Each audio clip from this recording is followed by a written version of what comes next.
In Ghost of Tsushima, you can pet 5 different kinds of animals.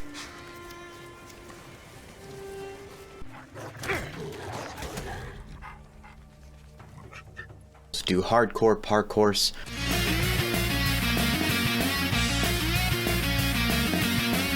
And even process emotional trauma.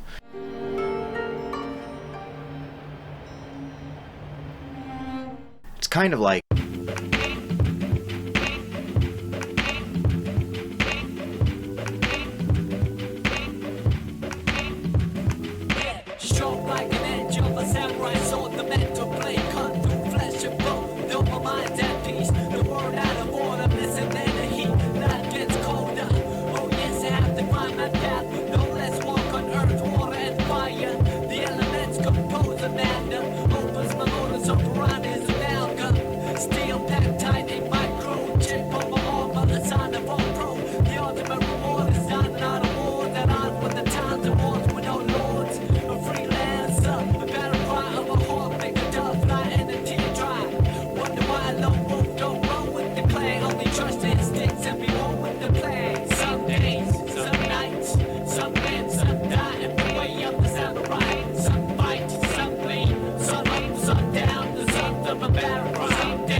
Like many, my introduction to Ghost of Tsushima was from the Sony presentation at E3 2018, as shakuhachi master and woodwind composer Cornelius Boots shreds a flute introduced to the island as early as the 7th century.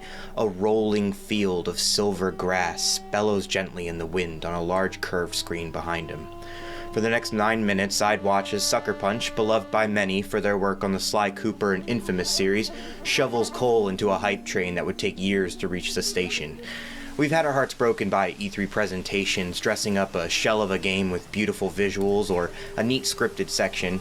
Unafraid, Sucker Punch would show extensive gameplay featuring a whole palette of mechanics that would be refined into the game released in July of 2020, following a slight delay due to some global pandemic. In a year where Sony had released another cinematic, narrative-driven single-player story not months earlier, and given Sony's history with exclusive content, many thought this game with its clear Japanese cinema influences may be another in that line. How would Sucker Punch handle this setting that departed so far from their previous works? In short, pretty well. So well, in fact, that it quickly earned the title of PS4's fastest-selling first-party original IP debut. Ghost of Tsushima is a buck-wild accomplishment, blending real and surreal elements in a world that it aims to present, a world teeming with beautiful visuals, engaging gameplay, and a slew of content that justifies its existence, in an open world that feels suited to its scope, all while respecting the player's time in a way that many games just don't. I'm talking no animation looting from your horse respect, okay? The game wants you to have fun, and fun where the minutia is not the experience, but the challenge is. Not to rest on their laurels, they would sucker punch us all with an impressive follow-up in October, with one of the most ambitious and impressive DLCs I've ever played. Legends, an update that was free and added much-needed features to the main game to improve longevity by way of a New Game Plus mode and an endgame, along with their most impressive effort, a robust online mode with so much polish, I honestly think it's insane that it's their first attempt. With the final edition of the Iki Island expansion DLC, they added a new island and a new story that takes advantage of the main area and characters, all while adding an incredible amount of emotional depth to its main character, capitalizing perfectly on the groundwork laid by the base game. Disclaimer. I'm going to be going into all facets of the game, including the world, gameplay, and story, to highlight both its triumphs and shortcomings as the bookend to the PS4 generation. There will be opinions and there will be puns, and I won't be apologizing for either of them. Starting from the beginning, touching on major story beats, highlighting thematic elements, and providing gameplay insights as we go along. Anything beyond here is Mongol territory to the spoiler sensitive. For those who want to back out now, all I can say is I absolutely recommend recommend playing through this fantastic game for yourself. If you like a satisfying narrative with interesting characters, an open world game with quick action combat, light stealth, and a truly vibrant visual experience, you are doing yourself a disservice by not playing this game. My best advice is to mute this video, say hi to my dogs, minimize the window, open your PlayStation, play the game, come back, give it a real watch, and then comment on how glad you are that you played it. Maybe remark on a memorable moment. Did we have the same experience? Wouldn't that be neat? I love this game a lot, and I also love complaining about things I love a lot, and though our opinions on it may differ, please enjoy the video. I know you're looking at the timecode and thinking, oh, bird. I waste time, say lot word when few word do trick. Well, the thing is, I like using much word, so check in the description for timestamps to jump around if that's your thing, and please be kind to others while you're here. Some of this is going to get real granular, and some of it's going to be real broad strokes, so settle in, get cozy, my kings, queens, and emperors like an onion or an ogre. This thing's got layers, so let's peel them back. Hajime Mashite, my name is Dennis from That's for the Birds, and this is a brief critique and commentary on Ghost of Tsushima.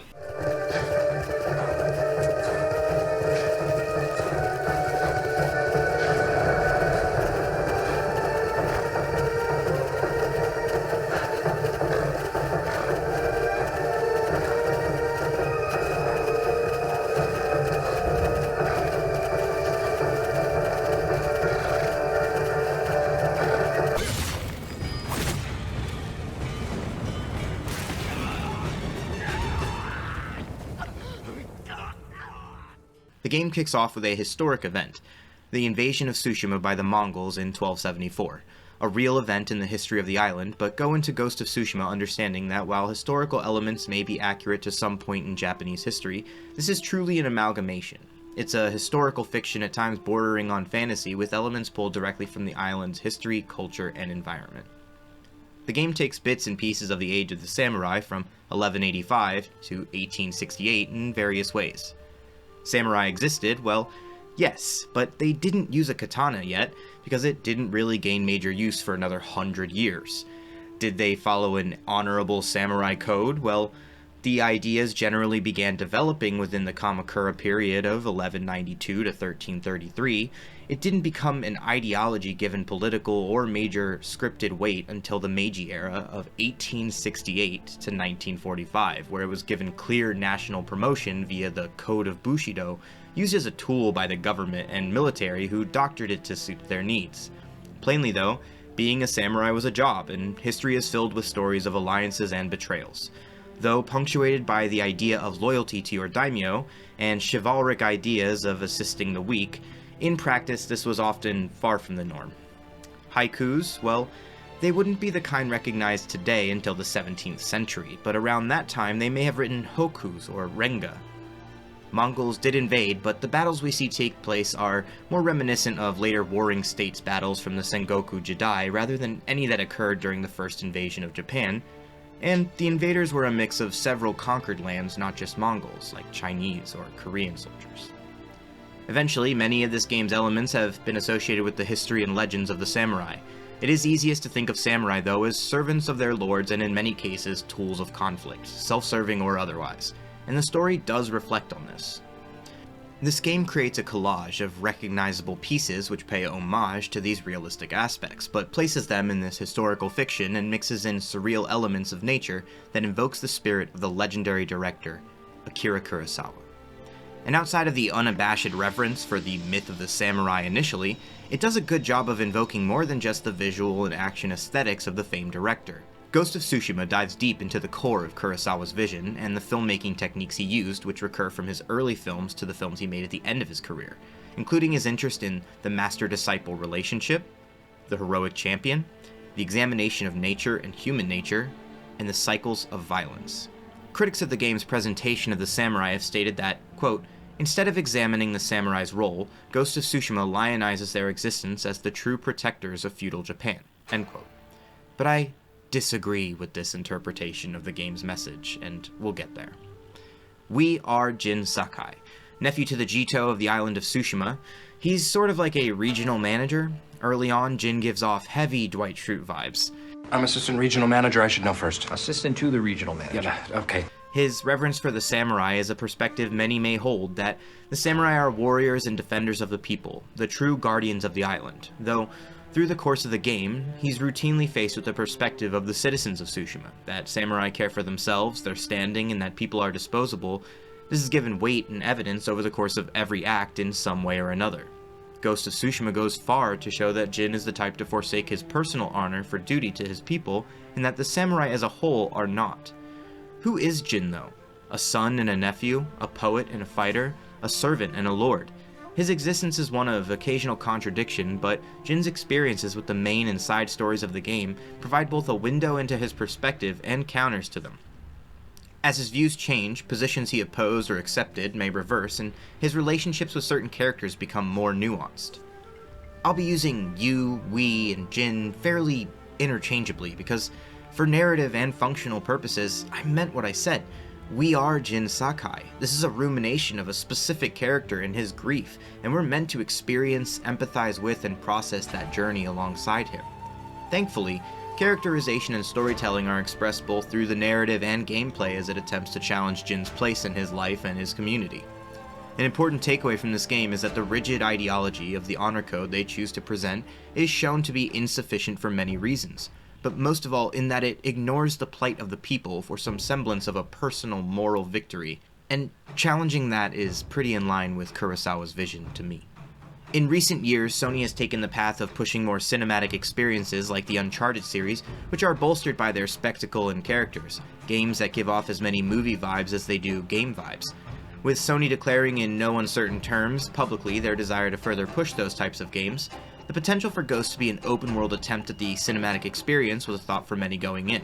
Personally, I love those games, so I would have been keen to see how that works in a truly open world, but this game being open world means it can't always funnel the player through the story, and instead of shooting for a cinematic game, it aims to create a game with a cinematic experience and aesthetic from the world and characters to the story and motifs. It wears this influence visibly on its sleeve from the beginning, too. From the opening selection, banners line your choices of difficulty, which we'll touch on later, visual options with the typical bells and whistles like HDR and performance modes. I only have one point on the display, is that the game is at times excessively dark, and I'm not talking about the plot exclusively, with missions in caves especially being a nightmare to see in for me. I found that despite the beauty of a moonlit night, I longed for a way to change the day-night cycle beyond fast travel tricking the world. Finally, there's audio options which include several languages to choose from, but the highlights being Japanese and English dubs. Originally, English dubbing was the only way that the lips were synced to, but put a pin in that. Thankfully, everyone does a great job in their roles, with a couple of standouts being the English dub actors for Jin, who is mocapped and voiced by Daisuke Tsuji, and Kotun Khan, voiced by Patrick Gallagher. Also, as an aside for my One Piece crew, our boy Zoro, voiced by Kazuya Nakai, also voices Jin here, and it's as satisfying as it could be without 3 swords. Here's to the eventual PC port that adds him and his dope sword skills in. Hopefully, we'll even get some lightsabers to do like Star Wars Visions. Dude, the mods are going to be absolutely insane for this game. Oh my god. Once your options are selected, it pans down in an unbroken shot, leading directly to a scene that could be pulled right out of Ron. Instead of warring with Japanese factions, though, we face the Mongols, and with as smooth a transition as I can manage, I'd like to talk to you about housing. This is a yurt. Appropriate housing for the Mongols in many ways. Imagine 2 large hoops connected by a wooden mesh and covered in a protective animal pelt and skin layer, bending with the wind, allowing them to weather the unexpected forces of change, perfectly utilized by a nomadic culture based on the constantly windy steppe. While samurai, like walled homes, are a rigid structure, functional and sturdy, dependable but susceptible to a strong force, inflexible and unbending. Our main character, Jin Sakai, initially comes off as a stereotypical stickler for justice, samurai are the greatest type, with his heavy idolization of the code he grew up immersed in.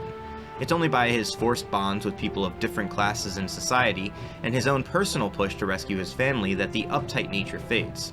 That's a ways off though. He spends the better part of the first act coming to terms with the realization that their enemy, the fearsome when present Kotun Khan, has learned about their culture and strategies, seeing firsthand that the samurai way is insufficient against an enemy that bends, while the samurai remain rigid and stuck in their ways. Symbolism. We open on the samurai of the island of Tsushima. Jin Sakai and his uncle, the Jito Lord Shimura, are preparing to defend the island from the first invasion of the Mongols in 1274. Our enemy's opposition to samurai honor and tactics is shown immediately by Khotun Khan as he lights the warrior messenger sent by the samurai on fire before decapitating him.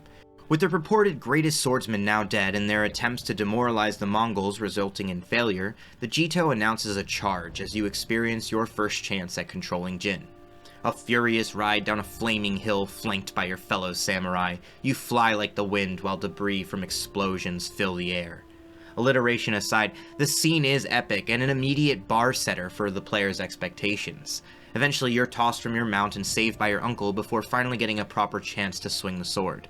It's a suitably intense introduction and you're quickly ushered to the next section of the beach to face your first actual enemies. Given only a faster light attack combo and a slower heavy attack combo at the beginning, you also face enemies with a tutorial level of aggression, giving the player time to get acclimated. Throughout the tutorial though, we'll be introduced to different combat elements, so we'll be touching on them as we go. Camera speed I'll talk about now though, as it'll be immediately apparent to the player if a change is needed. Camera speed being locked to 4 options of slow, medium, fast, and cinematic was perplexing. This game requires constant awareness of surrounding enemies, and without a lock-on option initially, there was undoubtedly players that felt the limitations of the choice between slow, slightly slow, acceptable, and why isn't this camera moving? I think a traditional slider from 1 to 10 would have been better for the player experience, but I want to preface this and all of my following complaints by, quote, I'm just some guy with a YouTube channel.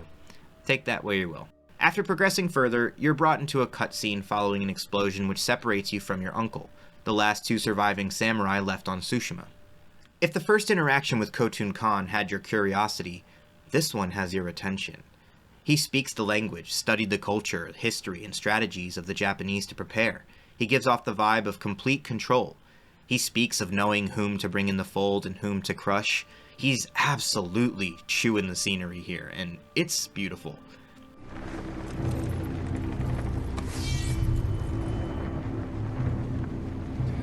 But while you were sharpening your sword, do you know how I prepared for today? I learned. I know your language, your traditions, your beliefs, which villages to tame and which to burn. So I'll ask you once again, samurai, do you surrender? After taking an arrow and being left for dead, the camera pans down to Jin and his sword, prompting us to press X and begin the story proper. You wake up, saved, but by who? That'll have to wait. Where's your sword? Your armor? After a short jaunt, you'll find it battered and broken, and you're confronted by your first ally. Back inside. No. Yuna. A true badass, morally ambiguous, and when put against Jin's natural inclinations, is constantly a foil to his natural drive. What I can say, both Jin and I have something in common. I love the kind of woman that can kick my ass. Yuna deceives a Mongol and then brutally dispatches him in a, let's just say, less than honorable way for now. You're ushered along by Yuna and get your first real interactive tutorial on the stealth mechanics.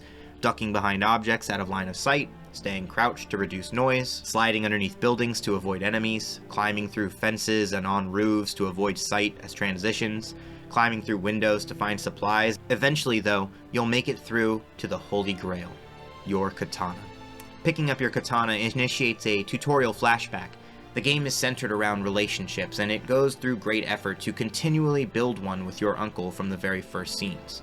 Here we see a young Jin that has just got his ass kicked, and his uncle wants to help build your confidence in only the way a mentor can.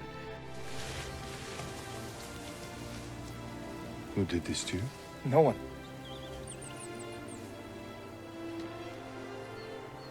I will teach you to defend yourself. I know how to fight. To master your blade, you must first control your emotions. I can do that, Uncle. Show me. Let's see what you've been practicing. Try to strike me.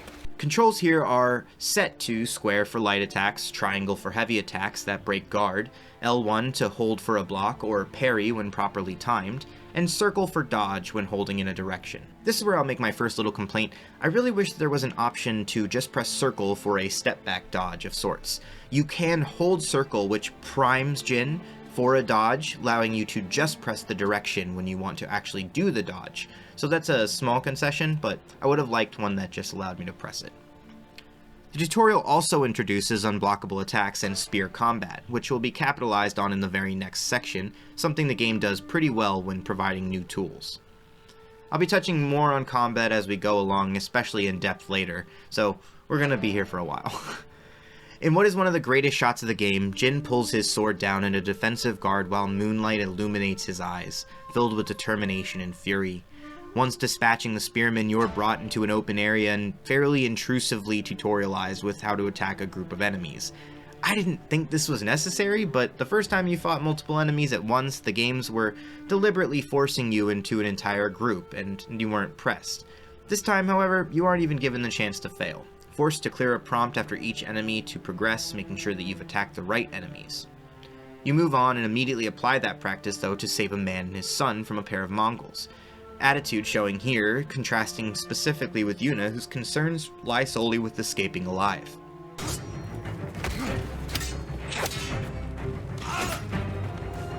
Let's get to the horses. They're samurai horses. A few we didn't take into battle. Lucky for them. And us. After a few more enemies, you get to name your very own horse, a choice that had me, like... I've only had him for a day and a half, but if anything happened to him, I would kill everyone in this room and then myself. We transition with a stylish animation that compresses the trip to save your uncle into a really short time so that we can get right into the action. You storm Castle Kaneda, where your uncle is being held by the Khan, and you approach the final tutorialized section of the intro. We're introduced to standoffs, which are great on paper with a surprising difficulty at times, though this can vary from player to player. I found them to be tough until they just weren't. The pro tip that broke it for me was to look at their feet. You can pretty much ignore everything else. I'd occasionally be blocked by a tree or a bush though, making it basically an instant loss. Thematically, they also don't make much sense. From the first scene, we're shown that Mongols do not fight by respecting samurai rules of combat. And while this mechanic just implies that every single one of them will square up fairly even if you forget to set an appointment with their assistant. Again, these are small concessions that provide more avenues for engagement, and these are sometimes worth deviating from realism. Dodging arrows here is useful, but not representative of just how annoying archers are going to become later on. You'll also be able to block them, but it does stop you from sprinting, something I really don't understand, because it feels like an unusually stilted choice in an otherwise free-flowing combat system. I would even accept if you could only keep running if you perfect parried them, to at least maintain some semblance of a skill base, but either way. Our intro to shielded enemies here also feels a little stilted because later on you're going to definitely feel the ease with which the stances make tackling other forms. After defeating the enemies on the bridge here, you have another Khan interaction before a duel you are intended to lose begins. Lord Sakai.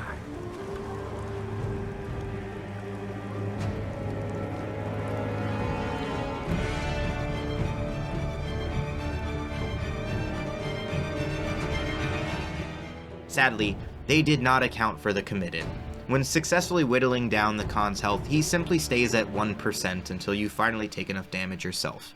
I would have liked a cutscene that accounts for this, a la Sekiro or a joke ending like DMC, but I concede this is not a situation the average player would ever experience, and it's appropriate to have your first battle with the Khan result in a loss to punctuate both his strength and your need for growth.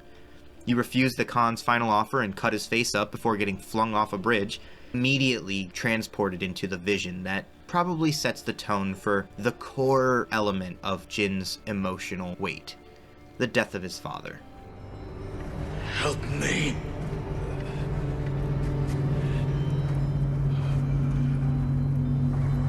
May your death benefit all beings.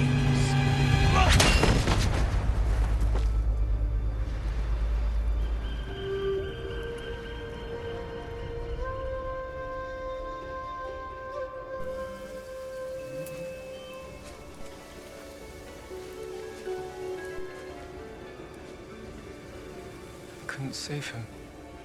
I was a coward. Jin, you are a samurai. He died because of me. Your father fell in battle saving his only son. His reward is a warrior's death. Now you will carry on his legacy. You'll wash up on the shore as one of the game's best mechanics come into play, the divine wind of your dad? Your clan? It's open for debate, but I love the weight that Jin subscribes to this wind, and it gives that first surreal touch to the story, but not the last. This game is not shy about its themes. His family. More specifically, I believe it's about trying to rise to or surpass the expectations of your family, found or otherwise. That thematic link binds Jin with many characters within the story. We know Jin lost his mother to sickness at a young age, young enough that we don't see her, even in flashbacks, but the only image we see of Jin's father is his death. Jin's regrets and expectations stemming from his failure to act when his father needed him clearly weigh on him, and with his attempt to save his uncle ending in failure, he is spurred on with renewed purpose by that ethereal guiding wind. Or maybe he has a concussion from being pitched off of a bridge, but either way, I love the blending of natural quest finding via this wind and the historical significance it holds in Japanese culture. A raging tsunami saved the island of Tsushima not once but twice by destroying the massive Mongol fleets with goals of subjugation. This miraculous occurrence gave rise to the legend of the Divine Wind, or kamikaze, which goes on as so many things do to carry on entirely different connotations. Following that wind takes you to Yuna, and before you can get on your way, you're taught about the omnipotent zone of secrecy that is the Pampas Grass, which you'll use to hide from approaching Mongols. After being taught to whistle for your horse, you get a direction. It's time to save your uncle, and you're gonna need some help this time.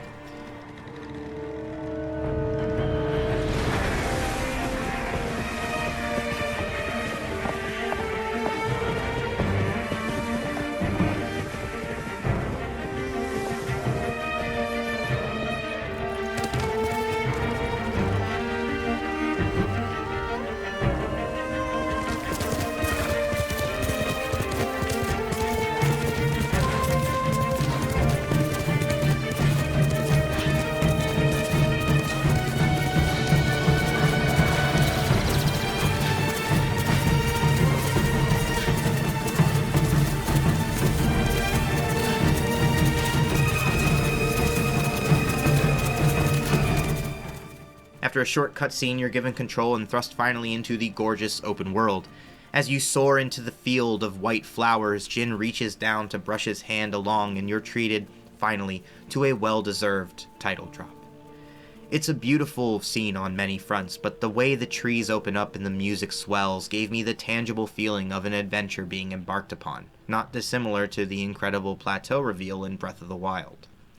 I have put in, oh my god, what the f*** amount of time into this world, and I have consistently been awed at the environments and features that I've come across. But part of that allure has to be what I think of as the two supporting pillars of the game's exploration. That previous guiding wind and the golden birds of Tsushima. The first two truly mystical elements of the game also happen to be the most natural feeling in the experience. Select a mission or place a pin and swipe up on your controller to let the wind guide your path. No mini-map required. Going with a stripped-down HUD and intuitive world-based waypoint system is one of the biggest of big-brain moves in the game. If anything in this game should be absorbed by the genre, it's this organic waypoint system. Meanwhile, the birds serve as both an important connection to Jin's past, as well as another system the game uses to entice you into exploration. As you traverse the world, little golden birds will catch your eyes and ears, naturally drawing you away from your regularly scheduled programming to discover something new. Also noting that every time you show up to whatever it draws you to, each location has its own specific motif that clues you in onto what you're approaching, along with visual cues like maybe mist coming up from a hot springs. It's really nice. At least, it drew my ADHD-ass brain away constantly, though I didn't find it frustrating. Instead, I was happy to see what the game had for me hidden behind every rock and hard place. The wind kicks up as we point our way forward to our first choices and objective, and while it's obviously a particle effect flex, it's also a visual staple of the genre. Am I bending over backwards to make a connection here? Maybe, but the team involved in creating this game knew these thematic elements mattered. At least it mattered to them. This is made clear by the game's Kurosawa mode, which kicks up additional wind, creating more tinny sound effects for impacts and clashes, and adding a grain and filter to the experience. Knowing that the wind itself actually increases when entering this mode, I think they did their best to keep the elements that worked from Kurosawa mode and could be translated in without pulling the sound and color away from the game. Because, while this mode works, I am not the first person to say that using this does you a disservice, because this world is like, wow. As I opened to the world, I was reminded of one of my favorite jazz albums by Takashi Kokubo, whose name literally means little things lasting in time, a surname that is almost as important to me as the poem that covers one of his best albums, Oasis of the Wind 2, a story of forest and water. One day I found a small spring in the depths of Ion. As its pure water endlessly gushed forth, so too did a nascent power, hitherto held within the forest, beginning its course. Rain falls in drops, lightning sunders the firmament. Amidst a sudden thunderstorm I trace my own memories, that distant summer day. That time so filled with endless possibility. This small spring of Ion, the gurgling brook, the rain, water in as many forms as it may take. Water, that which makes a circuit of the world itself, is reborn within this forest, moistening the soil and fostering life. Upon this planet, blue and beautiful, enduring untold millions of years in its splendor, I am to feel, without limit, a helpless devotion.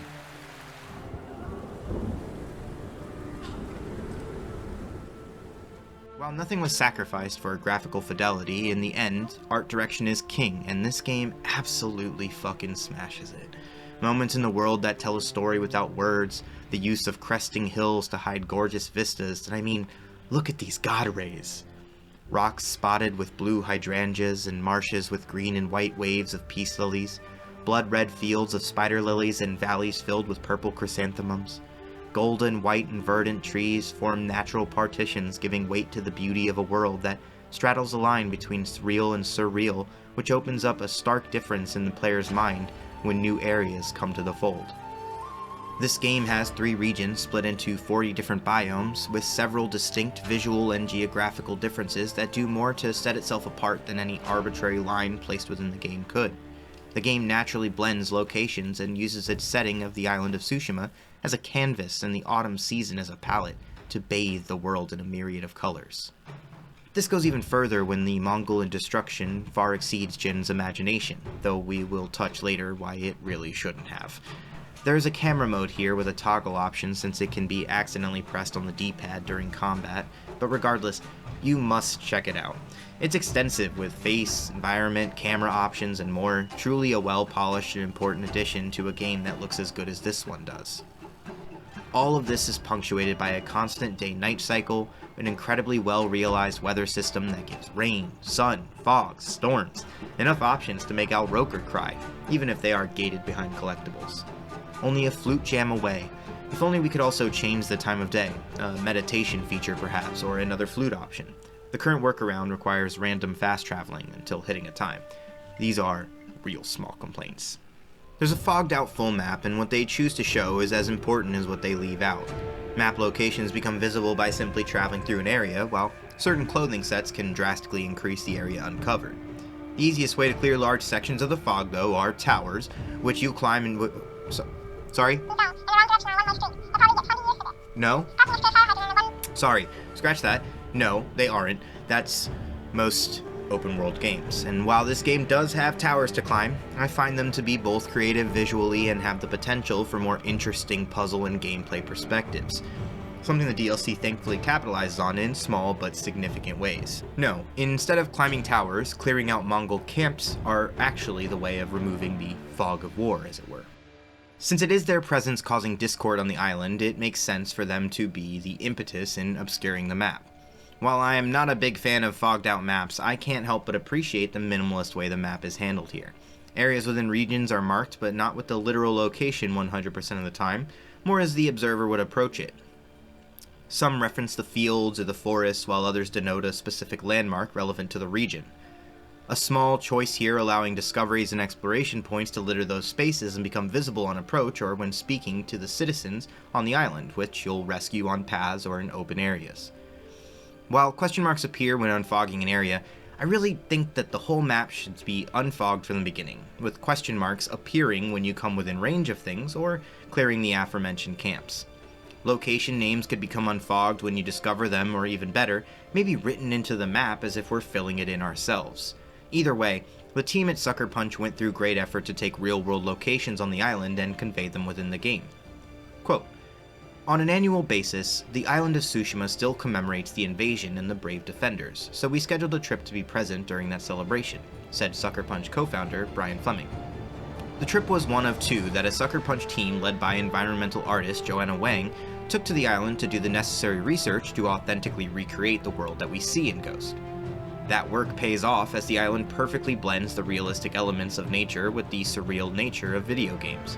By not being forced into the rigidity of reality, this game strove for realism in less intrusive ways. While the world has realistic locations and the aesthetic is appropriate, the weapons within the game are recognizable, but not exactly period-specific. While some may think a cannon appearing is ridiculous, it's actually the inclusion of the katana that stands out. With the katana being invented around 1337 as an evolution of the tachi, they'd have been most likely to use a bow, and up close a naginata or the tachi, a smaller curved sword. This is what I mean by weighing realism versus surrealism and factoring in a respect for the player. Would the game be worse off for historical accuracy? No, but I think game feel is important, and this suits the combat they created and meshes well with audience expectations. These are low-level concessions that work to enhance a game's experience, especially when they don't make any claims to historical realism. I would love a sequel with more weapon types to try though, like the Naginata or different spears, especially if they are an opportunity for historical realism and gameplay improvements to align. Something many will feel is that this world respects your time and knows when to be a game. The activities overlap rewards and locations, and with nothing being level-gated, the player is allowed to determine what's important to them. Since all activities relate to the world and the world itself is presented as almost a character that you're supposed to both interact with and save, there's an inherent pull towards the side's activities and areas. Skies darkened with pillars of smoke, Mongol yurts popped up on the horizon, a shimmering tree in the darkness. Along with a consistently interesting game loop, even the well-worn tropes of the open-world genre are given some fresh life here by their visual presentation and various tools used to subtly, or unsubtly, nudge the player to explore. And there is plenty to explore. Immediately upon being set loose, you're given free rein to choose your path. But what I expect most players' first activity in the world will be, based on where you're set loose, where the first missions are and what lies between them, is taking out a Mongol camp, and earning your first checkmark on the list of abilities you probably should have had from the start. Usefully, camps and other world events have a diegetic way of telling you they exist beyond checking for points on the map itself. The smoke pillars that rise from Mongol encampments scar the clear blue sky with a black and gray streak. The developers smoothly put several types of activities on your path towards the first two story missions, and I expect most will stop at this first one.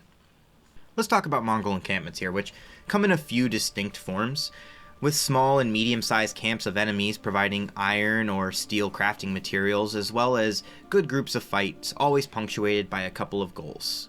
Usually a bonus objective to spice up gameplay, but these aren't revolutionary activities. They are done well though, and bolstered, like so many things in this game, by the world design and combat itself. There are forts, logging, dojo, and shipping camps, which are medium to large-sized forts and camps of enemies. These provide gold and technique points upon completion. You'll find iron and steel, as well as other useful materials and items. Camps with 20 plus enemies are common, with several high-level enemies like Ronin or generals. You'll complete several activities like freeing falcons and collecting stolen iron. Specifically though, the iron and Sashimono banners thankfully unlock other cosmetics, creating a trend where records, Mongol artifacts, and other collectibles are routinely placed in your path so that you'll end up with plenty within the normal course of play.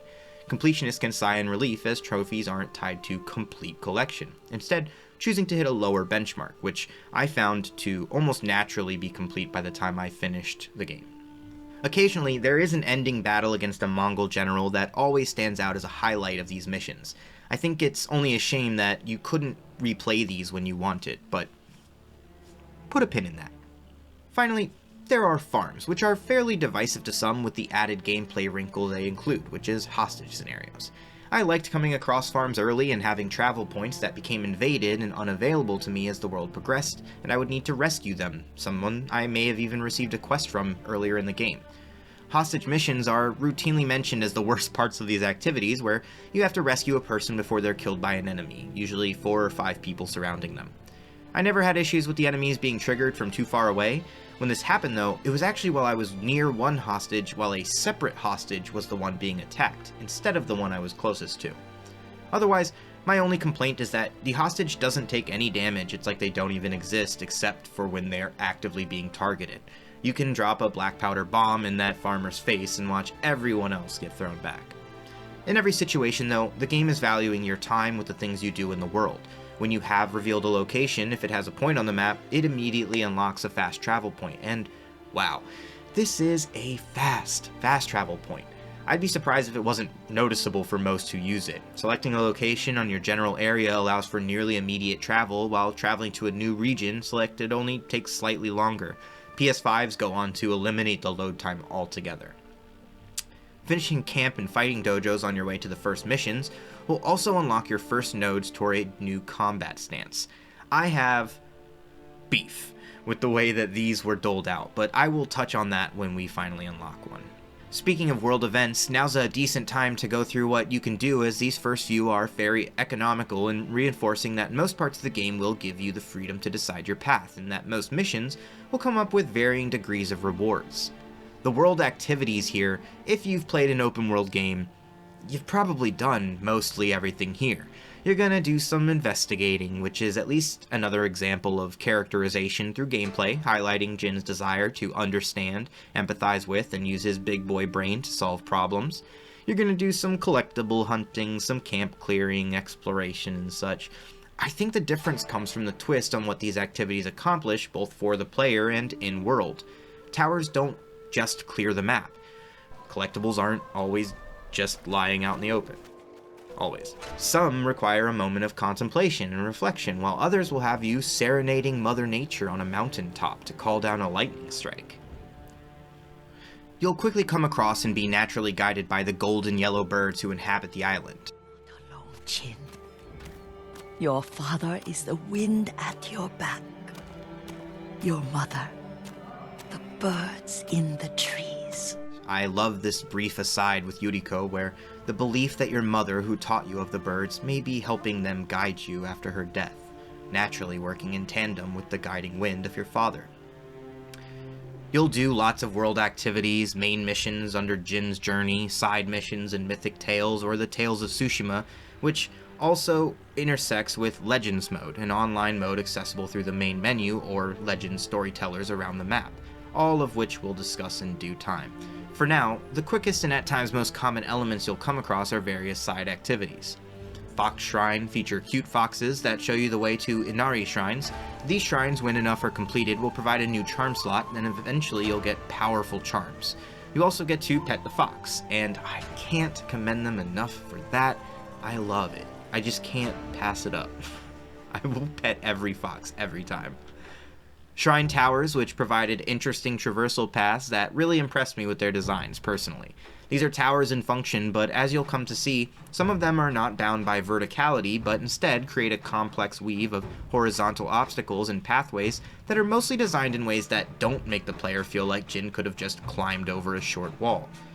The DLC added a new twist that immediately made them even more interesting and interactive, but sometimes less intuitive. In any case, they provide a decent amount of upgrade materials, including top-tier bow upgrades when completed, along with a major charm which can truly change your playstyle. Well worth doing, and my favorite spin on the open-world tower mechanic since Horizon Zero Dawn. On climbing really quick. Yeah, The handhold does look like they're leaking, like rust, but that's not even my big problem. Mine is that actually, through their efforts to streamline climbing, they took away the years-long ingrained in my goblin brain, intuitively pressing X to jump or climb faster. Jin just stops, shakes out his hand, which, as a former climber, I can appreciate. Still, I do it constantly. Otherwise, climbing is quick, with most traversal only doling it out in bits, and some of the best shrines incorporating the very best traversal design in the game, using all facets of verticality and routing to make the experience just feel good, you know? Some of them even have stories that they tell as you climb this shrine. It's pretty great. Haikus get you headbands, which mostly provided garbage in terms of cosmetics. So many headbands that just blend together. Except for the dope blindfolds, Ninja Scroll Gang Rise Up, they provided wonderfully serene moments though that, in my opinion, outweighed the extrinsic value of the task. I found myself gravitating towards them constantly, and rarely using the rewards, as I enjoyed the simple act of putting myself in those moments and engaging with the meditative and artistic aspects of them. In these moments, the game is able to show off its gorgeous visuals, and throughout the creation of these haikus, your piece of headgear becomes etched with the memory of your choices, which is a neat touch. Hot springs, for nearly unnoticeable health gains, at least provide points of reflection that range from interesting to what? Favorite food?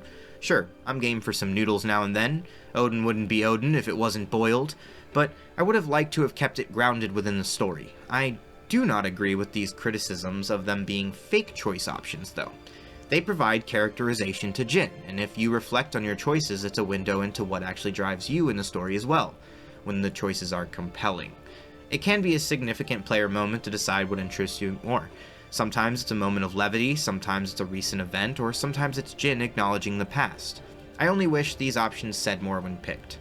One I liked, and I say liked loosely, if only due to when it occurred. In the first act, Jin is still fully invested in the myth of the samurai, and during a Twitch hot tub session, he reflects on how the people look for samurai to behave with honor, on and off the battlefield. And I just gotta say, much like a good faith individual working within a broken and inequitable system, his personal desires make very little impact on the people who control the means of power in this society. And they don't give a shit if you protect random people. They give a shit if you protect your lord. Anyway, the mostly harmless nature of these make them fine but underwhelming.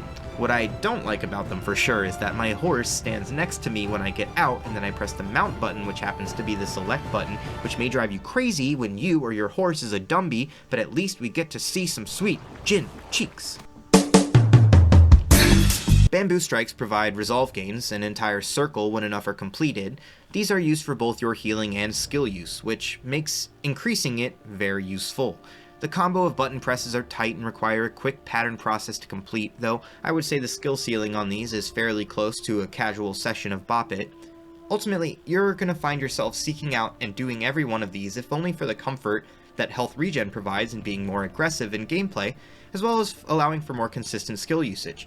This is a fantastic system for engaging in combat. It is a good risk-reward option where players are constantly debating whether they should heal up, whether they should save this for a good ability to take out the enemy that's giving them trouble, or whether or not they're going to even be able to, because you have to be parrying in order to get more resolve. Finally, the Pillars of Honor, which holds sword cosmetics. Simple and clean. That's the way it's making me feel tonight. But I would have liked more environmental story moments to come along with them. These are literal effigies to the fallen, and I guess now that we think about it, Jin is just grave-robbing swag from around the island. Not too honorable, but sometimes supreme drops call for extreme measures. With that in mind, the DLC went ahead and revamped this concept entirely with their homages to other PS titles like Easter eggs, incorporating puzzles to unlock some of the most gorgeous skins in the game for existing armor sets in your inventory. This is the kind of collectible shit I like to see. Each of these activities serve a gameplay function, providing resources, charms, cosmetics, health upgrades, health regen, or skill use nodes, and some will enhance the world or your own characterization within the story. Lots to do, but not much is ever forced upon the player. If you want to ignore it, you basically can the whole way through, though they are routinely really not too far off the beaten path. Now, let's get to the story missions. Quick sidebar though, I love that the game shows the progress made with a literal crossed off list. I wish more things were conveyed in this tangible way that makes you feel like you and the player character are connecting. The game expresses its open world freedom immediately by letting you pick between several main story missions spread across the map, which cross off prep goals to set off the final main story mission of each act. These longer multi-step missions do an amazing job of capturing the epic feeling of assaulting castles, anime rescue arcs, and hidden missions behind enemy lines.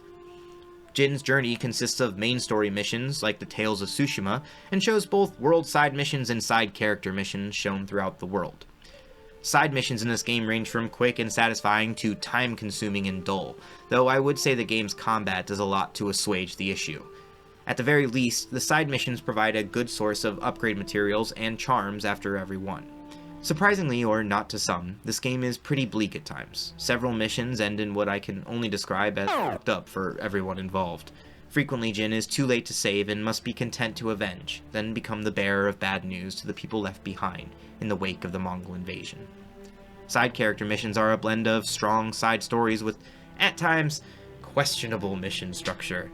Several are marred by tailing missions. Ugh, tailing missions, dude.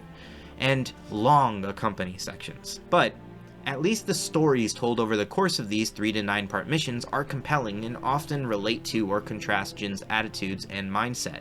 It's easy to complete these, and whether commented on or not, you can feel the shift in yourself as you contextualize those events within the choices Jin makes in the rest of the game. None of them need to interrupt the writing, which seems to be viable with or without the additional character moments.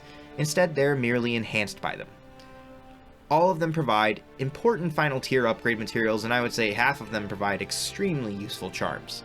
My favorite side character stories were the Masako and Norio stories, while the Yoriko mission specifically hit me in a uniquely personal way I'll talk about later. First up for the main story is Yuna, and second up is Ishikawa for me. With Yuna, we'll be looking to rescue her brother who's been captured by the Mongols, and in this first mission we get our chance to see Jin's personal code tested when we follow Yuna to a camp where her brother might have been held. I personally chose Yuna first because she's already saved my ass once and it feels right to return the favor. Jin is fully on the Kool-Aid at this point in his life, and the story grappling with his desire to save his island and the knowledge that they lost on the beach because they refused to adapt to the threat. Jin also really sucks at assassinating right now. His first attempt being so bad it triggers a level of cringe he can't cope with, causing an out-of-body experience as he flashes back to a hunt with his uncle.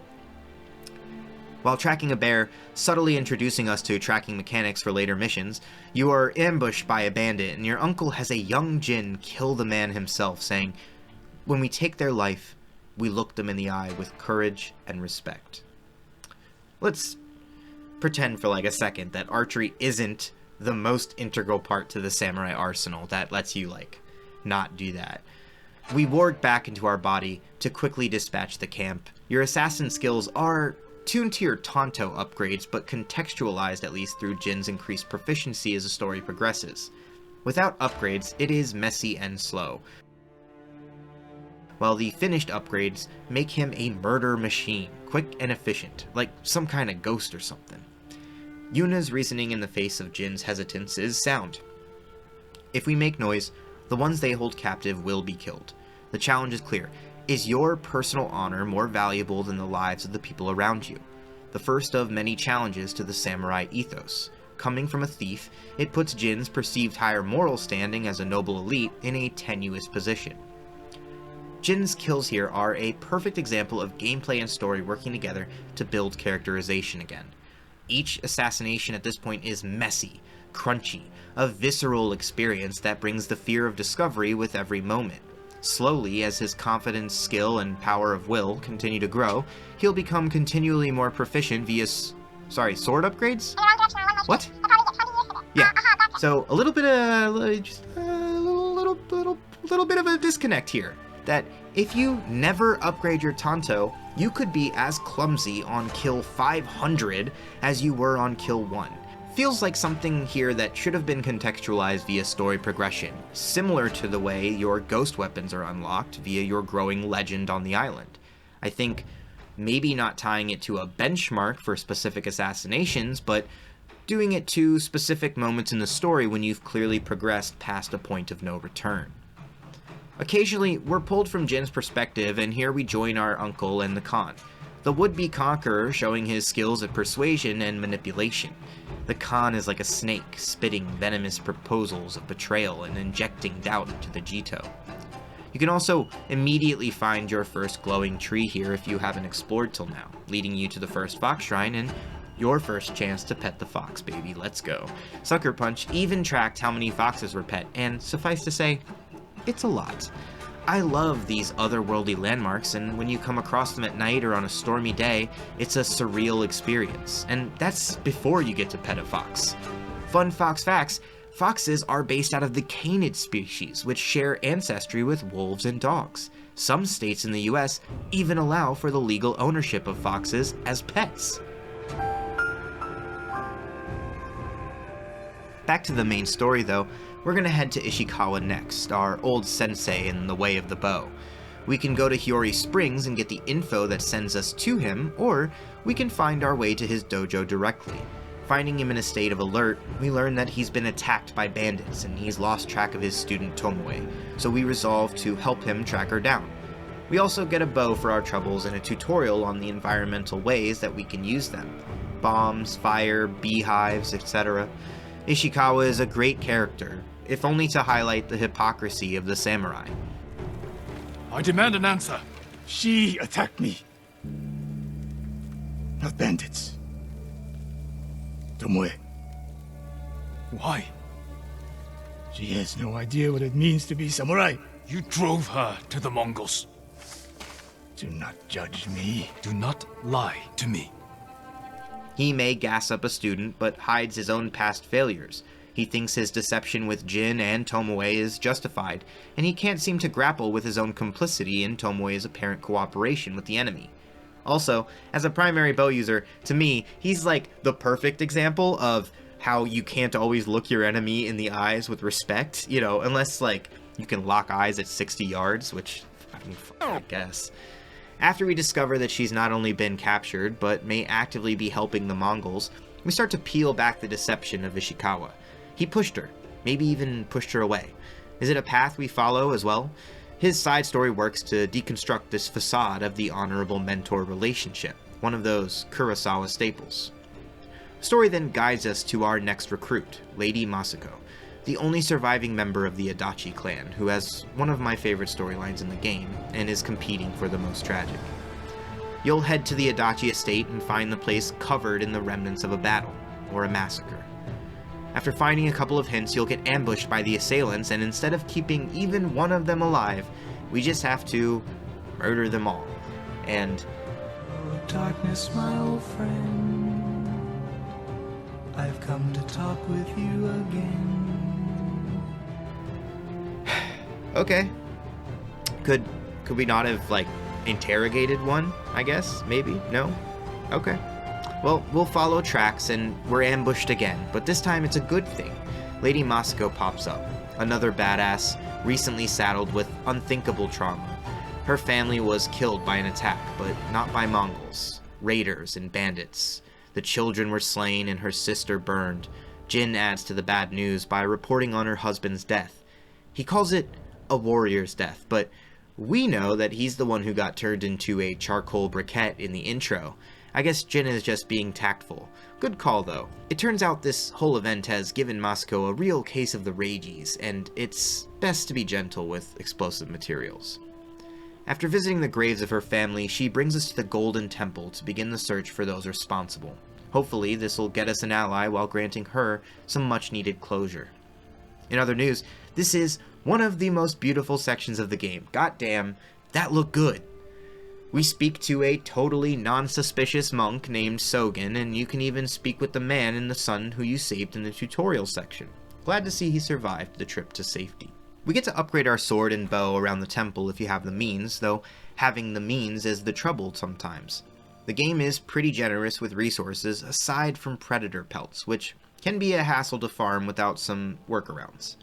Silk wound up being the hardest to farm in some ways because they're very frequently given as a reward for the side character missions. Those are finite, and the armor sets in the game seem to call for every last one you can find and then some. I only finished upgrading them all in New Game Plus. Would have been nice to get more consistent Trapper restocks for materials after completing the story. This could even have been contextualized by Mongols being cleared out, reopening trade routes around the island, or maybe they could get a Merchant's Guild mission of sorts that unlocks re-ups for all the locations. Price of the brick going up. With all these material types, thankfully they added a collections tab which helps you keep track of the things you collect in the world, be it Sashimono banners used to grant new horse saddles, crickets that change the weather, or Mongol artifacts like the records, which I actually found really fascinating. There's a mini narrative that by the end of the game is told from the point of view of a local turned confidant to the Mongol leader, reminiscent of stories told by Marco Polo following his time in the Mongol court. It also helps keep track of the materials you've earned, which is important here given that there's a bunch of them. You'll have vendors, crafting stations for everything. Your sword upgrades, outfit upgrades, color changes, bow upgrades, and ghost weapons. Aside from merchants who take flowers as currencies for outfits and sword colors, among other offerings, and trappers who take predator pelts for ghost weapon upgrades, every vendor is going to require supplies. The most generic name for in-game money that I can remember right now. Along with supplies, though, you'll need supplies, crafting supplies, that is. Fortunately, they did simplify the materials down to 3 tiers for each vendor. When combined with supplies, these crafting materials are used in varying degrees to upgrade your gear. Iron, steel, and gold for your sword and tanto. Bamboo, yew wood, and waxwood for your bows. Linen, leather, and silk for your outfits. I just have a couple of things on crafting here. They made it really clear how to acquire consistent materials for most of these. Iron and steel, camps and chests, gold from forts, bamboo and yew wood from forests and shrine climbs, along with waxwood for clearing them, linen and leather from side missions, along with silk from the prominent side character missions. What they should have made clearer was how to get predator skins. You'll eventually find some spots to farm them, but given how useful ghost weapons are and how many may feel limited by the carry amounts of your other useful items, getting pelts should be a bit more accessible, but that is a way of gating content and also making sure that there is a smooth curve of progression. That said, you can also just farm almost all of the increases the moment you have them, so if there's a subtle guide into finding them within the game, I didn't see it. Adventurous explorers, though, will come across the charm of Inari, which doubles the amount of supplies, wood materials, and pelts. This is a clear olive branch from the developers to make gathering those materials a bit easier, though it can feel like a solution to a self-created problem when seeing the cost of some of the later upgrades. Overall, I think crafting was implemented in a way that is mostly friendly to the player, but can feel a bit tedious as gathering and crafting can be. You could cut it, and I think not much would be lost aside from the gear, which through upgrades increase their skills and their visual looks, which I always appreciate, and they even actually let you choose to rock older designs if you prefer them to the new upgraded look. Certainly, other methods of power scaling can be used to increase strength and defense via story moments to create a smooth difficulty curve, but this is far from an issue. I guess it just feels kinda tacked on, while simultaneously being overemphasized in a way that is quite dramatic for the experience. Later on, we'll discuss difficulty and why this comes up again, and more background for my reasoning. Getting back to Lady Masako, she gives us the Samurai Clan armor, a great beginner set providing lots of healing resolve when you take damage, something you may be doing more of early on. We'll leave the village and begin one of the worst recurring mission types of the games, the aforementioned trailing missions. You will do several of them, and they are always as dumb and as simple as it gets, ending with a battle at the final location occasionally. With Masako at least, it's common, due to her, well, raging, burning hatred for everyone we hunt down. We track Sogen to the bandit hideout and proceed with cleaning up, but when we get to him, Masako has a heated gamer moment and kills him twice. Oh my god. Oh, hell no, man. What the This is a list of names we finally find, potentially involving in the conspiracy, and this creates a plan to follow up later. But she at least agrees to help us with our cause. Once again, we get a pair of options for our main story path: Straw Hats or helping finish the Yunisbro retrieval arc. I choose to go that route because I still haven't really paid her back for saving my life.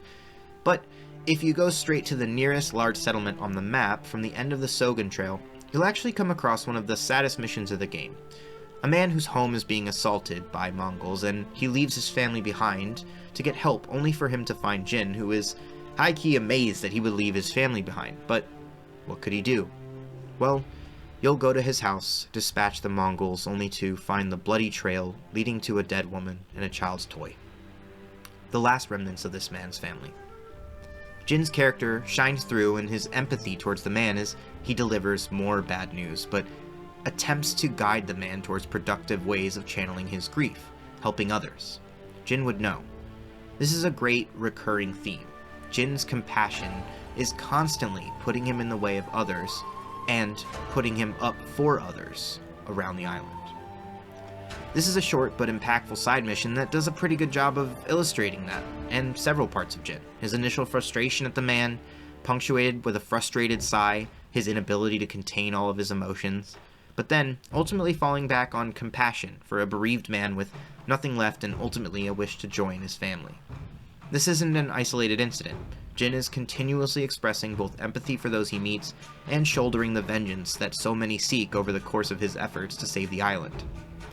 At this point, you may not have assassinated anyone outside of the first story mission, Forced Sequence, but once you do, you're flashed with a big-time "you have disappointed your family" cutscene, referencing just how big of a baby coward move you just did.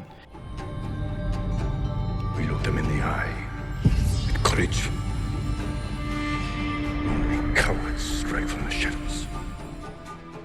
I found this super interesting, if only because throughout the game, if you don't assassinate anyone in general gameplay, it won't trigger, but you will be assassinating people over the course of the main story. You're forced to do it. This choice irked some who wanted to play as the samurai exclusively, and in a game where the character wasn't such a focus, I would agree. However, to divorce Jin from this story would be cutting its nose off to spite its face. Using Jin as the lens to tell their story, the game goes through great efforts to show that staying true to the samurai code is insufficient in the face of those who do not respect those same boundaries. To be able to ignore what makes the ghost, I think some of the most important themes in the game would have been weakened, if not completely shattered. Once we make our way to Azamo Bay, we are introduced to one of my favorite characters, the Mad Lad Kenji, who is a fuck-up, but I love him. He's a great character who, I think, closer than most, embodies something that you'll feel comes straight out of a Kurosawa film. We infiltrate the Mongol-controlled Azamo Bay with the help of Kenji's sake cart and initiate the Taka retrieval arc, which goes pretty smoothly as we save him in the nick of time and get out of there. This is one of those slow, trailing sequences, but at least it provides opportunities to do more engaging gameplay in between. You'll get to slowly explore a base that you can later clear in a separate mission, one of the better fort capture missions of the first act. With Taka and the gang safe, we have repaid our debt and secured some useful allies on the way. I think it's important to note that at this point, the only ones Jin can rely on are thieves and swindlers who play it pretty straightforward with him, while the people related to the samurai life are deceptive and fueled by emotions. This slowly but surely erodes the perception that Jin held for some of the people he claimed to protect. Though, before the beach, Jin wouldn't have been able to conceive of an alliance with a thief and a con man, but the beach changed him irrevocably. Next up is the Straw Hats.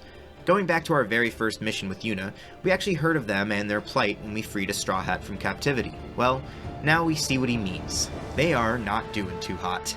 Down a leader, broke and hungry. Turns out you do have a friend amongst these Ronin though, your old pal Ryuzo, who has a complicated relationship with Jin that becomes apparent pretty quickly.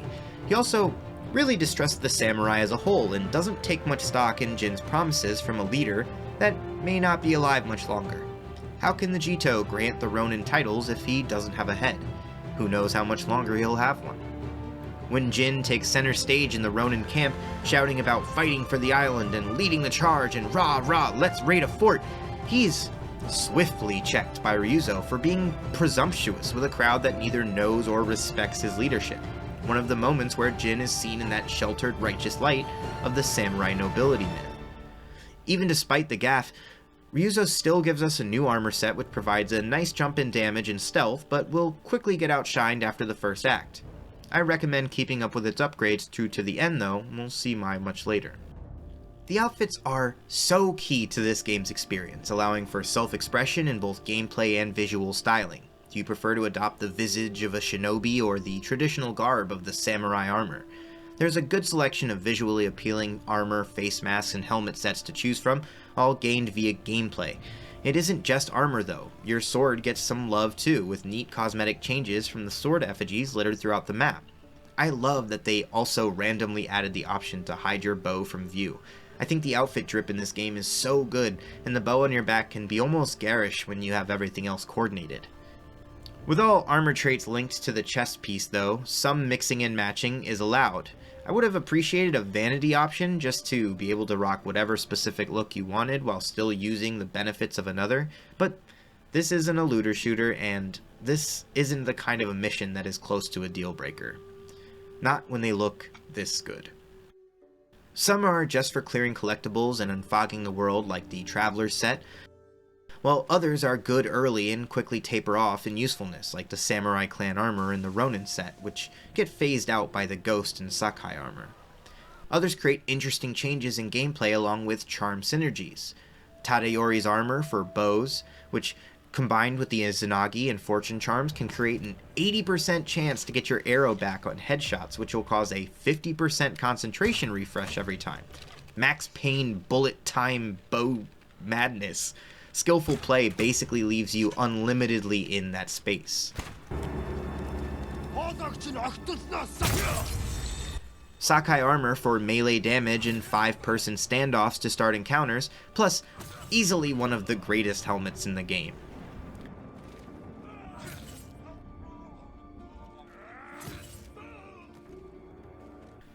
Fudoshi armor, the silly but effective high risk, high reward. This mad lad now makes no noise when running from enemy to enemy since reaction is tied to line of sight and sound. You can run right up to a group from behind. Careful not to take a hit though. The Ghost armor is a terrifying build that truly channels the spirit of the Legend of the Ghost. Super stealth reaction time makes dumb enemies even dumber. Combining with the Fear Charm and Fortune creates a build that has significant Terrify chances on every kill, standoff, chain kill, and perfect parry. Terrify is a mechanic that some will love for the power trip, while others will hate for the makes bad guys run away, leaving you less to fight side effect. Given how effective Terrify is as a mechanic, this might actually be the most broken build in the game. Kensei armor is obviously my personal favorite visual armor. It's going to be the one you see the most. Kensei armor for an army-busting ghost weapon wielder, providing significant gains to resolve and damage boost to ghost weapons. When paired with unseen blades, it ups your kunai throw from 3 to 5, and advantage charms can boost the weapon damage. You can take out most mid to low level enemies even in the late game. With materials feeling pretty plentiful, I would rarely need to buy them from trappers. This was my favorite armor aesthetic-wise for the game, especially when paired with Gyozan's blindfold or the nature god drip that comes with the Sakai antlers. However, the king of the base game outfit castle is probably Gosaku's armor. With a great design, arguably comes the game's best perks: increased guard break and healing on kill. In a game where quickly breaking the guard of enemies surrounding you to do some actual damage to their health becomes critical at times, you can bolster this with the Susanoo charm, giving a knockdown chance on any stagger, which you will be doing nearly consistently with a bludgeoning charm. Resolve charms can gain your resolve. Broken barriers charms will make it every time you break a guard you'll get resolve. You'll be doing it often, gaining it, getting instant knockdown kills all the time. The DLC would then go on to add an even more interesting and game-breaking armor, which fundamentally changed the way combat is approached in an incredibly satisfying way: the Sarugami armor.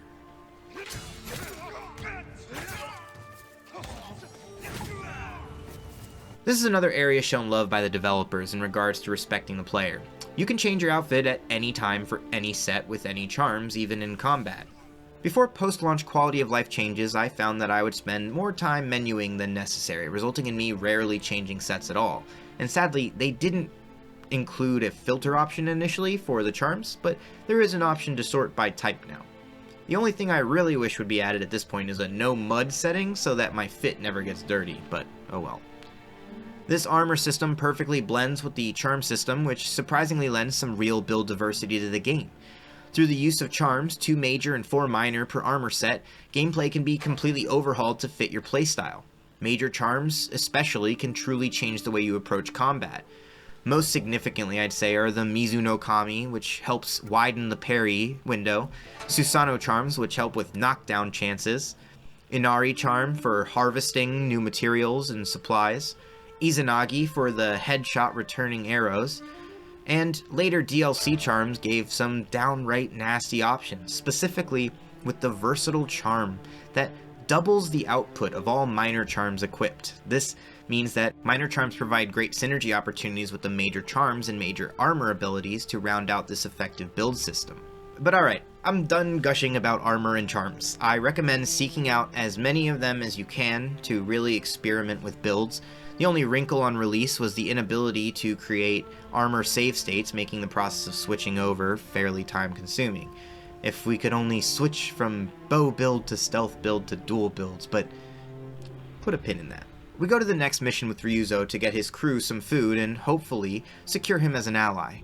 While on the hunt for resources, Ryuzo brings up a duel between them, and yeah, it's safe to say he is salty about it. He even pulls the "I wasn't trying my hardest" card to Jin's defense of his own effort. This is just a small vignette into their relationship that provides a lot of context. Rides with Ryuzo do the best job of justifying the forced travel exposition sections of these cinematic games so frequently employed. Ghost of Tsushima is not an exception to that, but I don't always think that these things are bad, and I have like the attention span of a goldfish, so if it can hold me, it's probably okay. With a helpful distraction in the form of an explosive set piece, we infiltrate the big boats but come up empty-handed save for a map of some potential Mongol supply lines. Far from the food Ryuzo promised his men. It's hard not to feel like we failed this time, even if the game tells us we've recruited them. We can't dwell on our failures though. We are on to Komatsu Forge to help Yuna and Taka and maybe get some help in return. It leads into one of the better Act 1 missions to retake a town, reignite a forge, and get Taka to work on a way over the castle wall. Komatsu Forge blends escort, rescue, and base defense sections, which culminates in you finally becoming the titular ghost, a name Yuna is quick to apply to you knowing the power that a legend can hold.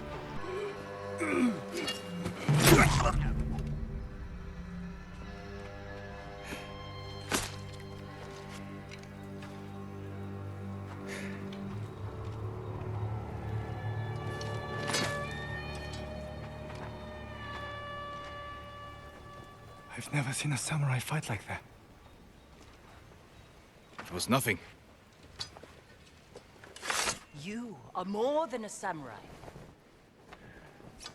He is a vengeful spirit, back from the grave to slaughter the Mongols.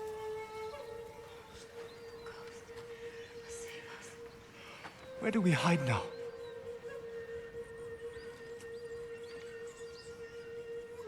You don't. Fire up a forge, and get back to making strong Komatsu weapons. That's how we fight back. That's how we'll save Lord Shimura.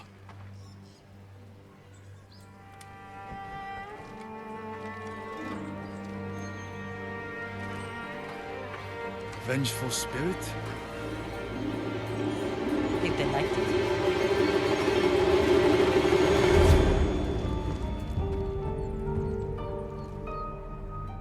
With the forge secured and a base established, we quickly catch up with our uncle as the Khan chews the scenery a bit more in what is a consistently great performance. Feeling every bit as calculated and confident while Jin begins to rise in the back, the Khan knows exactly how to leverage Lord Shimura's worst fears, the perceived moral failure of his nephew. He stokes those fears while recounting the guerrilla warfare campaign Jin has been waging, pushing all the right buttons. It's a great scene that sets up some good interactions between you and your uncle later on.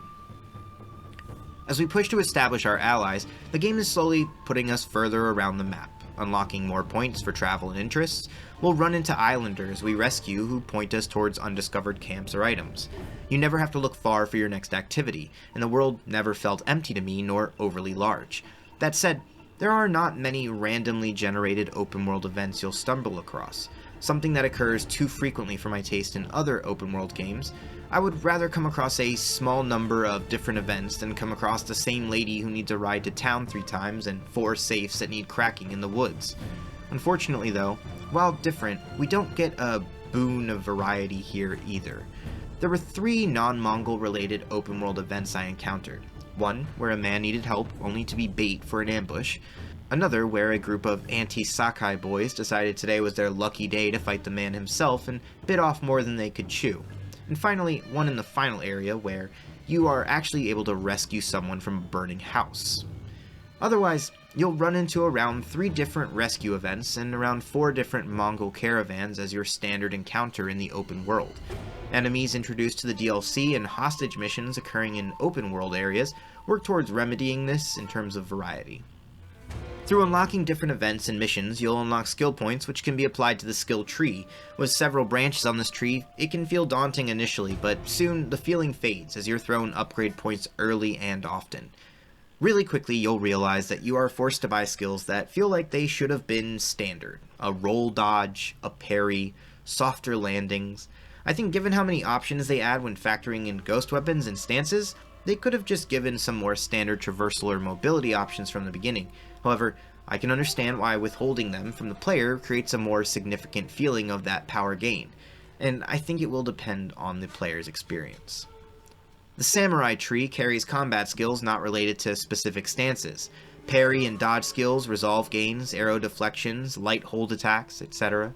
This also reduces the number of unblockable attacks you face in the game by turning some of them into parryable attacks. Glinting attacks can be changed depending on your investment into the skill trees, or if your comfort with them doesn't matter, then you can leave them as unblockable. Collectible hunting upgrades, used to find shrines, foxes, strikes, and vanity items, as well as hot springs, are a nice addition as well because you can constantly find the specific events that interest you.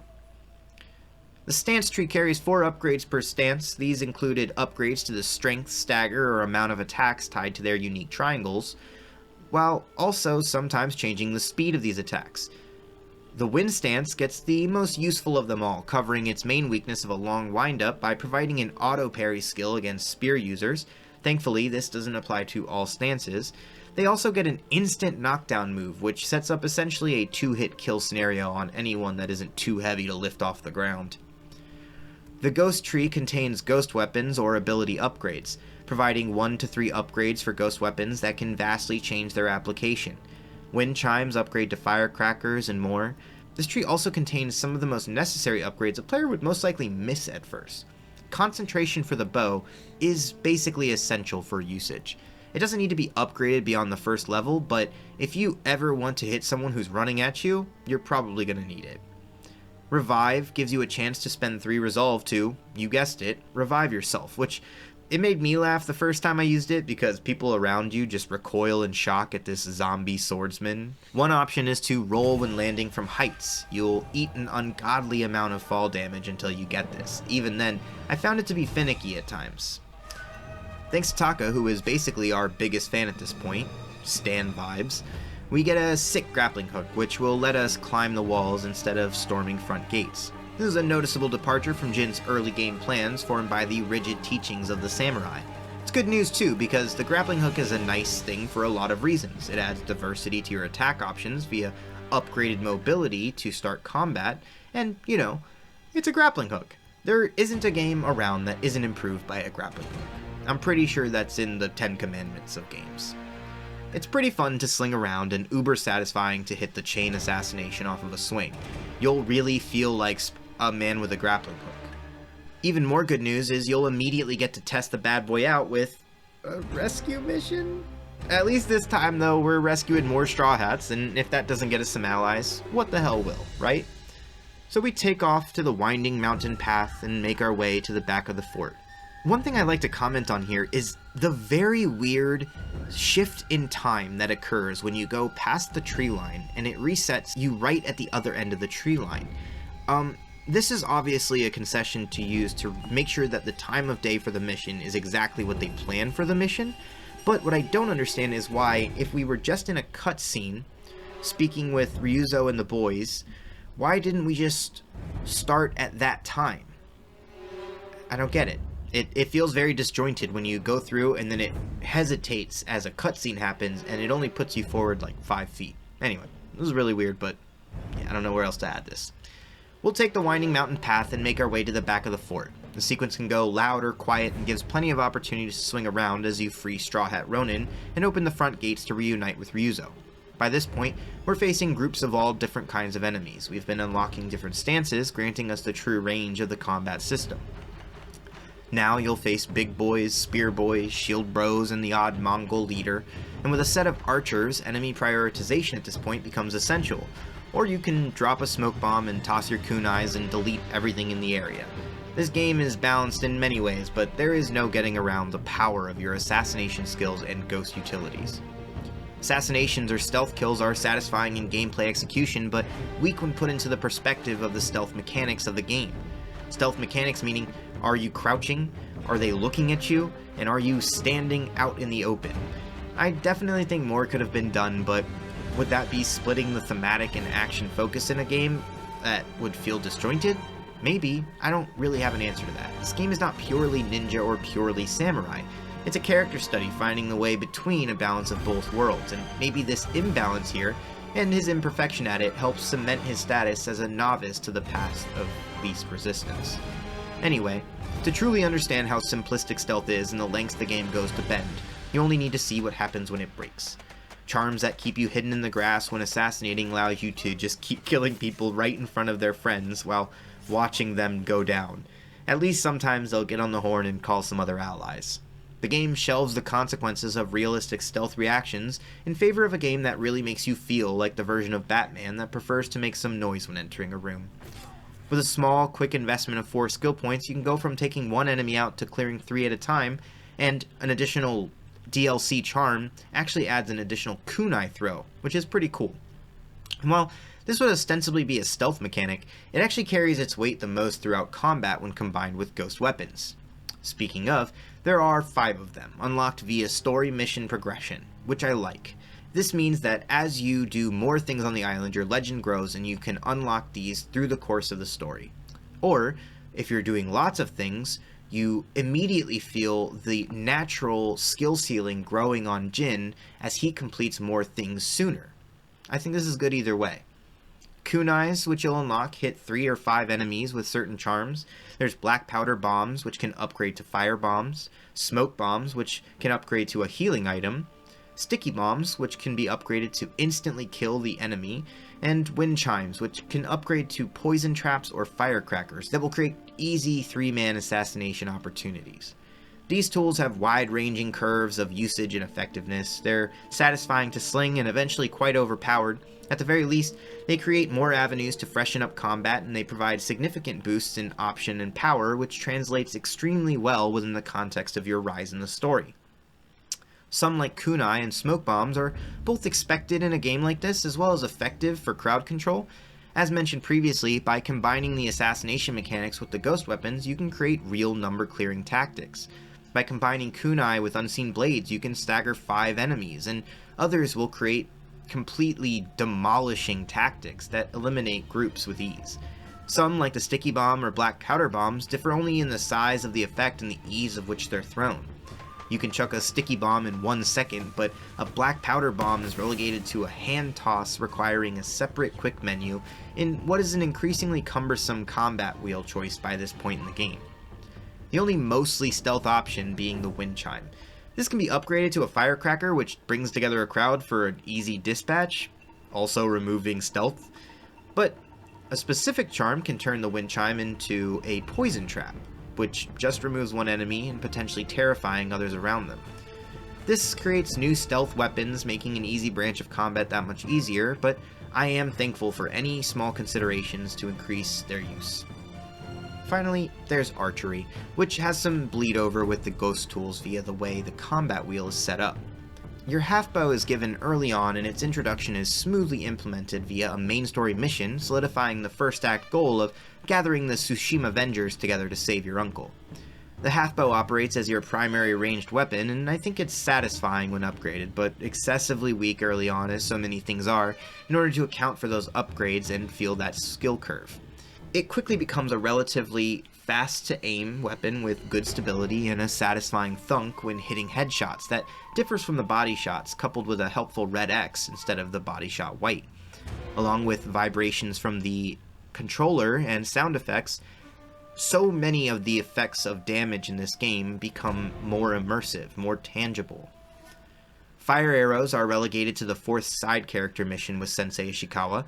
I am fine with this, being a missable upgrade. It's a low-level barrier for entry to a high-level upgrade. It rewards investing in side character stories, which all range in quality from fine to excellent. Poison arrows are unlockable by receiving a charm from Yuriko as a side character mission reward. You can collect 2 of them, giving you 15% chances that stack, coupling with fortune charms, and this is just another way the charm system actually goes pretty far to diversify play in ways you wouldn't expect. I would have liked to see a madness charm as well. The longbow is another weapon you'll earn. It's heavy and explosive and acquired after an excellent mythical mission, the Curse of Uchitsune. It is available after Act 1 or in Act 1, but missable if you don't actively seek out information of the world. Missions found in different areas when you interact with musicians. Ultimately, all the mythical missions are unveiled at the end of the main story, though. Extremely clunky when first unlocked, the longbow becomes downright destructive by the endgame. Very slow draws account for extremely long range, and improved via upgrades, it becomes an easy-to-handle destructive force, its power allowing helmeted kills even on high-level enemies like generals. It also comes with explosive arrows to make impactful additions. Additionally, we get a blowgun we'll shoot poison darts and madness darts from. Poison darts are acquired in an Act 2 main story mission, and madness darts are acquired when completing a side character mission with Yuriko.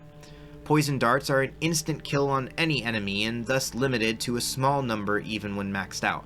They also have the ability to terrify surrounding enemies. Madness darts are more than an instant kill. With careful choice of enemies and a useful charm, you can actually create a camp-clearing tank, which will do half the work for you. Finally, with the hand throw on our long-range weapons wheel, there are wind chimes, firecrackers, and black powder bombs from the ghost weapons lumped in. The previously mentioned black powder bomb, wind chime, and firecracker are set to the left trigger, left D-pad, then face buttons, in a way that feels unnecessarily cumbersome when everything is unlocked. I wonder if a combat wheel could have been changed as opposed to the current form that keeps both ghost weapons and long-range weapons on the same wheel, maybe on the top and bottom of it. But either way, I wish that we could hold more combat items and easy-to-access storage, but put a pin in that. The power trip is good at this point though, because with a victory in hand, allies secured, and the grappling hook on our growing utility belt, we gotta get the band together and play this show. The Tsushima Avengers assemble to storm the castle, but there's no Ronin to be found. Looks like all efforts to secure the alliance failed after all. Either way, the time is now. Scaling the cliff walls and weaving our way through multiple levels of the fort is a nice return to the intro of the game, at one point even reflecting on the farthest you got as you crossed the bridge where the Khan tossed you over. Jin plans out his entry in advance and deliberately rebuffs an idea of forced front door breach, in favor of his new subtle tactics. This time he won't be denied entry, by hook or by crook. This time, with Yuna, we cross and the player snakes their way around to open the gate from the inside. A few more combat sections later and you'll face one final gate to sneak around, but after wedging ourselves through, we're thrust into a cutscene, and who else would appear but Ryuzo. I'm sure he's just here to help us storm the gates. Better late than never, am I right, my guy? What? Betrayal? You were my brother, Anakin! Oh, sorry, wrong samurai story. If you've only played the story missions exclusively, this may be your first one, but it's the best time to discuss them. My favorite part of the game, the duels. These amount to really tight 3D fighter boss battles against single opponents that are often set in striking locations and provide an intimate interaction with the enemy. One-on-one. No tools, no bows, just your blade and reflexes. As you come across duels in the game, they'll increase in complexity and aggression, but if you can handle being ganged up on, you will probably be just fine here. Along with the fact that it will just respawn you basically immediately, you can replay them in that fight as many times as it's needed to succeed. They are a nice balance of pattern recognition and guard breaking. You're encouraged and basically forced to use the corresponding stance, but through strategic breaking of the guard and combat skills earned through mythical quests, you can mix different stances and heavy attacks to provide a nice combat flow, which provides much more depth than initially suggested. Between the audio-visual vibe and the combat system, these duels distill the best parts of the game into a spectacle that never got old for me. Depending on how you feel about Ryuzo by this point, this fight may be satisfying or bittersweet. To me, I felt like it was an understandable but regrettable turn. Regardless of how the player feels, Jin is straight up not having a good time. We have been peppered with resentment and regret over the course of our time reunited with Ryuzo. We felt the bitterness when they recall their fights as young men. The regret Jin may or may not express, depending on your dialogue, can absolutely affect how you feel about the relationship at this point, further emphasizing the usefulness of supposed fake choices that dialogue provides in the game. I had chosen to be apologetic to this point, so Ryuzo's betrayal, while understandable, was extra frustrating. I had made every attempt to repair our relationship, and like Jin, I felt the weight of its collapse in that moment. In this fight, you'll face simple attacks, parryable attacks, and unblockable attacks, with a spinning one being particularly troublesome. Eventually, you'll find the rhythm of the fight, the ebb and the flow of parry and counter and dodge and attack, and in turn find yourself caught up in the dance of the duel. It's hard to gas the experience up enough, and when you finally beat Ryuzo, you offer him his hat, begging him to turn back. He rejects another offer at cooperation, another olive branch extended by Jin, willing to forgive if only to keep their chances going, but scurrying off, unwilling to turn back from the path. So, you have one final squad of baddies between you and your uncle. On the way upstairs, you'll cross another threshold in shedding your honor, the Shoji assassination. Killing through a screen door on an unsuspecting enemy. If you didn't disappoint your uncle before, I'm sure this would break his damn heart. Though by this point, I'd probably sent hundreds of Mongols to live at a farm upstate, and I left my honor looking like the portable toilet at Coachella. He doesn't notice it though, and our meeting is about as indicative of their relationship. Jin is immediately throwing himself down in both reverence and apology for not, checks notes, taking down an entire castle by himself. The rescue isn't complete though once you reach your uncle. We still need to finish the fight. Together with your uncle and allies, you'll clear out the dredges of the occupying force and retake the castle. We see the effects the betrayal has on Ryuzo as well, forced to commit even further to the Khan, doing some light war crimes to secure the role he's taken up. You can see the Khan working once again, manipulating and scheming his way forward. The horror written on Ryuzo's face, the pain in his voice as he begs for them to open the gates and release him from his task. The soft tones of the ghost leitmotif plays on as we feel the pain of the moment and the gates finally open, ending Act 1. Act 2 begins with a somber Jin kneeling in a peaceful clearing within the walls of Castle Kaneda. Not just any clearing either, we are just feet away from his friend's betrayal, and with his own actions weighing on him, Jin prepares to meet the Jito after he has had time to recover. Your uncle begs you to turn back from the path you walk, but Jin reasons that we only did what was necessary to free him. We can tell our uncle appreciates the effort, but isn't sure he agrees with the price. Together, we'll ride to a nearby fort to free it of Mongol control and light the beacons of Gondor, or Kashima. We will sit through what I can only describe as one of the most uncomfortable tensions as Yuna and your uncle jab back and forth in the aftermath, Jin awkwardly trying to ease the tension and fight for both sides. Norio, one of my favorite side characters, enters the game here, and this boy thick. Norio's a big boy with a big heart and a real competitor with Masako for most tragic story. Soft-spoken, warrior monk with additional layers of a big shot brother, the guardian Enjo, kept in a hole in the ground with fellow monks and left in the dark, their numbers slowly dwindling, bringing the relief space provides, but the dread of not knowing who's next. It's a miracle he's as nice a guy as he is. Sadly, the story is another perfect example of the unintended consequences of Jin's actions. As Norio is tested through his experiences on the island, he loses faith in his religion while gaining faith in the ghost and his ways. This leaves Norio broken and lost, as the demonstrable results of the Ghost's methods clash against the path he's spent his life adhering to.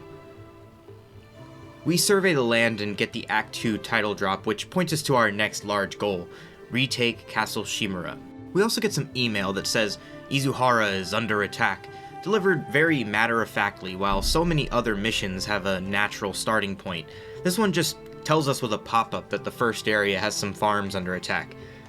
If someone told me more naturally, then I missed it, but it would have been a perfect way to integrate with a side character at the fort coming up to advise us the way they did for Norio.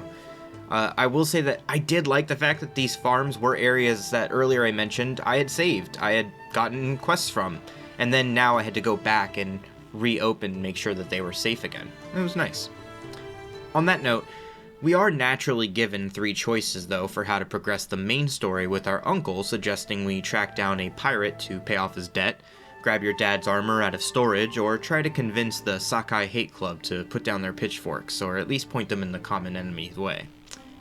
I like to go for the armor first. I figure every new armor I got was a treat, and how would this one shake things up? Thankfully, it does so in interesting ways. Reaching your home isn't just an armor pit stop, it's also a trip down a traumatic family lane. Jin is greeted by his former nanny, Yuriko, but he is quickly left to pay his respects at the Sakai family grave. As we pay our respects, if you haven't stopped at one yet, this will be your first chance to do the peaceful reflection of a haiku. These are nice, relaxing breathers where you take time with Jin to reflect on 3 options 3 times. These may be story-related or related to the scene around you. I found myself first picking the phrases, then I began picking the spot without looking at the text. I let my eyes be naturally guided to one part of the screen or another, a flower, a waterfall, an animal, or a rising trunk of a tree. I found that the setting would naturally capture my attention, and I wanted to let that feeling carry me through. I like these a lot. Light for my father.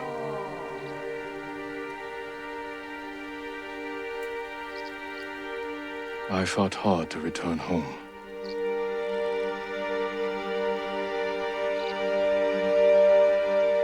This old tree lives on.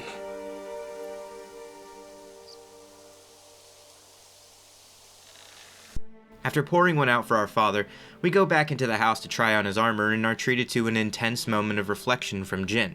If the first section was calm and contemplative, the same cannot be said for the second half. Jin comes off as both reticent to pick up his father's armor and unworthy, while steeling himself by his desire for more strength to save his people. It's a nice scene capped off by a great new armor perk that we get to put to immediate use, via standoff with our new enemies, the almost allies Straw Hat Ronin. Clearly all in on Team Mongol at this point, the enemy is openly hostile and literally at your doorstep. The Sakai armor, punctuated by its strength, health, and an upgraded standoff feature, eventually increasing your total number to 5, which is a decent chunk of almost every enemy group you can come across. We aren't done here though. In one of the most important steps for Jin in the game, we ask Yuriko for a specific type of help. Poison! This startles her, but you can tell she won't be pushing back against Jin's wishes, only requesting he remain a good person. Whatever that means is left up to them to decide for themselves. Like Heisenberg, we have a distribution problem, but after a quick trip to pick up reeds from a riverbank, cleverly putting us into direct conflict with a camp allowing us to get another immediate use out of our new armor, we return to Yuriko with a blow dart dispenser in hand, and then head together to our new ammo source, a flower which will begin to pop up as an interactable in the open world. This ride helps with building characterization of Jin's early family life, but my goopy gamer brain is desperate just to get where we're going, even when they fortunately let us ride on our horses at a pretty normal pace. Combining the poison and blowgun gives us a terrifying new weapon, actually terrifying in that it will scatter enemies that watch their coworker vomit blood on their feet. Safe to say they caught something serious, probably should have minded a 6-foot distance. The game takes this moment to once again hammer Jin with a guilt-ridden flashback. But we must set an example for our people by remaining true to our code and to ourselves. The poison's just for now. After the Mongols are gone, I won't need it. But I noticed that by this point, Jin is pushing those thoughts away quicker. He even rationalizes that he only needs this for now. Once they win, it won't be necessary. Still, with the mindset that what he's doing is temporary, just a phase. But can he go back? He certainly hasn't conceptualized that yet. It's this moment of the game where a tangible relatability formed for me.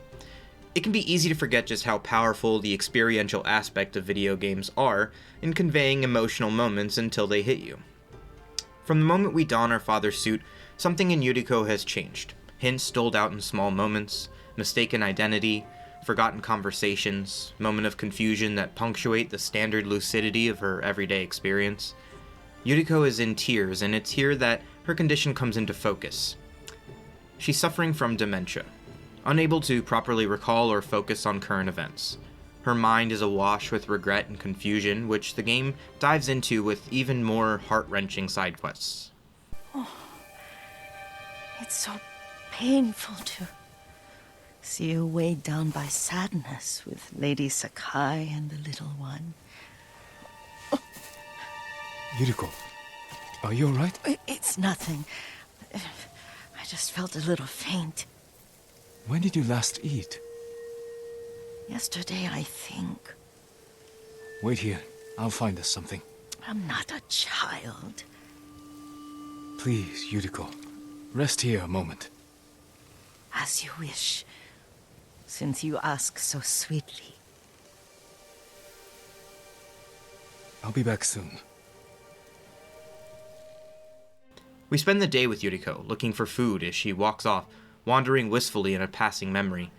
He tracks her down to the woods where she explains in her disorientation that she was following her long-dead mother. Switching frequently between young Lord and Lord Sakai Kazumasa, it's clear her condition has worsened. She implores Jin to follow her, leading the pair to a cemetery where her mother's body resides. Sitting together, we gaze out on the horizon. Yuriko's dementia has fully taken root as she talks to Jin, mistaking him for Kazumasa. Jin goes along with it to provide comfort, though, and it tortures him to do so, but not nearly as much as seeing her this way. Yes, I remember. That night, I was so scared. So sad for little Jin. But I was so happy. Does that make me a bad person? No. When he recovered, when you taught me how to ride, the day we rode to the onsen, the sunset was red and full.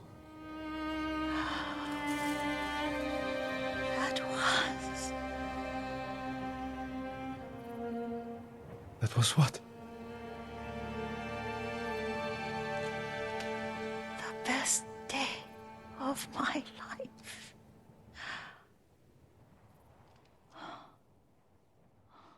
Yuriko quietly passes away while telling Jin that the day she shared with his father was the best of her life. Video games as a medium are a truly special experience because they can combine active control of the character, mixed with narrative and visual cues to, more than any other medium, provide an opportunity for true empathy.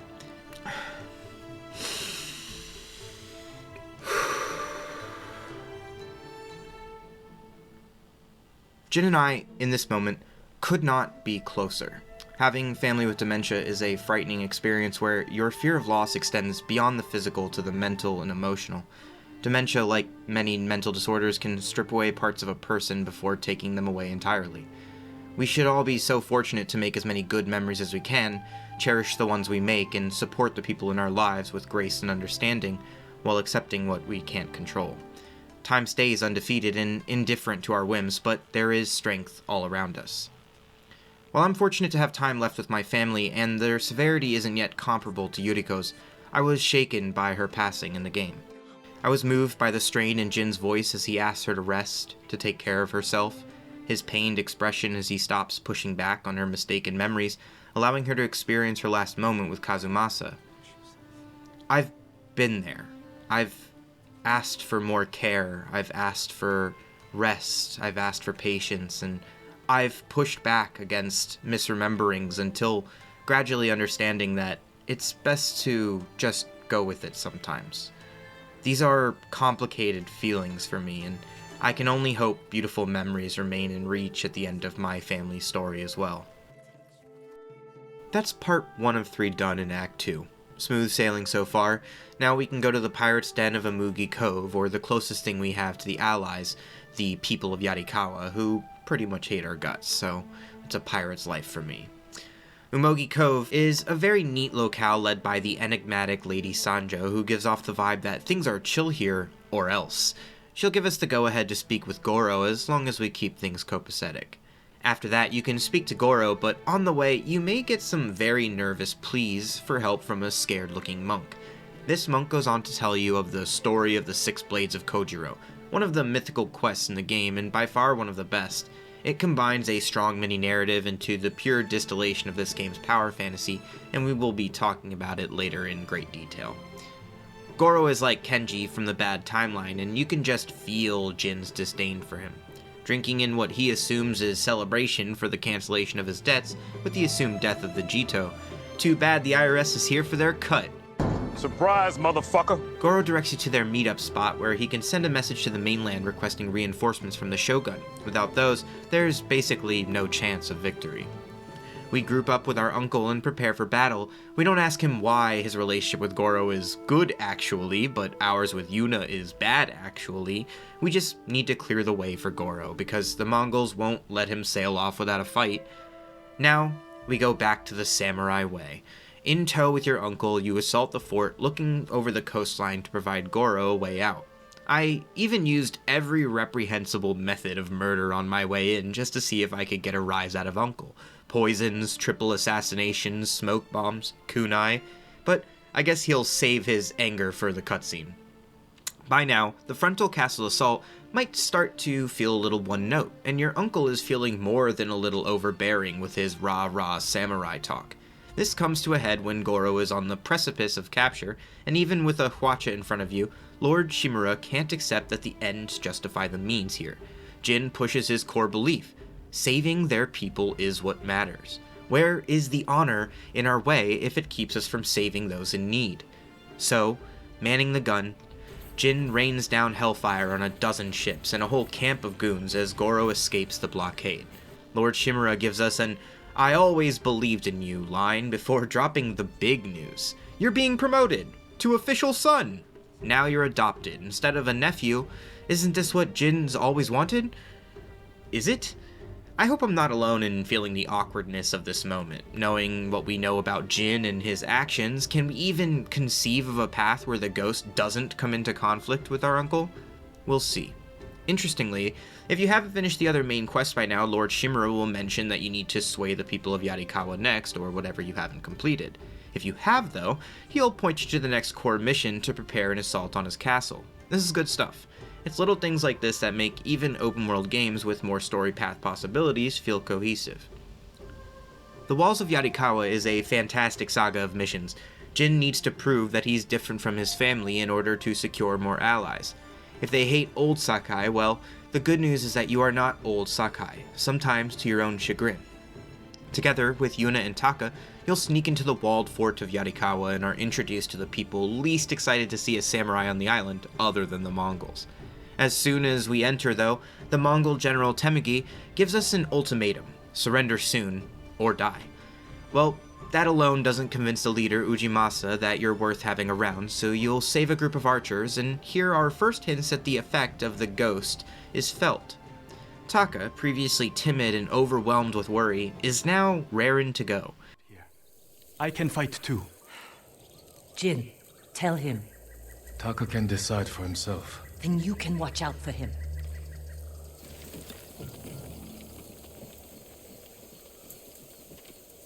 Are you scared? No. Not really. A little. Yuna's never afraid. You're probably like that too. I know it doesn't seem like it, but we're all afraid sometimes. Even Yuna. Even you? Yes. When the Mongols took my uncle, I was afraid I'd lose the only family I've left. That's how your sister feels about you. Without her, I'd be dead. So would I. He is emboldened by our legend and placed in our care for a quick ambush, one that can see him injured and in need of rescuing before a failed mission state. This interaction and others to come subtly reinforces that overall theme of trying, and sometimes failing, to rise to the expectations of our idols or those we respect. After the successful ambush, we'll have recruited the archers and they'll put us a good word in at the camp. Just in time too, as the Mongols decide they're going to go ahead and get the answer to that surrender or die question. The siege of Yarikawa works as the culmination of this conflict, starting with a low-key scene where Yuna and Jin share a drink and a laugh, and finally some personal trauma and a very natural feeling evolution of their relationship so far. I like their relationship quite a bit because there is clearly a growing respect, admiration, and platonic ideal friendship here. There's no sexualization, there's no tokenism, and no one is given a story arc that is dependent on the other's feelings for them. You can hint that sometimes there is something potentially there, but thankfully this is all played in a very subtle, very low-key and natural way. Jin admits here, though, that sometimes the only choice is to walk away from everything you know. We are slowly chipping away at the layers of what true honor means to Jin here, and that's when the siege begins. They're attacking! Stand your ground! Every Mongol who sets foot inside our walls will die! Don't let them past you! Archers! Cut them down! You go to multiple breach points where archers you've recruited and a city whose opinion you've swayed are fighting at your side to hold back the Mongol onslaught. You'll race from gate to gate only to realize that no progress can be made until the catapults, raining fire, are taken down. Or are they trebuchets? I don't know. Let's take a look.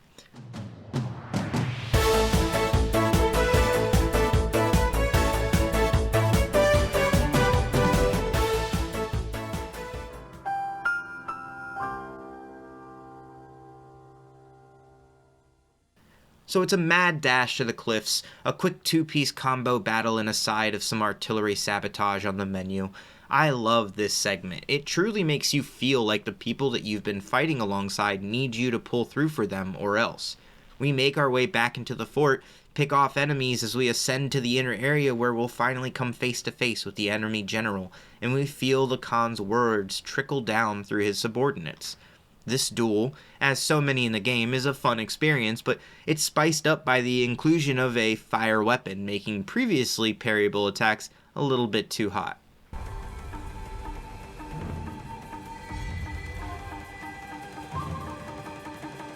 I am Jin Sakai, and I have killed men like you all across our island. Your blood will soak the island!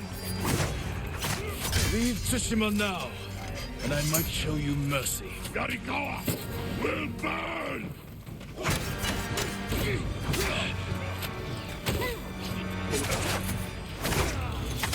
You have killed men in many countries, Tamura, but here, you die.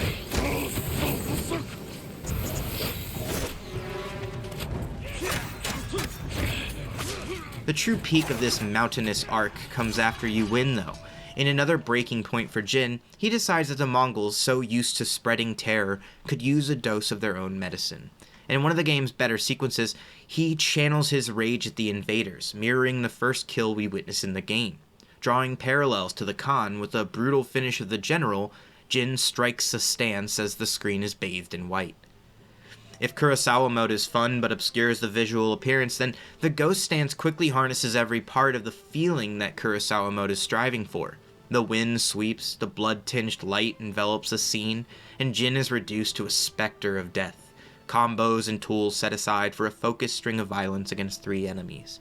You are the Ghost, and the moment that grants the skill to you is a great example of that story building up to a satisfying payoff. From the moment you first trigger the Ghost stance and the screen turns monochromatic, the music changes, the wind picks up, and the adversaries in your range become what the kids call shook. On your first slash, you get the screen bathed in red and a frightened reaction from those that remain. 2 more swipes and you're brought back to the mortal realm, still Ghost in legend, but once again grounded within the established combat. This mode goes a long way to try and engender a feeling of otherworldly strength, and it nails it. If you haven't turned on the Kurosawa mode to this point, you get what I feel is the perfect mini Kurosawa aesthetic that doesn't hinder the visuals the way the persistent mode can. Coolness of this aside, I wish that we weren't constrained to such a rigid feeling attack set. You have 2 different sets of basic attacks, and aside from a jump attack, once you've experienced this mode a few times, you may forget about it entirely. I usually use it on the very last enemy if I remember I have it. It resets completely after 1 hit, and that becomes a power you kinda simply forego in favor of more varied combat the rest of the game provides. The power trip is undeniable though, and for this first one, you'll carry that energy through to the rest of the sequence as you seek to power wash the scum from the walls of Yarikawa. With the enemy forced out, Jin turns to the people he's saved and Jin turns to the people and makes one final push for their support. And through his efforts, not his insistence of some perceived honor or code, he forces them to acknowledge their own part in this victory as he sways them to his side. Not to a clan, not to him, but to the idea of the ghost, and the ghost of Yarikawa, as well as Tsushima. Great stuff. By this point, you have most likely unlocked all of the combat forms if you've been tackling camps, something you'll realize you want to do as soon as possible as your combat system feels woefully incomplete until that point. Something I'd like to discuss now. For swordplay, first things first, let's lock on and kill this guy. Well, no, that's right. There's no lock on. This was a divisive change that I remember being pretty sour on initially, and I've softened my position to it's fine. I think it's more than passable and allows for that free flow aesthetic popularized by the Arkham games. In more than a few scenarios, however, this was an issue that I think given the limited camera speed options, the desire for a lock-on auto switch when defeating enemies would make perfect sense in theory. And that's why I think if they had the option, it could have made things smoother. Spoiler alert, it didn't make things smoother, but put a pin in that. We'll change weapons with, well, there is no change. 1 weapon, 4 stances, plus an additional mid-game overpowered ghost stance.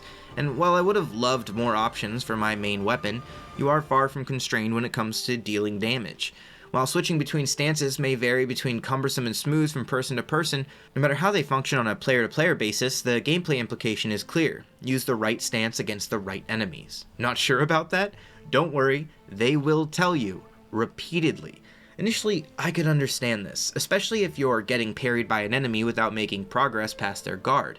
However, I think the choice to literally stop gameplay, outline the choice with text and a Super Saiyan aura, while only allowing gameplay to resume once you finally switch stances is way too handholdy for my liking.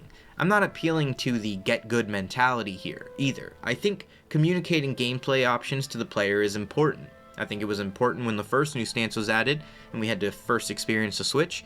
I think it overstays its welcome on the 3rd stance, and definitely has to stop sleeping on my couch and move out by the 4th. So the game goes out of its way to force you to take a stance, right? Well, sort of. Not all stances are created equal, and you'll see why. Each stance has the same pool of square attacks available to them, which express themselves differently based on the stance you're in. Each has their own triangle combo with a triangle hold attack, and a notable difference both visually and in application. I think the system is great for its base simplicity and in its subtle depth when learning to smoothly switch between the stances. Breaking the guard with the appropriate stance and then switching to the preferred stance allows for more freeform combat that has players build upon an already satisfying system. My personal feelings towards this, they're conflicting in some ways though. I would have loved to feel less utility when using a non-compatible stance, but I think that this allows for a healthy mix of enemies when each of those base stance enemies also have ranges in their difficulty. There are bandits with swords, spears, and arrows which are easy to dispatch with minimal attacks. Ronin with mercenary swordsmen have more complex patterns and the ability to parry you. Mongols with swords, shields, spears, brutes with explosives and arrows. Of those, there are basic enemies with no guard, enemies with guards but no parry abilities, and enemies with advanced parry abilities that allow for them to either dodge and counter or parry attacks with compatible stances. I think this spread of enemies with a range of complexity allows for enemies to feel fresh even after tens of hours. With multiplayer co-op missions on the table, I can imagine Sucker Punch felt the same. I wish we had gotten different character types added that made enemy prioritization more important, but put a pin in that. So it's rock, paper, scissors, Moon. And ghost. Rather, stone, water, wind, moon, and the ghost of Tsushima.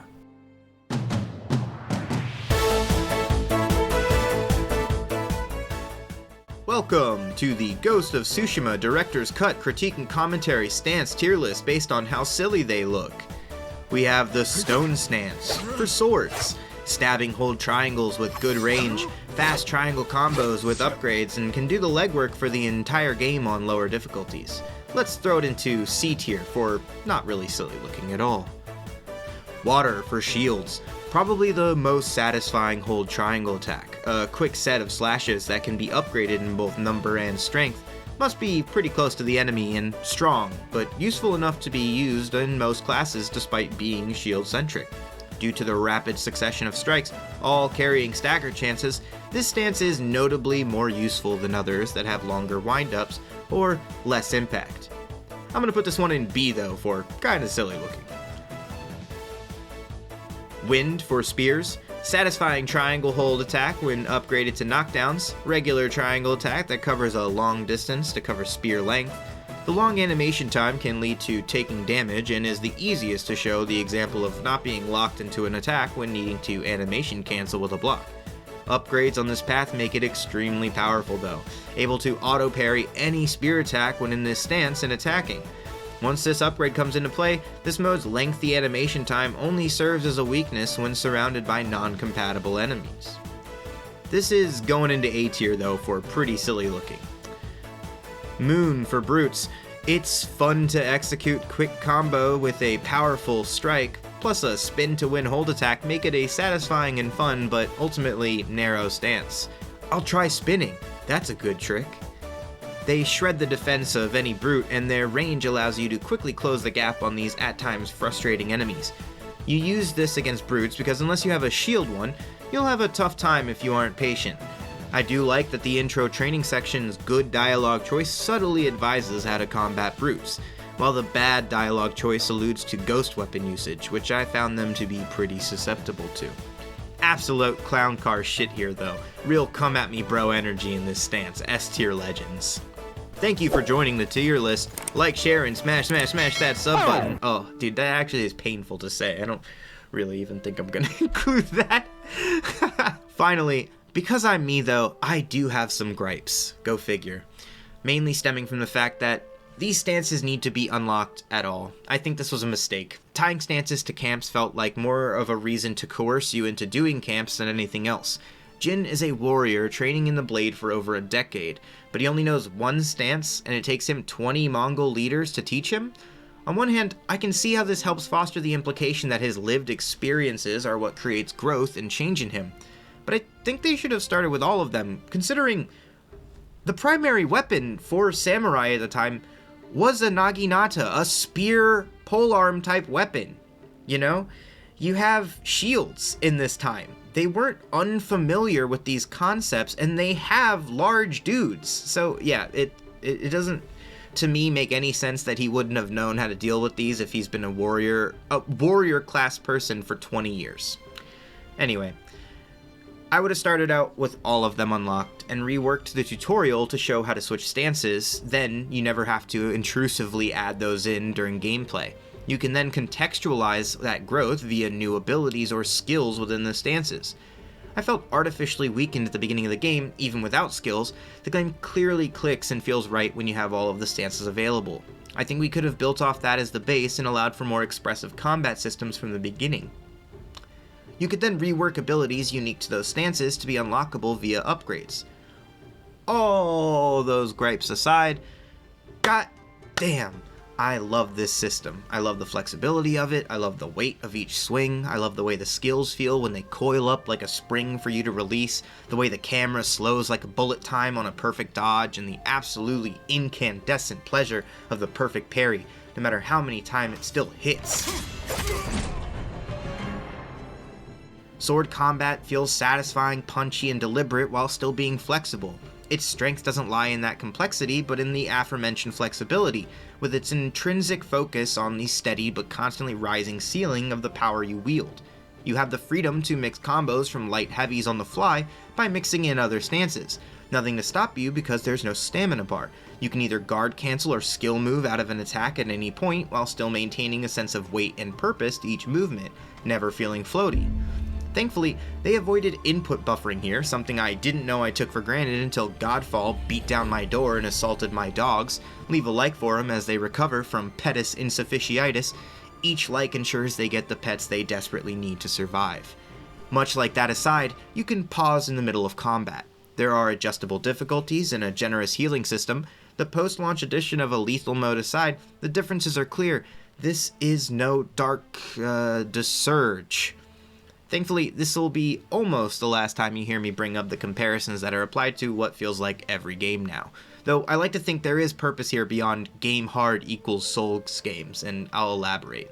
But truly, I love the flexibility in this combat system. Thanks to the action canceling once you swing your sword, you aren't locked into that choice and can pull up your guard within the action. Now, this isn't a 100% chance that you'll avoid damage if your action isn't quick enough, but you can use certain combat arts to avoid damage when a mistake is made, blocking or parrying, rewarding quick reactions on multiple levels.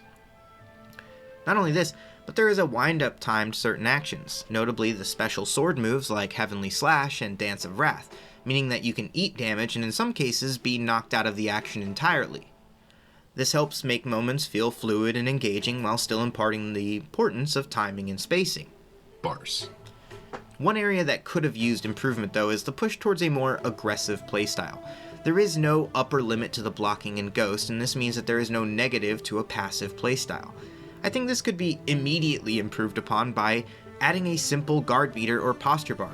Something that they already show in the game that enemies adhere to, and something that I will unabashedly lift from Sekiro as a prime example of combat done really right. A game that places focus on the defensive aspects of a combat system by using the offense to push the control of the rhythm of battle as a counter. Along with the posture bar, Sekiro has a sweep unblockable and a thrust unblockable for enemies, which, similar to the Ghost, includes some methods at punishing those methods through mastery. Through precise spacing, you can jump dodge and sweep and punish by bonking them on the head. Through a move you'll learn in-game, the Mikiri counter, you can do a blade intercept trick that, on thrust moves, further impacts enemy posture. The trouble in Sekiro is that they have the same warning, and sometimes it can be hard to tell based on the animation which one they're about to do. Something as simple change in color they did here in Ghost pretty well, by a glint being blue or red. Right there though, you can see a perfect system. You and your enemy have a posture bar that the world adheres to. It loses strength with health or repeated blocks. This is interspersed with two types of unblockables to keep you on your toes, but skilled players can also use them as punishment windows. And if you perfect parry, your posture will never break, another layer that rewards mastery. It forces a player to constantly engage, because if you haven't done any health damage, the work you'll do on their posture will evaporate in moments. It lets skilled players take advantage of more windows to be even more aggressive, while others will feel the combat slowly pushing them towards the more aggressive, more fluid playstyle. Finally, the sound design gives a tangible feeling to the rhythm of combat, so you can listen to the clashes and improve your timing, integrating sound design in combat in a meaningful way, something Ghost also does via the shouting archers mechanic. At least there are unblockable attacks in the game which do interrupt the player from blocking indefinitely, but I think, again, the posture bar would be a nice, healthy upgrade to this system that completely removes that turtling aspect of blocking. Under gameplay, the difficulty goes from easy to lethal, and as all games with difficulty sliders, your mileage may vary. I played through the game on hard and lethal with several hours placed into easy and medium to compare. I always recommend to anyone that you play the highest difficulty you feel comfortable with, and the game does allow for changes at any point, up or down, so don't ever force yourself into an unfun difficulty for some measure of pride or clout. Games are supposed to be fun, and if challenging is the fun part, then do that. If relaxing is the fun part, then do that. I personally found easy mode to be just that, easy and relaxing, with a generous damage nerf to enemies and seemingly fewer of them thrown at you, while medium and hard really felt like the smallest gap. Damage given didn't seem too different, and enemy placement and number didn't either. Lethal mode was added in a post-launch patch, and this is a mode worth discussing. For lethal mode, it is probably the most accurate to real life. Fights are over quickly, as everyone does massive damage. For some, lethal mode is going to be easier than hard mode though. While others may think this turns Ghost of Tsushima into the of Sucker Punch games, this mode changes everyone's damage to lethal, you and most enemies, meaning that right from the beginning you'll die in mostly 1 to 3 hits, depending on the enemy. Conversely, so do they. They become easily dispatchable, so if you feel confident at handling hard and can avoid damage, you may find lethal to be easier since you can ignore upgrades for your sword entirely. Upgrades to which, what I can tell through gameplay testing, simply calculates additional damage via flat increases per rank up on the sword or bows respectively. Now, lethal does have some really impressive upgrades to the hard mode though. Enemies are faster, the parry timing is tighter, they do more unblockable attacks, and they are more aggressive when they come towards you. This all gels into a pretty good bump up from the hard difficulty, but I don't know that it's necessarily more interesting on a gameplay level because, frankly, you just trade fewer blows, and it is fun to engage with the combat. What lethal does do, though, is force you to engage with all aspects of the combat, as you'll be utilizing your ghost weapons and your bows, as even archers will do massive damage to you and are probably the most annoying part of the harder difficulties. There is a lower intensity option, and that lowers the intensity of the game, just like it says. Less intense combat, more forgiving stealth. Most importantly though, again, I feel like this game is missing a consequence for passive gameplay, for turtling. There should be some sort of aforementioned guard or posture bar that depletes with each guarded attack and stuns you when it breaks. Unblockable attacks are not enough to separate the harder difficulties in challenging ways beyond higher damage, faster attack. The new big spear boys seemed like their solution, which frankly have mind-boggling tracking on their fairly fast spear attacks that don't really feel like they have a proper way of dodging them and will honestly follow you during rolls if you're going in the wrong direction. Otherwise, I like all the new additions and I don't expect a posture bar to be added in this installment or the next one, but it would be another layer to the combat that has such a solid foundation, and again, the enemies are already bound to that same posture system themselves. It seems like it could be well integrated. The blending of these ingredients, though, would create to me a perfect difficulty curve smoothie or whatever other food metaphor you like. I've made some complaints about the combat wheel. In short, I think it's, well, fine. I can't help but feel that a different system could have been used to keep the wheels for long range and ghost weapons together with the stance selection wheel kept where it was, because I found that switching between several options to be a nightmare at times. But I'm not a games developer, and I'm just some fucking guy on the internet, so I'm sure several considerations were made before this was settled on. There are a few alternate mappings in the game that I found incredibly cumbersome. I prefer attacking with R1 and R2 personally, but I did not gel with the way the new stance switch options resulted from it. By default, stances are tied to the right trigger face buttons, ghost weapons are tied to the right trigger and D-pad, and long-range weapons are tied to the left trigger, D-pad, and face button. Try to switch stances, switch ghost weapons, switch long weapons in sequence with a horde of Mongols on your neck, which will be often if you take the spicy route in stealth sequences. This certainly isn't the worst approach though, and when you learn the timing it does become a natural part of the flow of combat. Above all though, I just want to stress that I love this combat system, even as it is. The combat in Ghost is fun, and that's what I would ultimately call the point of it. It's predictable and reliable where it should be, and consistent in both feel and animation, which goes a long way to hammer home the essence of fairness to the player. It helps empower and challenge you, allowing you to dictate yourself how you approach combat interactions, be it as a samurai or shinobi-focused player. The satisfying weight and vibration conveyed through the controller in the sound of swords clashing, or time slowing, or the sickening pierce of a sword through flesh, all of these things help to keep the experience fresh and engaging for so many. Adding in that the enemy AI is tuned well to the point where you won't often feel like the game is on some bullshit. Those big spear boys aside, just feel my pillars of salt, dude. Getting back to the story, we'll smash cut to a conversation between the Khan and our old pal Ryuzo where they float a new plan to solve their Jin problem. I can appreciate continuing to see situations where the Khan is viewed as a strategist, calculating, but it is undercut by his continued failures to stop you from collecting dubs. Getting your uncle back, the forts you keep capturing, the allies being brought to your side, it all creates a sort of disconnect as we see the Khan as both fearsome and sort of inept. You know, like a dissonance in the narrative. Ludily speaking. Maybe that's too much. All I know is, by this point, I'm getting the creeping feeling that he might not be all he cracks up to be. With preparations complete, we meet with Lord Shimura, who lets us know they've found Ryuzo, and Jin wants to settle things once and for all. I'm sure the mustache-twirling cutscene between him and the Khan has nothing to do with this development. Anyway, Jin asks Yuna to postpone their own trip to safety in order to complete this mission, and I'm kind of astounded that Jin, who has gone through all this, would even suggest that she shouldn't take her chance. But it also goes to show that Jin is trusting people outside of his rigid class structure, and that he doesn't view the safety of the island as purely their responsibility. It is everyone who can fight. Yuna stays firm though, and Jin accepts it on the third try. I love the following moments when you find the camp and begin to do your investigation. Suddenly, you're caught off guard by an ambush. Wait, not an ambush, just a sneaky follower. Taka, taking his courage to the next level, refuses to sit by and demands he help Jin in any way possible, which in this case means as a distraction.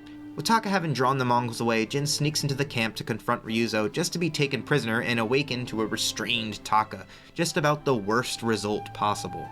The Khan enters, and with all of the gravitas and smugness he can muster, talks his shit and tries once more to sway Jin to his side. I too have pride in family. And I know what it's like to live in their shadow. Why should we settle for scraps when we deserve to be legends? He is a legend. See? Your people will follow you. But this time, Taka and him both push back. The Khan aims to hurt him, though, in more ways than one. Teasing some of his own resentment at living in someone's shadow,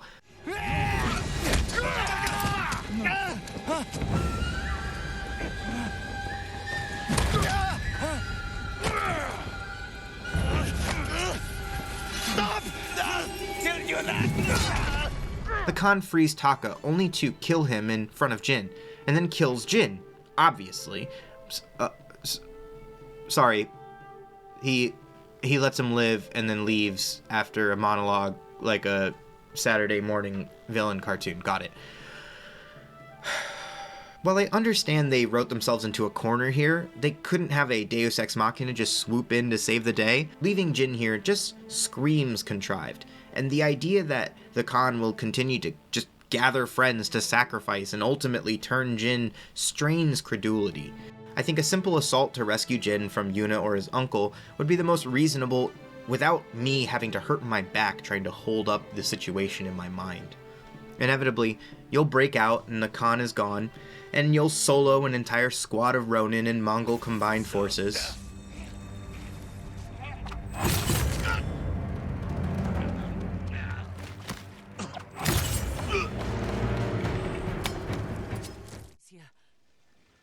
He left a message saying he'd followed you. Where is he?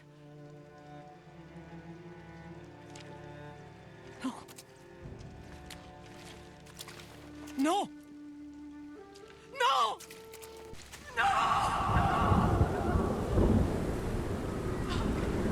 Confronting Yuna on the way out, we are powerless to stop her from seeing what has been done to her brother. This is the cost of believing in some legends. Sadly, this was a legend Yuna was instrumental in creating, not the only time Yuna feels guilt over her attempts to protect her brother. Her piercing scream is as affecting as any emotional beat in the game, and while expected, the impact is felt. You know how hard she worked to save Taka, and you shoulder the guilt of his loss with her. Yuna, now with no goal left to strive for, latches onto revenge. Returning to the fort leads to an introduction with the samurai forces from the mainland, and you can tell they feel some type of way about you. They want to make their presence feel as important as mainline forces should be felt. Well, they will be soon. We're going to storm the gates of Castle Shimura to take back the island. Before leaving, though, you have an opportunity to speak with the allies you've recruited. You can see the archers we've recruited from Yarikawa working with Sensei Ishikawa. You can pray with Norio. You can see our effects to change the perception of our clans, acknowledged by Lady Masako. And one I particularly like is Kenji, who's also affected by Taka's death in a major way. Spurring him to oversee the battering ram and declare his intent to make Taka proud, it's a neat moment that organically builds that change for Kenji, making a choice of his own for others' sake, trying to live up to the ideals of those he respects. I think there are criticisms of these hollow representations of specifically the direction of the actors. Most in Kurosawa films are larger than life in some ways. Loud, boisterous, and vibrant. In many ways, the characters in this story are subdued, matching the tone of the story. I think Kenji is one of the most obvious examples of someone that could feel pulled right out of a movie, including right down to the acting and the comic relief that he provides. I couldn't leave here, though, without speaking with Yuna. It is a trigger to move the mission forward, but they wouldn't have needed to force me to in this case. Yuna's been with us from the beginning of our journey, and she presses us to truly become the ghost Taka gave his life for.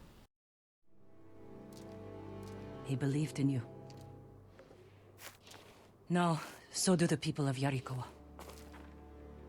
Because you stood up for them when no one else would. They're risking their lives for the ghost. I will give my life for the people of Tsushima. And for you. Let's hope it doesn't come to that. The fate of Tsushima has a title as weighty as the stakes. Storm the gates, take back the island. We ride up the hill with the reinforcements to meet our uncle, and an interesting interaction occurs. Lord Oga name drops your new title, the Ghost, and not so subtly pushes the idea that the ghost isn't needed now that they're here, that the ghost's very existence threatens the Shogun's law. Jin isn't willing to have that conversation now. The important thing, he repeats, is that we save the people of the island first. Politics can wait for later. I love this. Slowly, we see more and more pieces of Jin's old world rebuking his new existence. It comes off as almost petty in this moment, where it came off as fearful and sincere from our uncle. Jin is also pushing back really firmly with each person's attempt at a judgment of his path. We aren't at the breaking point though yet. Jin references a time that will come after the Khan's death, the time for politics. It doesn't feel like he's actually given that time any thought, instead narrowing his mind to a single point, his ultimate target. If he has thought about the actual consequences of his path, it hasn't been with the focus needed to see just how far past the line of return we already are. At least, in the eyes of the samurai he still aims to please. Speaking of aiming to please, we can't storm the castle without one final conversation with our uncle. The tension in our relationship has been building. He speaks of that nebulous future time as one of rebirth. You'll be his son, you'll be his heir. You'll leave the ghost behind and become a samurai once again. It's sort of painful. To see this scenario play out, Jin has fully changed, fundamentally, irrevocably. He is going through that change as we speak. Yet, his uncle has almost no context for it. The context he does have paints a frightening picture, and his code doesn't lend the flexibility needed to understand him. Can we please get these boys some therapy? No time to ruminate on that though. In another scene that feels lifted right out of a Kurosawa film, we crest a hill looking over the enemy forces and seamlessly begin our screaming charge to take back the island. And drive the Mongols from our home!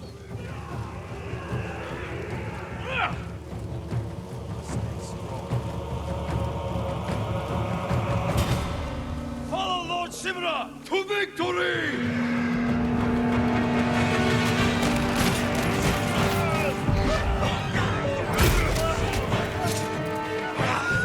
Kill them all! Back down! The castle raids have been approached in different ways so far. Sneaky and loud, though on a smaller scale. This one is as loud as it gets. A full charge at the front gates, and with the entry clear, a battering ram comes through to bust down the first obstacle. This will provide a rhythm for our assault. Clear and ram, clear and ram. By this point, we're seeing almost the full scale of enemy variety this game offers. Dogs, bomber Mongols, archers, swords, shields, spears, big boys following the way of the gun. Even at its peak though, the main game suffers at times from a lack of pressing targets. You'll always want to handle archers first, which are the easiest to dispatch, and leave the big boys for last as they slowly lumber behind you. You feel like an army on your own at this point, switching stances and using tools to clear courtyards on your way up the castle grounds. It is extra cool though to see your allies fighting by your side at this point, though seeing Norio with his Naginata makes me wish so badly that I could use one. Jin is asked to scout ahead the next gate, and well, he scouts alright. Scouts the enemy's direct path to the afterlife. In the first instance, within story canon, of him using his more notorious tactics around his uncle, he poisons the Mongol leader and Lord Shimura is haunted. He is reeling as he feels you pulling away with every action. Run, cowards! Jin! Oh my god, bro. Clearing the way. Not like that. Never like that. Face them as a warrior with honor, not a monster. It's all they understand. He demands you go ahead and repair your honor with a death charge. A little one-note strategy-wise, but sure, okay.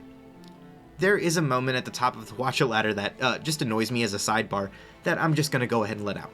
On the small platforms, the Hwacha remains interactable even in combat, meaning if you switch stances, you grab the Hwacha and then take a nice arrow to the face. So, moving on. After reaching the bridge, the Khan's forces are retreating, and Jin, who has truly begun to understand the Khan's thinking, knows something is up. His uncle trudges on though, throwing his men at the wall and watching them die in vain as the Khan blows up the bridge and a score of fighters. As a brief aside, you don't need to fire at all here, as firing does nothing to stop the scene. This is only a little frustrating in that you can just really easily hit the explosive cart with a long distance shot, but this would ruin the set piece, so it just phases right through. At the same time, Jin and the player both being powerless in a situation like this, where we both know we have the strength to decide the conflict, adds fuel to that hopeless feeling. In any case, this waste of life infuriates Jin, and he knows that these men died needlessly. He vents his anger and frustration at his uncle, who simply demands they speak elsewhere. Apparently, getting his spot blown up in front of Yuno wasn't exactly what he was hoping for today. The simmering tensions finally boil over as we challenge everything our uncle stands for. We call out the failures of the samurai while our uncle airs his horror at the path you walk. If you continue down this path, you will be no better than the Mongols. I trained you to fight with honor. Honor died on the beach. The Khan deserves to suffer. You are ruled by your emotion. I sacrificed everything I knew to save our people. I gave them hope. You did nothing! And the scene culminates in a slap across the face as Jin storms off. This is the same uncle who was adamant about controlling our emotions, but himself breaks down, slapping Jin and responding in anger, which, checks notes, is most definitely an emotion. Just another layer to the hypocrisy, though, that is put front and center. The first part of this siege is done now, and a new plan is being formulated to get across the now destroyed bridge. Jin has plans of his own, though, and he goes off to speak with his allies until finally reaching Yuna, who knows the real reason these allies are here is because of him, and not Lord Shimura. Jin has resolved to follow his own path and save more lives by sacrificing his own personal honor, or solidify it from a certain point of view. Turns out, Taka provided us with a posthumous gift. Every superhero needs an outfit, and Taka saw fit to give the ghost his own.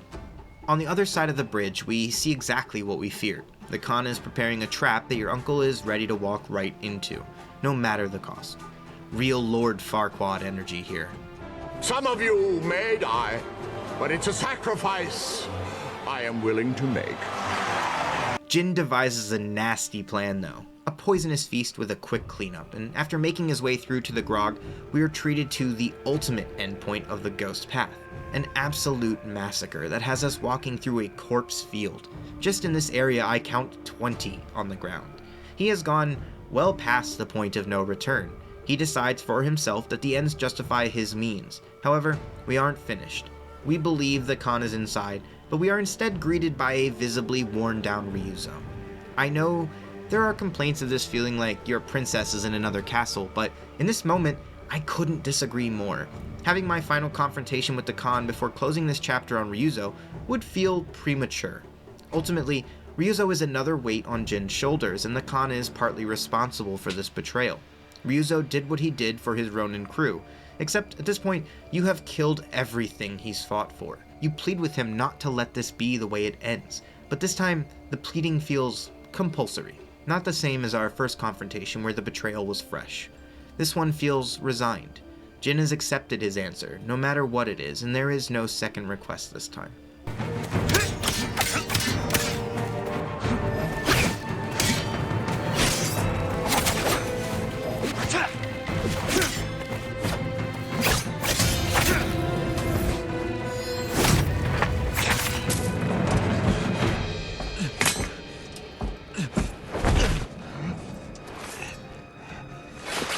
Jin.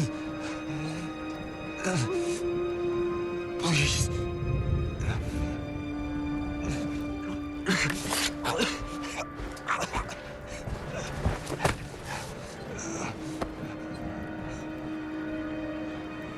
Goodbye, Ryuzo.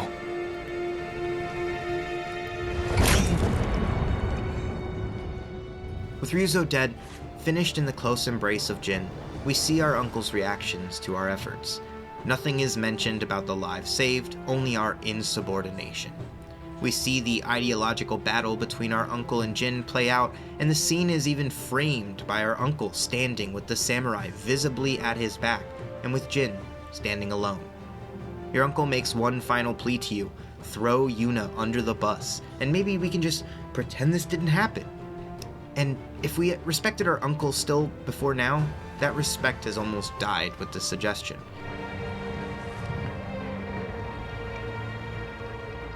And you will be judged for it.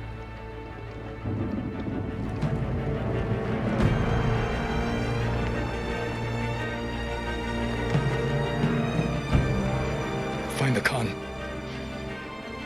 Jin. For Taka. Go!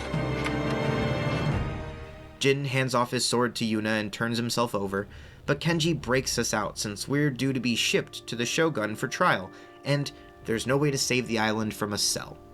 During our escape, we overhear samurai and citizens alike discussing the ghosts, some with horror and others with annoyance. We just can't win here, it seems. We escape on our horse, and while in a cutscene, our horse takes several arrows, and the following moments give us confirmation that this is serious. There will be no video game respawn here as we hard cut through several tragic scenes where the situation worsens and worsens until our horse collapses.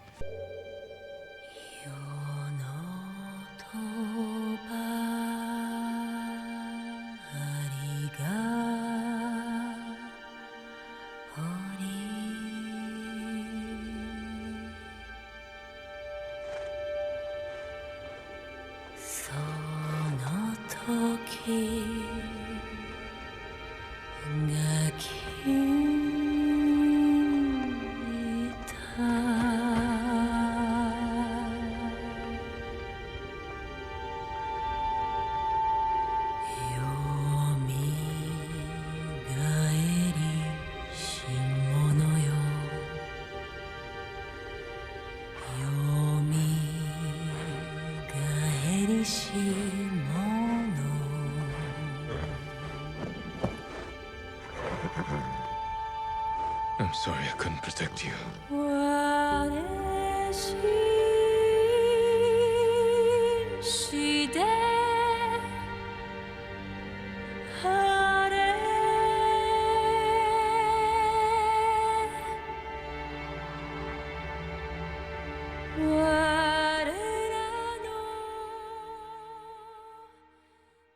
In only an hour of game time and one in-world day, you have killed your friend, abandoned your way of life, and watched your trusted companion die. To say things feel dire is an understatement. The Act 3 title drops with a single goal: kill the Khan. It's John Wick time, baby. Let's go. We are thrust into the final stage of our story, which sees Jin stranded in a place that could easily be mistaken for hell, if that's what war truly is. Our first goal is to find Yuna and get back into the fight. She's tracked the Khan north, and the harsh northern winds lend an oppressive weight to the final leg of the journey. Bodies strewn across the burning battleground, bleeding without wounds, it becomes clear that Jin has given the Khan another tool with which to take the island. Poison provided by the land turned against them. Turned against us too. We are hit with an arrow which, coated in poison, thankfully, Jin must be inoculated with protagonism, a rare condition that allows him to survive the poison that he uses to instantly incapacitate foes. All we can assume here is that there is either some different version that Yuriko makes, that he's been given Yuriko doses his whole life to withstand it, or that the arrow just didn't have enough to get him. Either way, it's a moment I couldn't help but feel the gaminess of. We needed to know the enemy has our poison, it gives a brief glimpse at an upcoming status condition mechanic, and we also needed to get saved by Yuna, so we killed 3 birds with 1 stone. Poison as a mechanic is interesting though, insofar as it challenges the player to stay aggressive and quickly clear the board. You'll immediately burn a resolve node to heal up, and if you take a couple of stray arrows, it can mean your entire reserves. We white out like a Pokemon clip and awaken to Yuna, her general plans to take back a temple so that we can gather forces and make the final assault on the Khan. Getting our first good look at the new environment, and the difference is striking. The beauty of Tsushima's vibrant color palette is replaced with the stark contrast of ash and blood-covered snow, grays and whites and muted greens and yellows. It feels like the end time, and to Jin it may as well be. That's not to say that there isn't beauty here.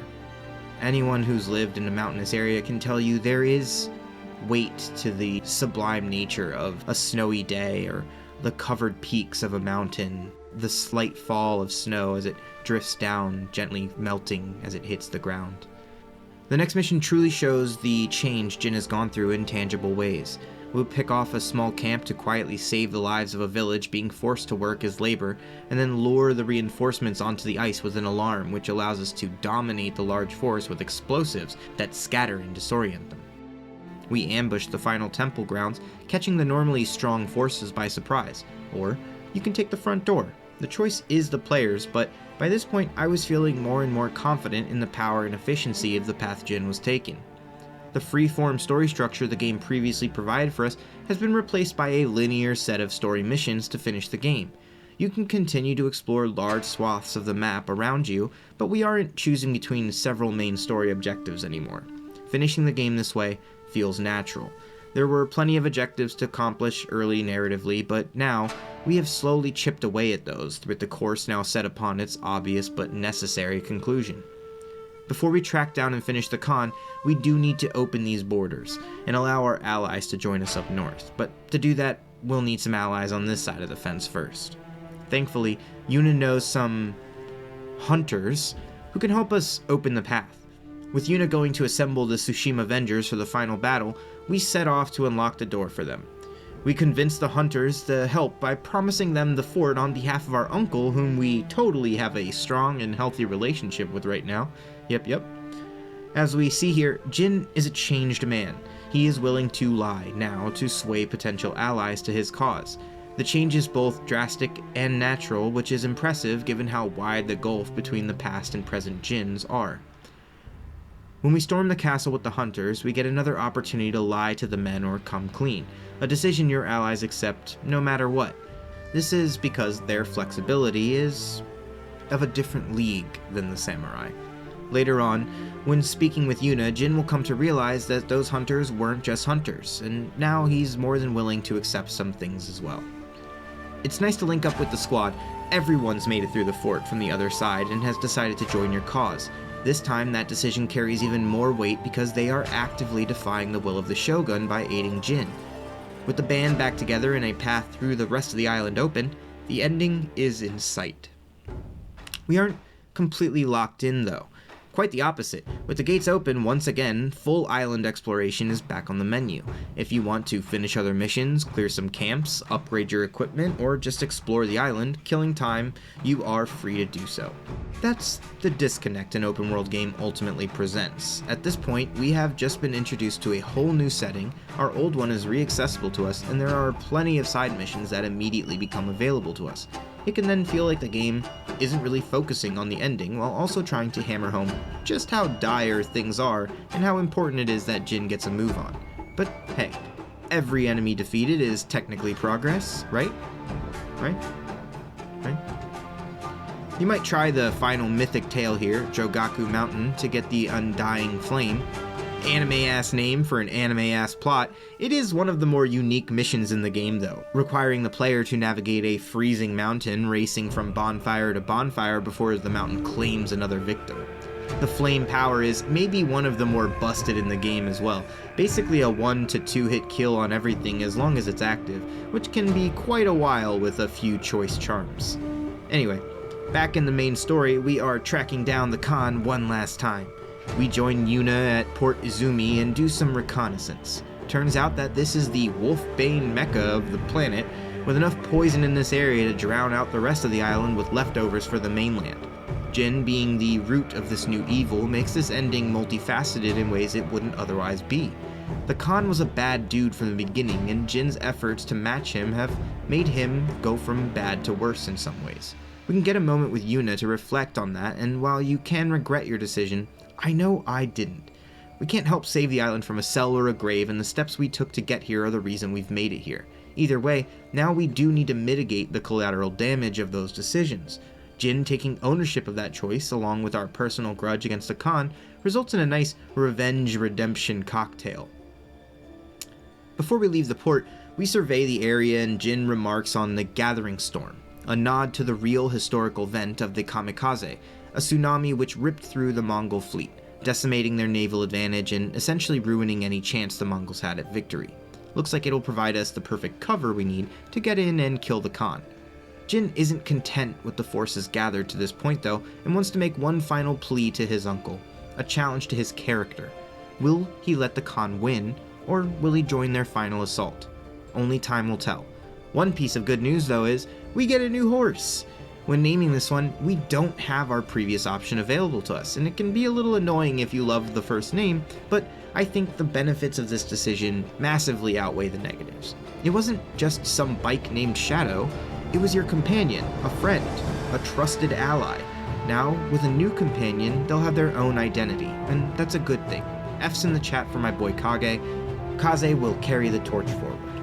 We stand on the shoulders of giants. All 4 shoulders. Do horses have shoulders, or are they all hips? I don't know.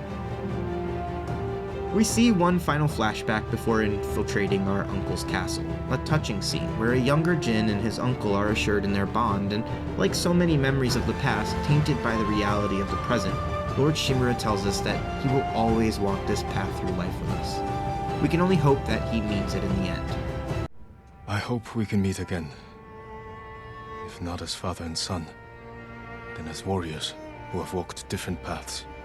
Whatever you believe I've become, I will always be your family. While sneaking in to drop off the note for our uncle, we get to overhear some choice dialogue between him and the samurai reinforcements. He is both upset with Jin and seemingly unwilling to let the conversation linger on what the Shogun plans to do to him, pushing aside the samurai attempting to remind him of their orders, which are presumably kill or capture. We also overhear the report that their scouts never returned, meaning the note we just dropped off will be the only information they'll ever get about the assault or the Khan's plans. Back at Jogaku Temple, we can start the final mission and get one final chance to speak with all of our allies, and if you haven't completed their individual storylines, you'll reference their unfinished business, but must concede that it has to wait until the Khan is defeated. We end these conversations as before with Yuna. Though newer to Jin's life than anyone else, Yuna is arguably the most important person in it besides his uncle, and in the end, Jin is able to laugh with her and requests that she keeps fighting.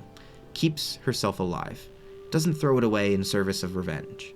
And it's nice to see this relationship have evolved even further, to the place that it is where their experiences and shared grief bind them.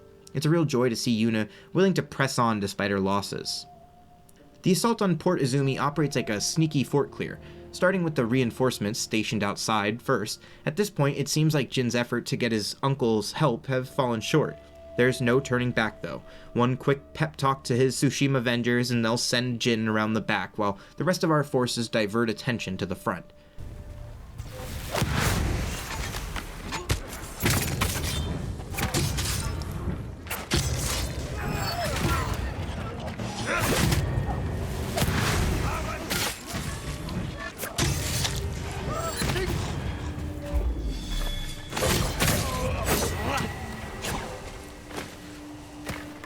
When things seem bleak, our uncle finally steps up and gives us the opening we need to make our way to the Khan.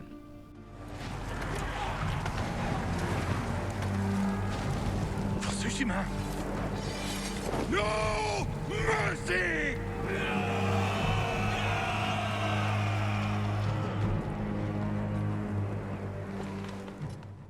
The final duel with the Khan is really well built up to. By now, you'd be forgiven for thinking he might have dipped to another location, but no.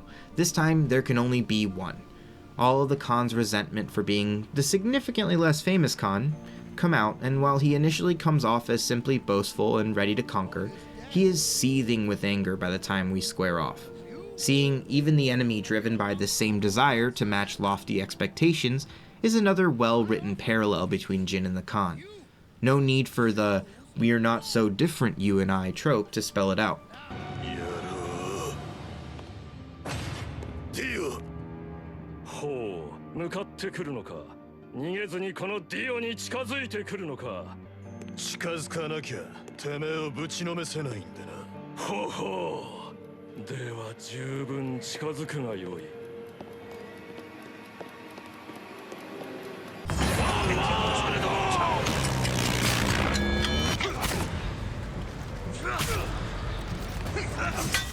He is also our first duel with a spear user, maybe for good reason.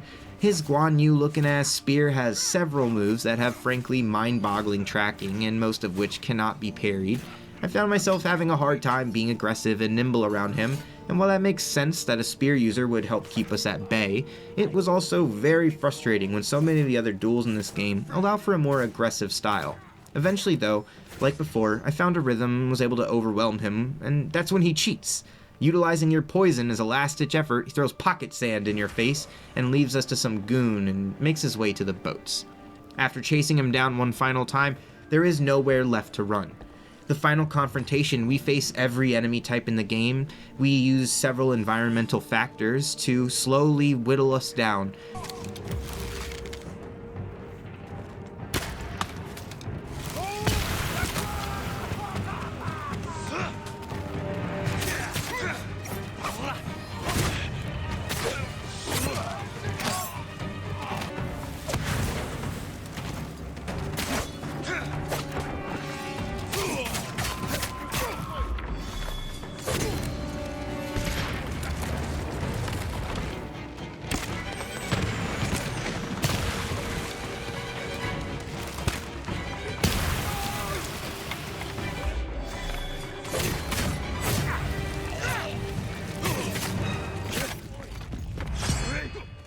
We satisfyingly destroy his spear, leaving him with just his sword and shield. If only weapon switching was a more common thing among enemies, but I'm pretty sure we already put a pin in that one.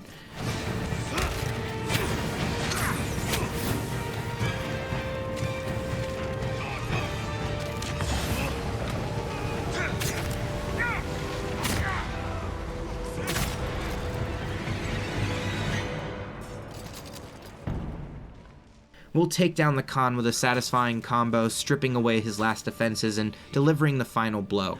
His declaration that he will not be forgotten falls on deaf ears. He has no forces left to hear him, none left to fight for him, and now he will be forgotten, like any other nameless soldier on this battlefield. It's done. No, you will be forgotten.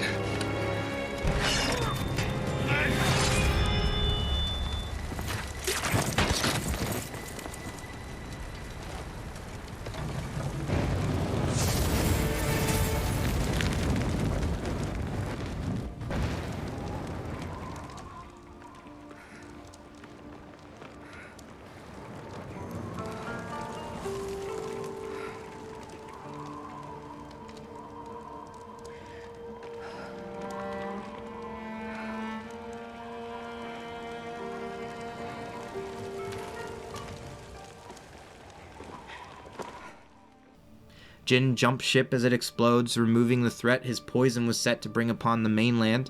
We end where we started, on the beaches of Tsushima, surrounded by the remains of a battle, but this time, before collapsing, Yuna is there to lend her support, allowing us to walk away. We're reminded of one thread left dangling, one that may feel superfluous to some, but truly helps cement the choices Jin has made thus far. He has tossed away the life and standing he previously held in favor of a new path, one that seeks to save the most people by any means necessary, and in that choice, he alienated his uncle. The Khan may be defeated, but the lasting effects of your actions remain to be seen.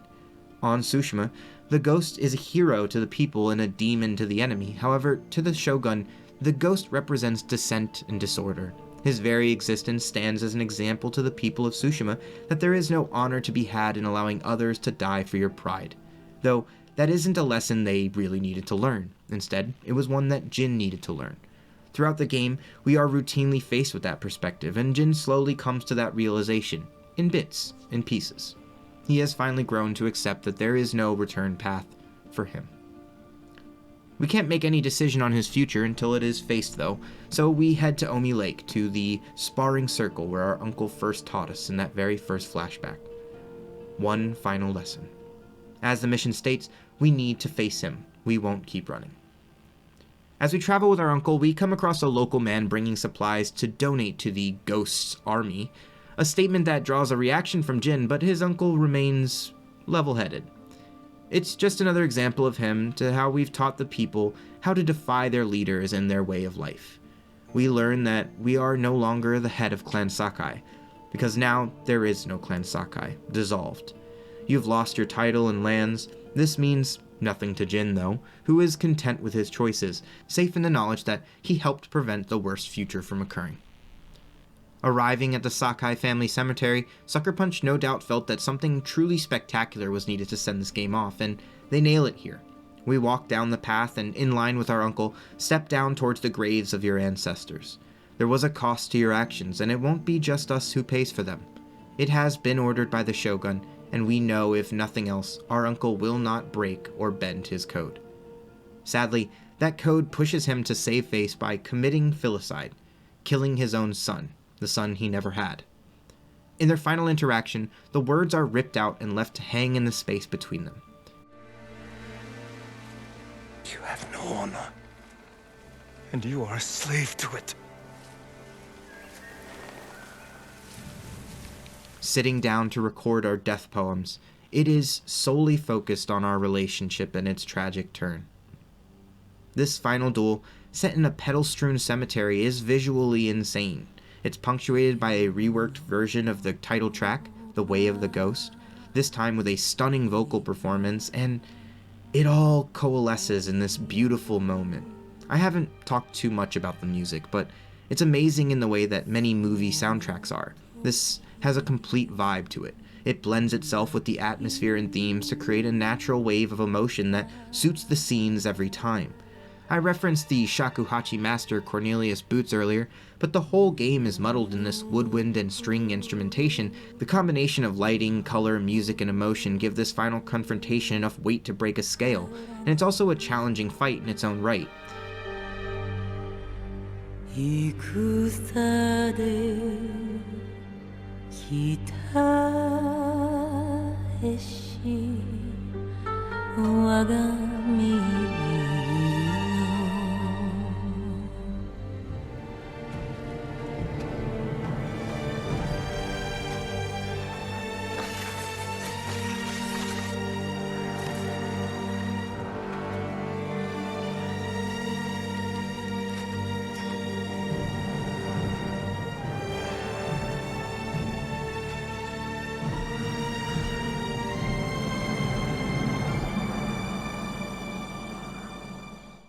Let me go in peace.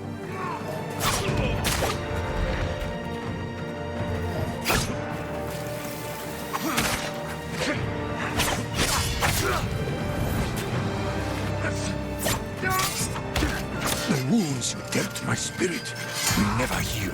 Killing me will only make them worse. I can't fail the Shogun. You want revenge for my failure. This is not my revenge. It is my punishment.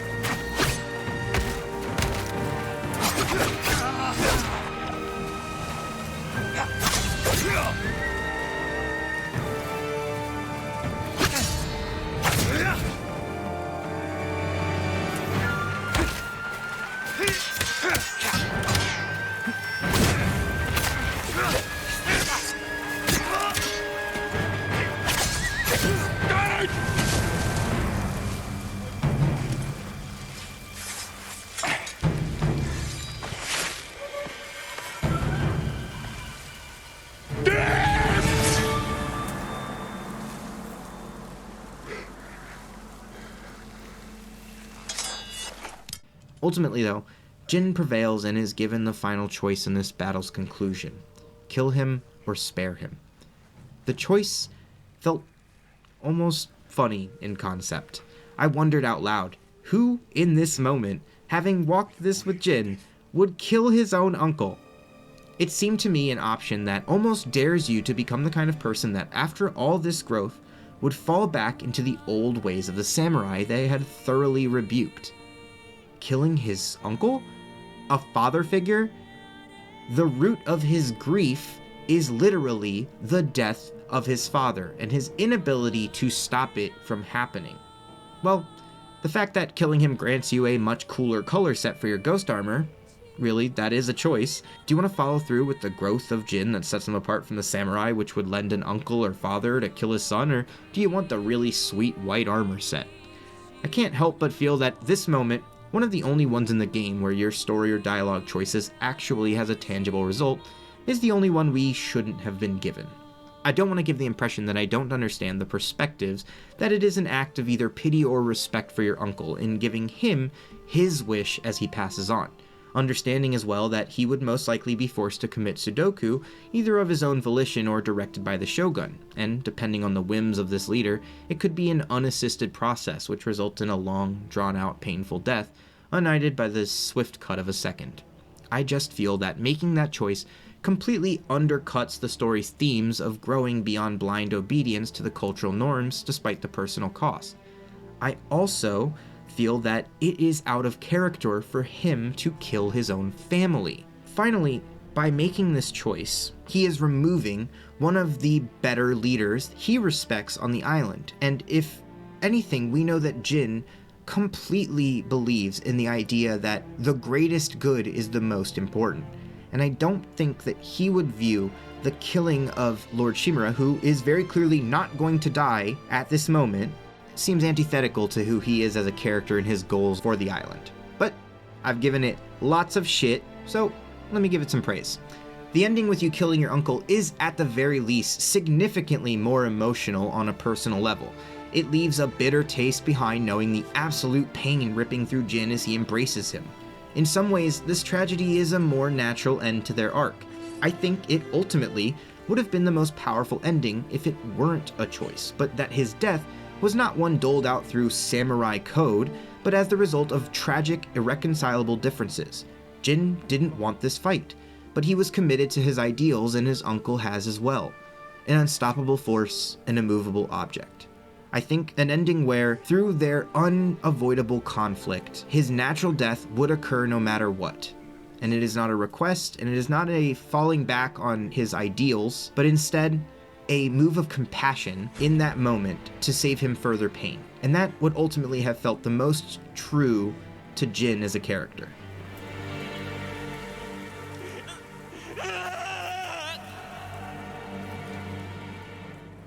Each ending is also given quite a bit of post-game weight by the choice of setting and tone.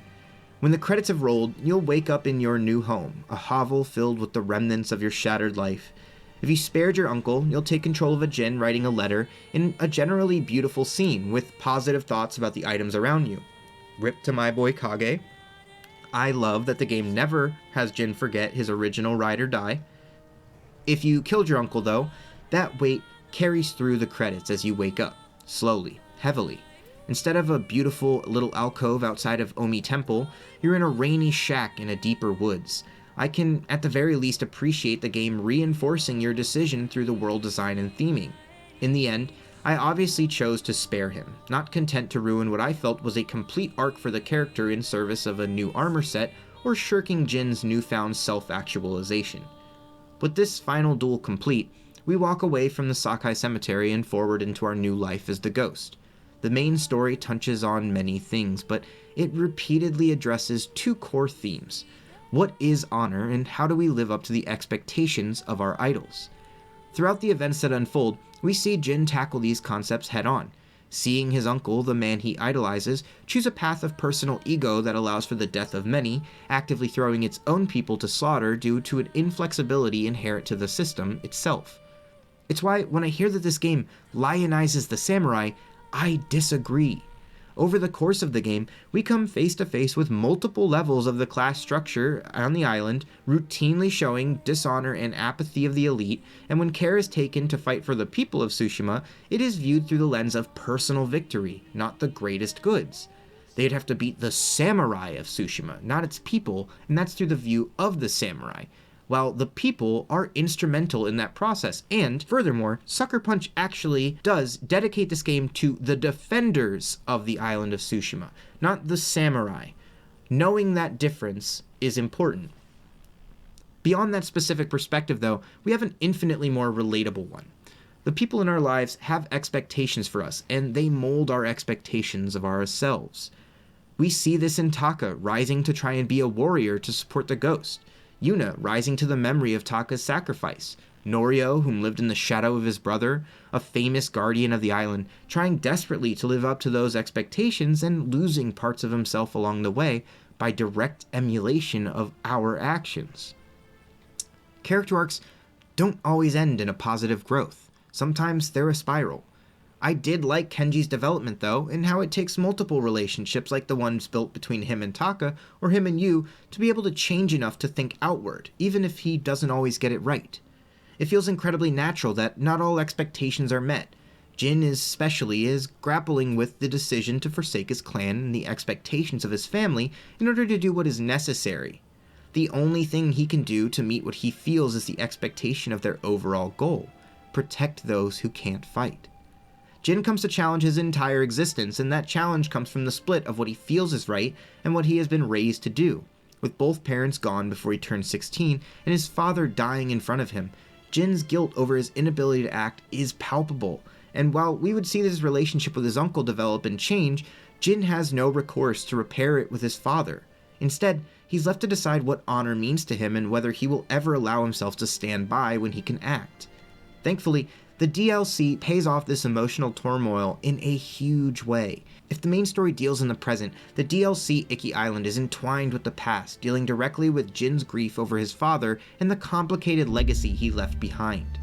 With the game finished and Jin fully realizes the ghost, the world is fully open to us. Any side stories left incomplete will get a brief aside to remind you, and all the remaining forts and camps will become visible on the map to you.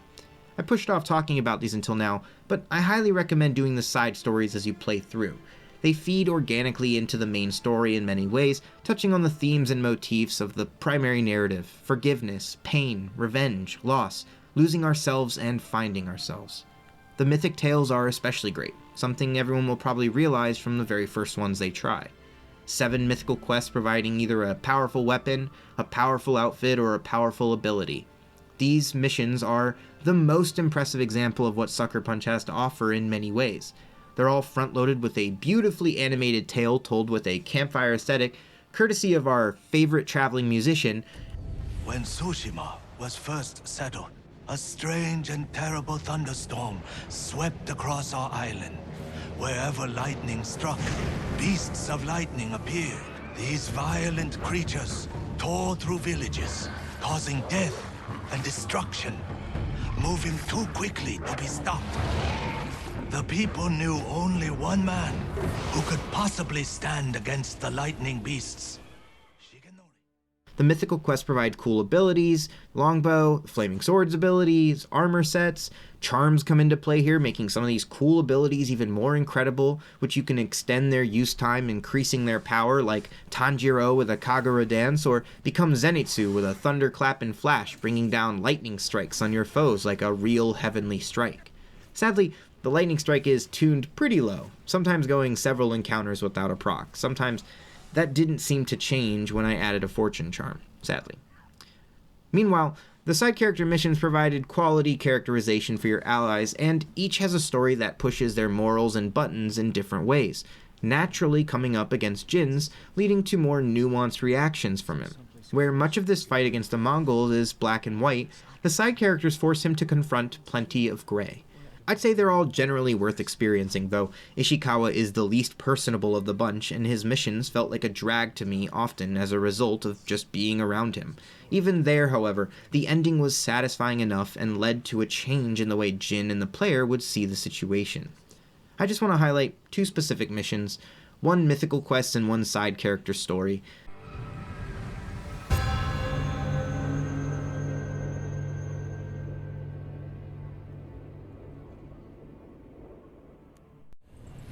Long years ago, Kojiro was a Straw Hat Ronin. So fearsome, deadly, and bloodthirsty, his own brothers turned against him. From dawn until dusk, dozens of Straw Hats fought Kojiro. He slew them all. Those who escaped that day disowned Kojiro from the Straw Hat ranks, but never crossed him again. The spirits of death were so astonished by Kojiro, they blessed his armor to grant him a tireless sword arm. He's now more than a man. He's a slayer of legend. When the Straw Hats betrayed our people and joined the Mongols, they welcomed Kojiro back as a brother. 5 killers from the Straw Hats have joined Kojiro and sworn an oath to kill you.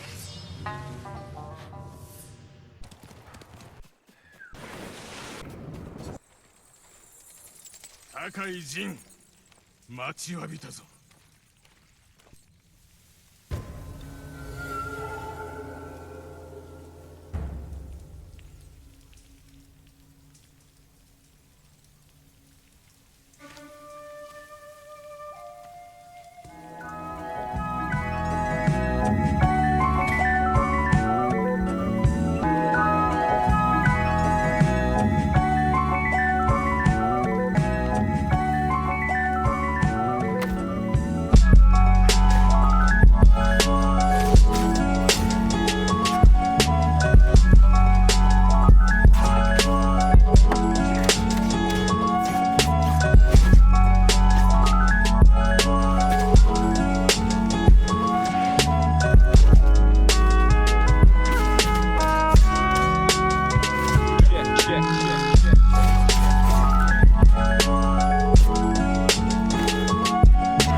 The Blades of Kojiro is a perfect all-meat, no-filler quest for the best combat sections of the game. Feeling every bit the inspiration from classic samurai flicks, and you can organically come across the duels in the world, you'll likely run into one near the beach at the bottom of the second area map if you're riding directly to Umugi Cove. You'll come across a man being held by a swordsman. He's let go, however, because you're challenged to a duel, the only one that matters. A duel to the death, as the Ronin mentions their leader. When you dispatch him, nothing pops up to indicate you've completed a side story objective. Instead, if you continue to Umugi Cove, a monk will grab you and tell the tale of the 6 Blades of Kojiro, a swordsman who fought under Ryuzo, but following the rift, split off with some of the best swordsmen in the crew in order to taste true glory and victory against you. With the quest now activated, you're given the other Ronin locations, and what follows is a nice progression of duels, which each having a piece of a combat moveset, when finished, is combined into one final challenging opponent, the infamous Kojiro. In another striking location, we make our way to a monastery, slip between the cracks, and find ourselves in a hidden area, bouncing shadows of the giant Buddha projected by the myriad candles lining the walls and waters of the cave. We come face to face with Kojiro, whom at this point is seemingly unfazed by Jin dispatching the other blades. Kojiro is an amalgamation of all the Ronin we've fought so far and utilizes every skill at his disposal, but finishing him off is satisfying for 2 reasons. 1, we get a great armor set, my favorite visually in the end, and 2, the man was insufferable. Kojiro went to his grave with the utmost confidence that he was the greatest thing on 2 legs, and good for him, he deserves it. The only negative upon release was this being a one-off. People were begging for a chance to replay these, but we already put a pin in that. The side character story I want to cover will be brief. Lady Masako was a favorite of mine in many ways. Her story is tragic, Her husband was turned into a barbecue by the Khan, and her sister and children were attacked and killed at their home. Not by Mongols, but by bandits, and for some reason, a monk with connection to them. Her questline sees us track down the killers of her family one by one while we uncover a plot to take her lands and money. Masako is absolutely consumed by her grief, and we see her show essentially no restraint on her quest for answers and vengeance. In one exception, though. We see a softer side as we track down a thief who stole from their home and appears to be working with the Ronin. However, after rescuing her, we find that their relationship was not as simple as it seemed. The betrayal is given more layers, and after you give them a moment, Masako lets her leave, apologizing that things between them have turned out this way. The regret is heavy in the air, but for a brief time, we get to see the person Masako was before tragedy hit. Her missions almost always have a twist to them. We search for one name on our list just to find their wife, but then cruelly Masako uses her as bait, resulting in her death. We track down 2 brothers, only for them to be double-crossed. Slowly, bits and pieces come together. She loved her family, but maybe she didn't understand all of them. I won't ruin the ending of this one, but note that it has some of the best characterization in the game and a wide range of mission types, which do unfortunately though include more trailing missions than I'd like. They are balanced well though, with great combat sections, stealth focus on some of them, with a satisfying set of final missions to cap things off. More than just a tale of simple revenge, it is a piecing together of a mystery where the ending definitely highlights the game's themes. I highly recommend this one if you haven't finished it. It is also, for the people paying attention, the mission that we saw in the original presentation at E3 2018.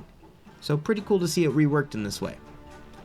All these elements of story and gameplay, world and character, blend to create what I consider one of the best games Sony has released to date. Ghost of Tsushima may not always be groundbreaking, but what it does is done well. It is, to me, a gold standard for what open world games can be. Something that respects your time, tells a complete story with compelling and interesting characters, all while providing a tight gameplay experience. I give it a certified, really good game rating, my trusted game review metric. Here's to hoping Ghost of Tsushima 2 uses the benefits of this foundation to push the boundaries even further next time.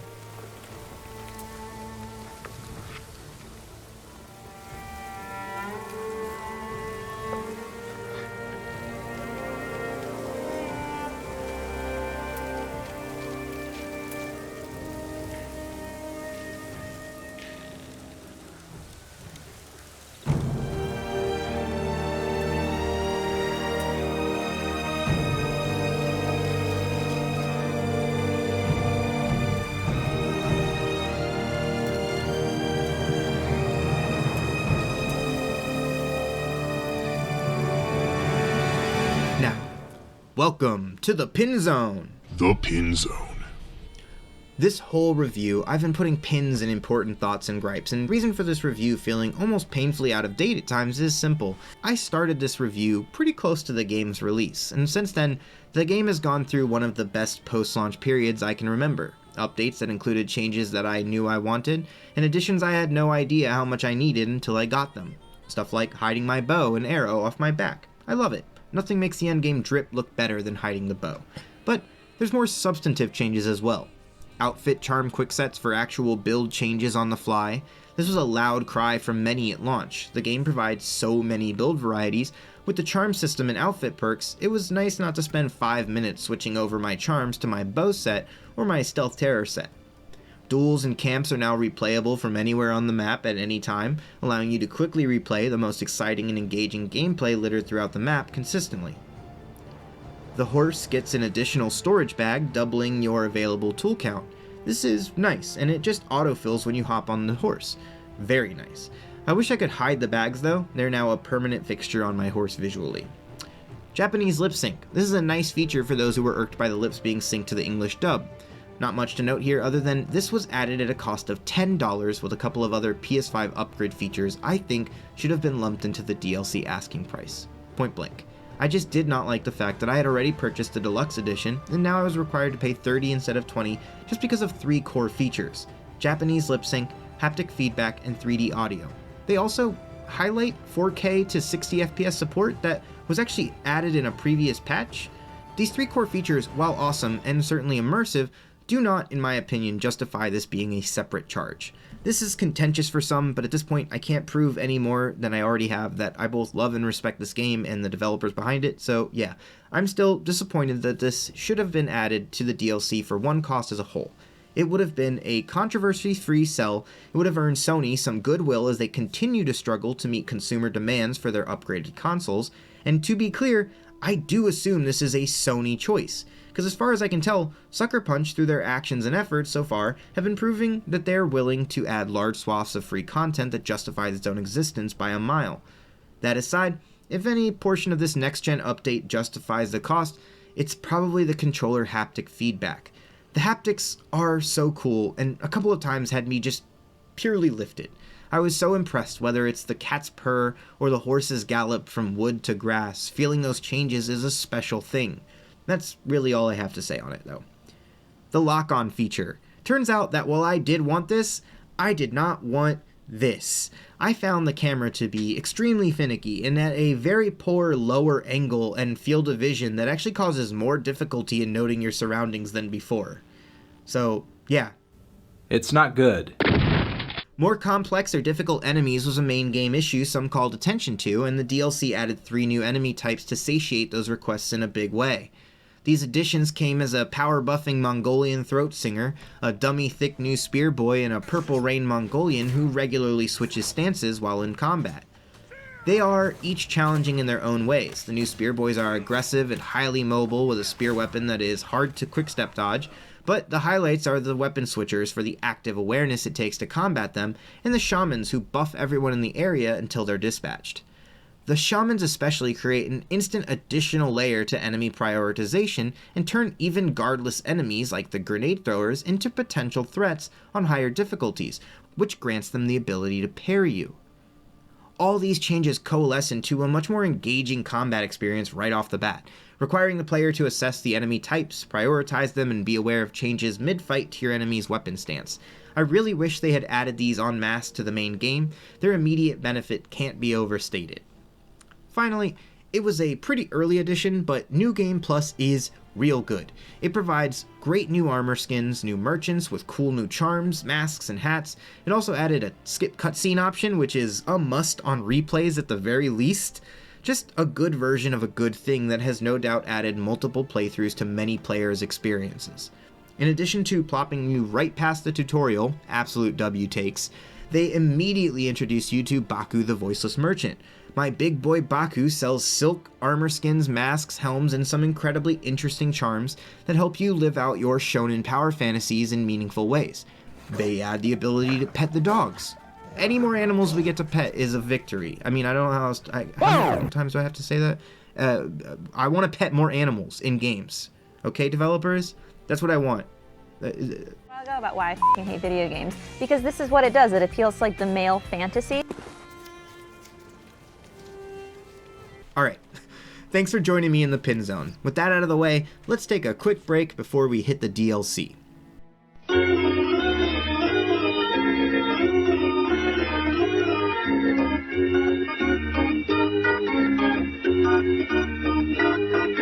In talking about the DLC, I think we start to get an idea of their plans moving forward and hints at ways they can improve the depth of combat and reach new narrative heights.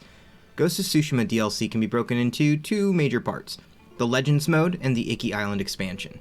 Both are integrated into the main game seamlessly. Once reaching the second act, you get a marker on the southern part of the map which shows a new region available to you, and the Legends storytellers appear all over as an access to the Legends mode, but you can also just go into your menu and access it from there.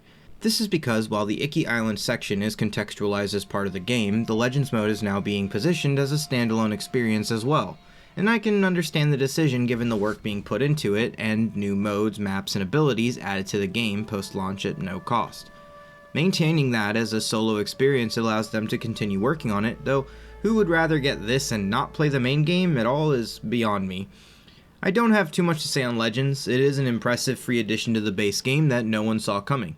Multiplayer added at no cost to an already complete experience. Not just slapped in multiplayer, it is fully baked PvE experiences, including 3 modes, a co-op story for 2 players, a 4-player wave mode, and a raid mode with its own baked in story that's referenced during the main co-op story. This number was actually increased to 4 with a Legends Rivals update. The cooperative story mode provides a neat narrative told through the legend storyteller as if you're a character in a legend being told through the ages. With many objectives built into the main narrative, you're playing as a part in your own campfire story.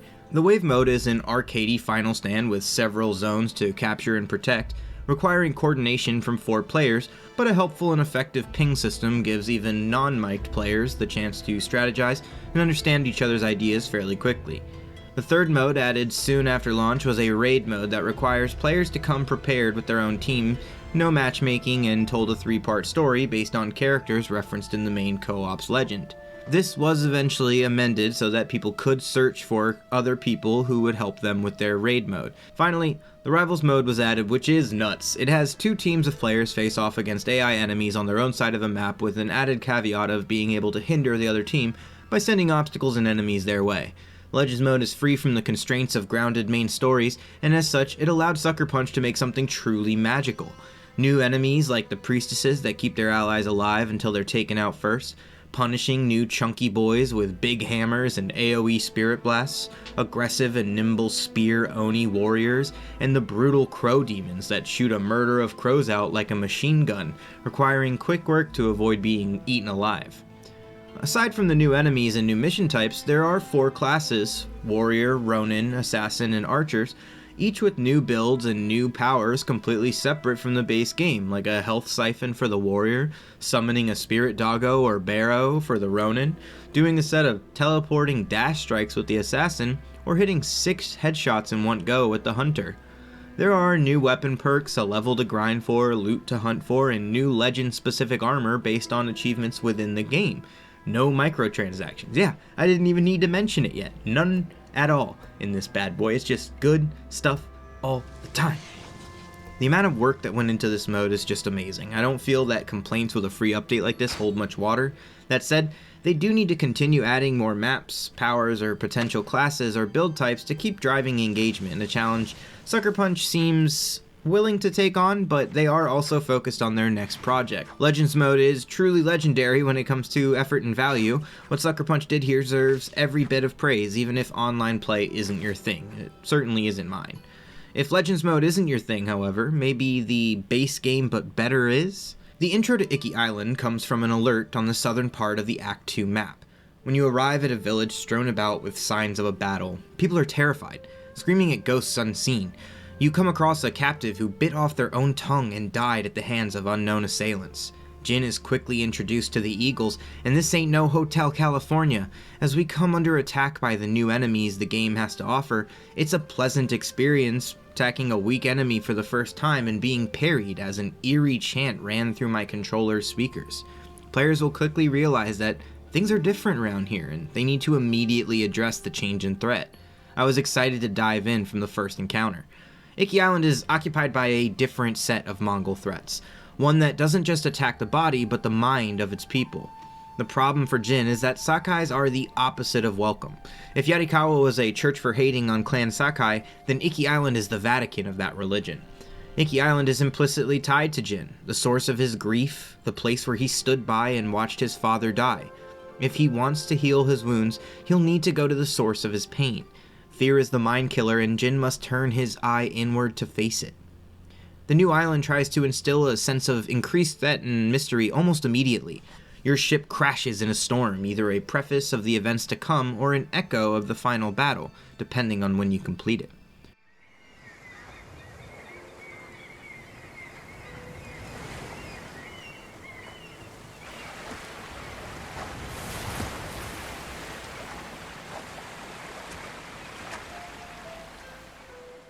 You lose your horse and wake up on a shore littered with jutting whale bones like a giant's graveyard. Using our grapple hook for something beyond traversal is a nice touch, and so subtle I didn't realize how baked into the DLC experience it would be at first. It worked.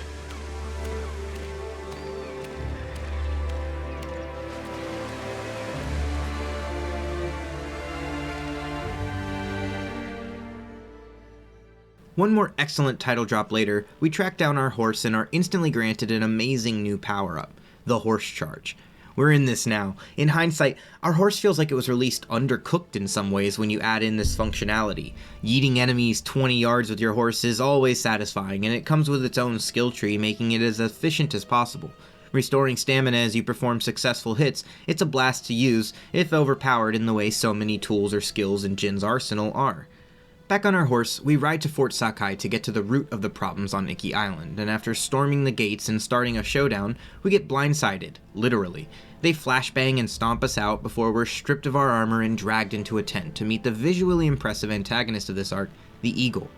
One nice touch is that whether you make it here or you die to some other Mongol in a camp across the island, you are taken to this cutscene to trigger the main plot. I think it's important to just bury the lead here at the beginning and say, well, I agree in some criticisms that she is not as much of a standout as Khutun Khan is in the main game, especially when it comes as a villain or antagonist of this arc. But I also don't believe that she is the true antagonist of this arc.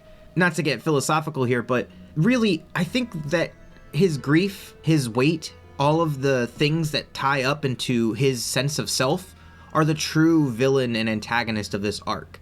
They're the things that are constantly keeping him from being able to actually assess the actual threat.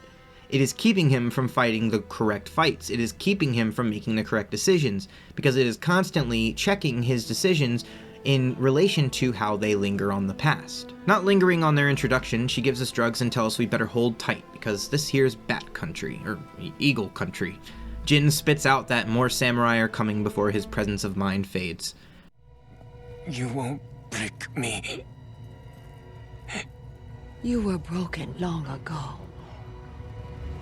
I release your spirit to travel the underworld. Face the judgment of your ancestors.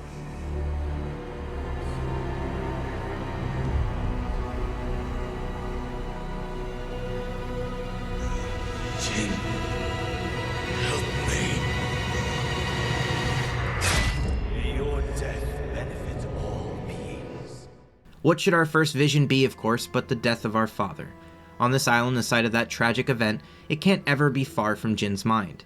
Quickly though, we're roused awake by Yuna here to save us again. Thankfully they left our gear here and there are no guards anywhere, apparently. Driven off by a fire. Curious. Anyway, Yuna wants to know about our allies on Iki Island, about when the samurai reinforcements would arrive, and about our father? Where he died? Escaping to the ravine, we're faced with a horrifying pit of bodies and our father Kazumasa calling up to us, full of disappointment for his death going unavenged. Another vision. That creepy feeling of things being too easy check out this time, and Jin just gave away the game to the Eagle. Falling in the ravine, he fades once more into a dream, or rather, a nightmare. This time, the Eagle is not just probing for information, she's tormenting us as we swim, climb, and run through a spectral nightmare of wisteria, hysteria. We let our father die. We let him down. We failed to live up to his legend. The Eagle was given immediate access to Jin's deepest regrets and exploits them. We are pulled out of the nightmare by one of the greatest transitions and subtly important moments in the game.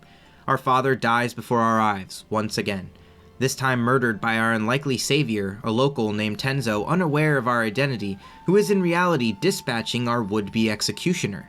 Here I am only wondering, why did we get our armor back? Why did they take us away from the ravine to kill us? It feels like short of us getting washed away in a rapid river, we really should have been killed in that pit or in the tent that they stripped us down and tied us up in. But we can't have a game that way. The Mongol final bosses both seem to have a little Bond-villain problem. Tenzo lets us sleep off the drug-induced stupor, but waking provides no comfort. Jin already mistook a dream for reality once, and after a tense chat with Tenzo, we learn that he's a raider, making plans to discuss a resistance when our head is cleared up. Walking out of this cutscene and into the world, we're immediately placed in a beautiful field of multicolored flowers before being assaulted by more unwanted spirit conversations with our new personal devil, the Eagle. Escaping her means nothing until the visions go away. Sidebar, you'll probably stumble upon my favorite new addition to the DLC gameplay-wise, flute meta.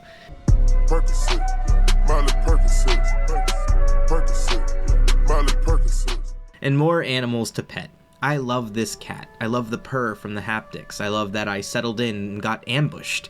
The DLC is consistently trying to keep us on our toes as we experience new elements, changing fighters, assaulted with visions, new activities. The intro to Iki Island does an amazing job of setting up two goals though, beating the eagle and more importantly, in the end, addressing the grief and regret Jin feels about his father's death and his own actions as the ghost. This brings along its own set of issues I'll discuss later, but really that just considers where the DLC fits in, when you guessed it, we'll put a pin in that. In the meantime, I just want to talk about one side story that came up addressing an issue some had regarding player choice in the main game. In the Ghost of Iki Island, a side mission I won't spoil because it literally made me laugh out loud, we are following down a lead on someone using the ghost's name for their own benefit, and we are given a choice within the dialogue that, depending on how it's handled, can lead us to two very different outcomes. One of those outcomes feels accurate to Jin's character and results in a nice copacetic ending. The other outcome feels like Jin woke up that day and chose violence. I'm mixed on this. On one hand, it was an obvious small change that allows dialogue choices to feel like they actually matter and aren't leading the player to one final ending.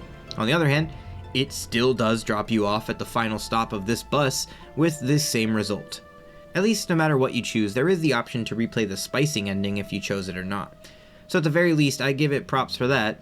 Overall, I think had they done this at every point in the game, it might have led to a very disjointed experience. However, if the writing had been doubled to account for the difference in tones from bad Jin to good Jin, it may have worked.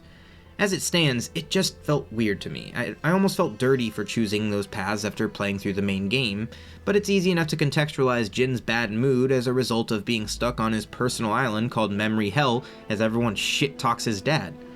One of the benefits of the smaller scale of the DLC and the more focused narrative means we get more context for the foundation of Jin's grief. Throughout the map, you'll come across painful reminders that trigger flashbacks to his time on the island with his father and uncle. In one, we explicitly hear what honor meant to Jin. He uses his father's definition before being asked to give his own by Lord Shimura, a recall to the beginning of the base game. Honor. To fight bravely and uphold the legacy of Clan Sakai. Those are your father's words. What does honor mean to you? I guess... protecting people. The ones who can't fight for themselves. A stark difference from our father's goal of bringing honor to his clan first, but very on-brand for the Jin we know. In another memory, for a brief moment, the wall comes down for Jin's father as he praises his son, apologizing, but before he can finish, they're drawn into the battle that would be his last. Jin is left to reflect on what his father might have said, with no chance at confirmation in the end. These moments, brought to life by the lingering drugs in Jin's system, provide such a treasure trove of emotional context that it's hard to stress just how great they are at building a connection with Jin. If you left the main story still unconnected with him, I couldn't imagine making it out of the DLC with the same impression. Meeting up with Tenzo gives us an introduction to his crew, a den of raiders who might like Mongols slightly more than Jin, as well as his boss Fune, who is a shrewd lady which raises Jin's anxiety through the roof. Again, he likes a woman that can kick his ass. Meanwhile, the eagle fills his mind with fear and doubt, prodding him at every step, trying to make him second-guess his choices and new alliances. The general plan is simple though, strike at the Mongols and draw out the eagle. While our first interaction with the raider boss Fune goes well, the next time we see Tenzo, he's stabbing a Mongol, calling him a liar, and giving us serious side-eye. A good question. For another time. Because we have a ship to raid. Tenzo can't decide if he's Jin's friend or frenemy, which gives us even more paranoid feelings as the eagle whispers doubts in our ears. It's oppressive at times, and with the way Tenzo is acting, it's hard to reject the notion that the jig may be up. At one point, even Jin acknowledges that the thoughts are simply his own, bubbling out in ways he doesn't expect. The eagle is truly the devil on our shoulder, whispering nothings that we've already thought.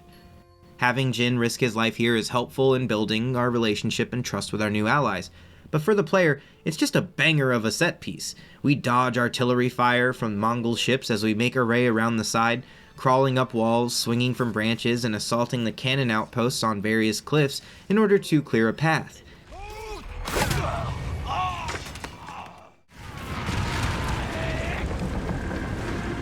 Today we struck a blow for Fune's refuge. Next, we take back Iki. And one day escape the endless wheel of suffering.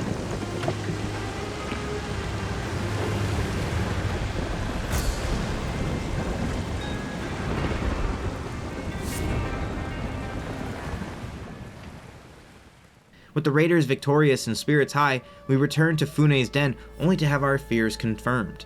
Tenzo knows where we are, not Jin from Yarikawa, but Jin Sakai, and one slip of the tongue will get them both killed.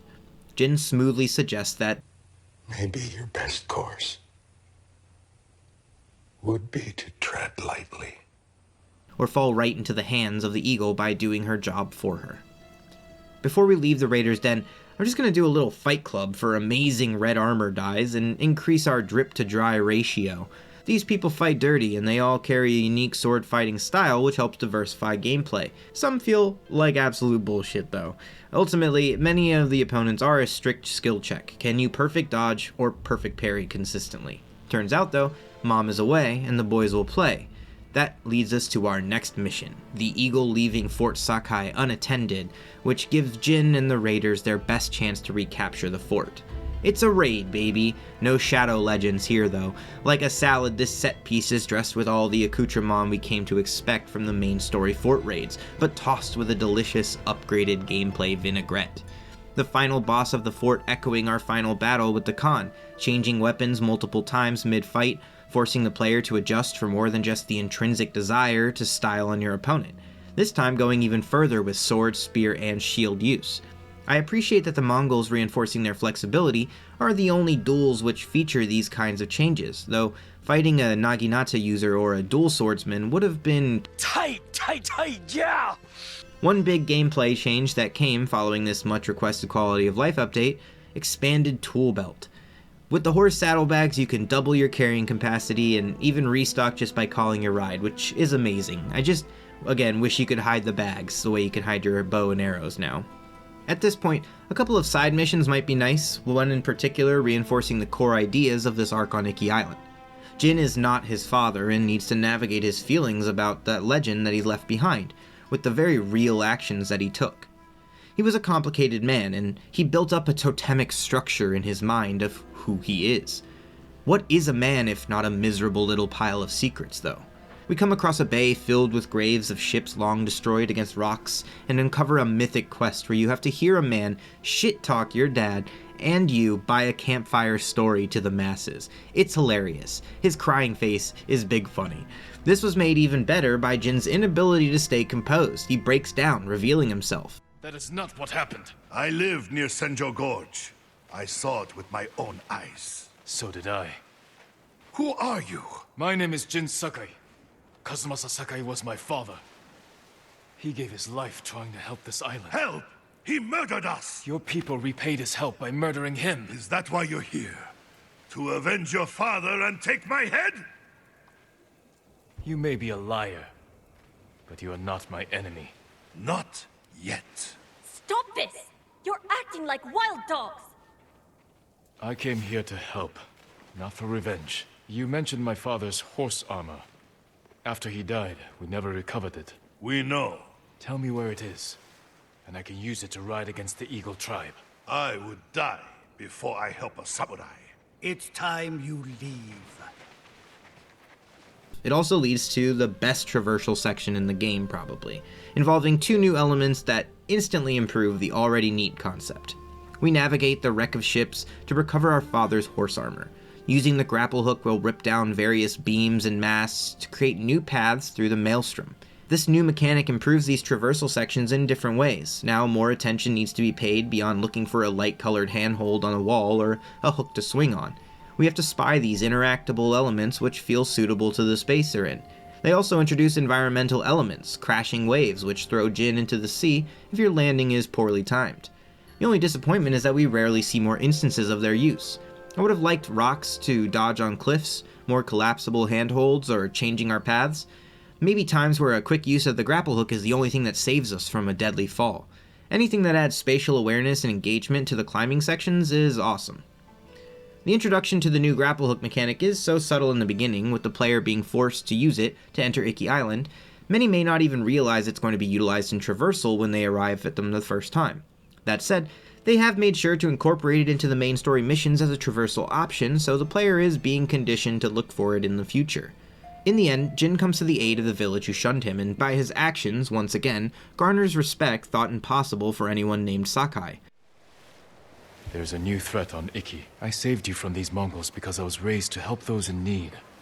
Raised by Lord Shimura, and the man you call Butcher. I can't forgive your father. But as for his son, you're more merciful than he ever was. I never thought I would say this, but thank you, Lord Sakai. A satisfying ending that adds a lot to Jin's characterization.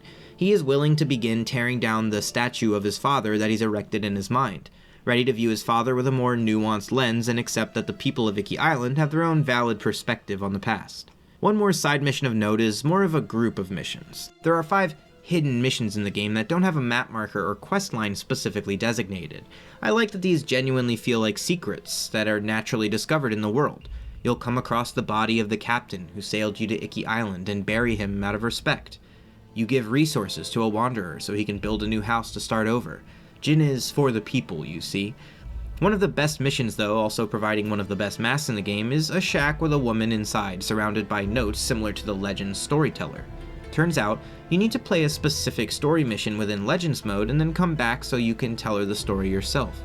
I know this may be just a sneaky way of getting people to try the Legends mode. I think it works either way though, especially the elements of it where you become a storyteller yourself in the main world is just a nice touch. Getting back to the story though, with Fort Sakai secured, there is a symbolic reparation of sorts happening here. Jin has taken back the fort bearing his family name, a name that strikes terror in the people of this island in the same way the eagle's poison does. By returning the land to the people of Iki Island, bit by bit, Jin is slowly shouldering the responsibility of his father's legacy and coming out the other side having picked a different path. Just in time too, as the raiders' refuge will be found any day now, and the landscape leaves them like proverbial fish in a giant stone barrel. Instead, we go on the offensive, with one of my favorite sequences in the whole game, the massacre at Kitafude village. The game has slowly built up tension within the fragile alliance, and with each victory, Jin's mental state seems to get worse. Plagued by frequent visions at this point, Jin sets his mind to something more productive, luring the eagle out to a disadvantage they can exploit. Jin brings them to the site of his father's worst moments though, the massacre of an entire village that hid raiders, taking no prisoners. It was a brutal showing of force and destruction. It forces a question into our minds. How different is this from the actions of the Mongols? The eagle stays in Jin's ear though, pushing him further and further into despair about the tenuous threads keeping their alliance pulled back, like an arrow pointed at the heart of the enemy. Our metaphorical bowstring may snap at any moment though. We get an amazing horseback set piece bringing us from field to field as we assault and ambush Mongol forces to draw out the leader, each time losing the element of surprise that makes up so much of the difference in strength. Setting off explosives before one last stand, we pull back to the towers as we began and force the remaining Mongols to retreat south. Here though, we get a painful revelation. May your death benefit all beings.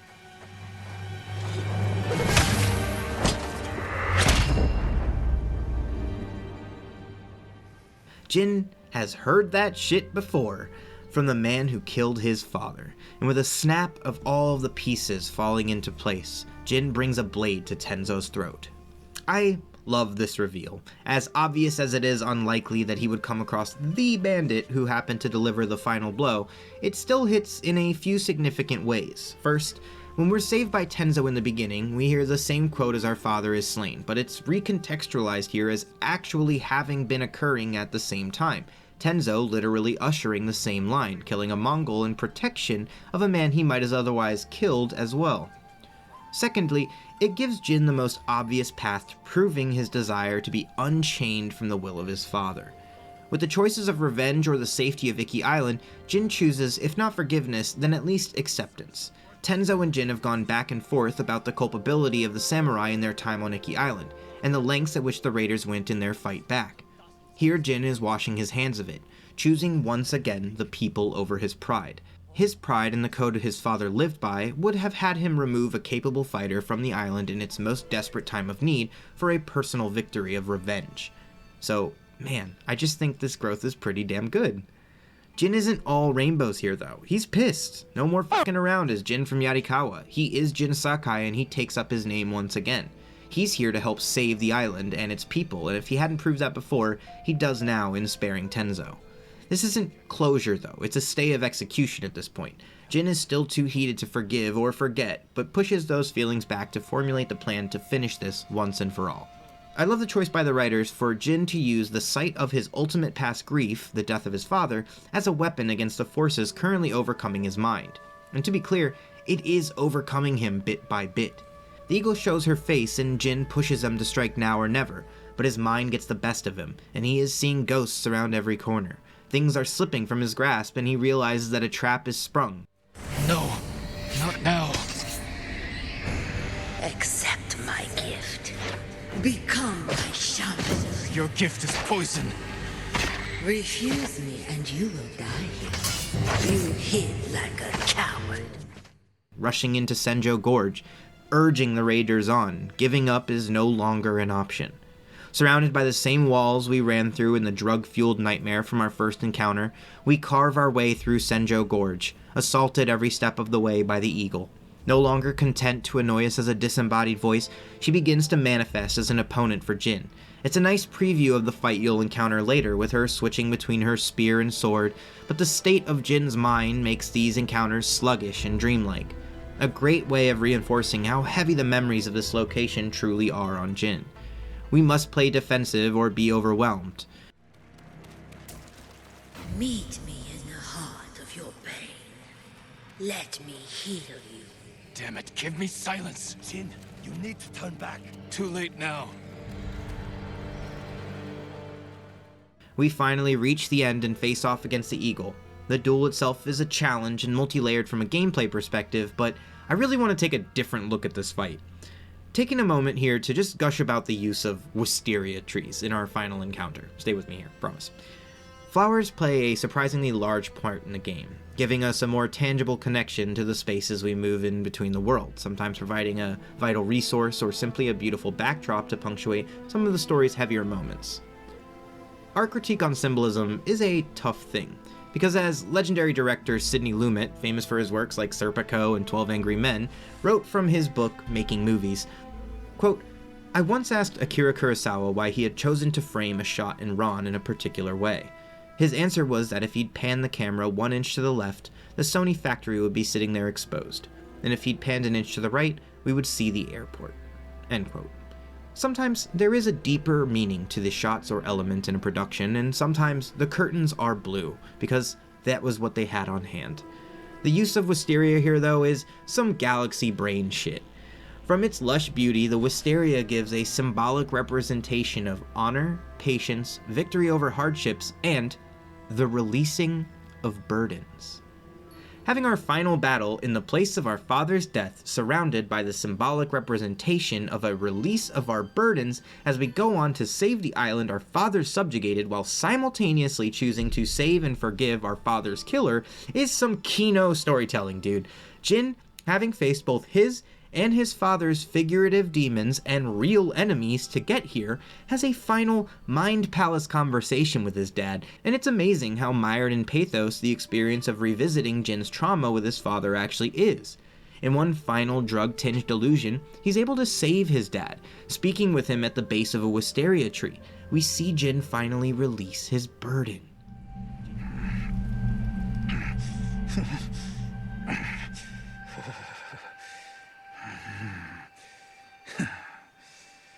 Jin. We should have died here together.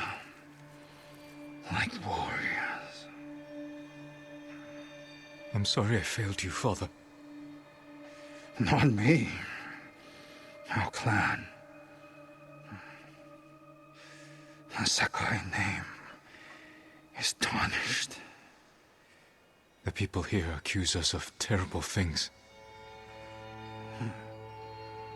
Sometimes, what is necessary is also terrible. The actions I took were not easy. But they needed to be done. You did what was needed on the battlefield. Not at home. I needed a father. When we lost your mother, I was left with a son I didn't know how to help. So, I raised a samurai. It's time, Jin. Do what is necessary. Rid our clan of shame and defeat. Avenge me.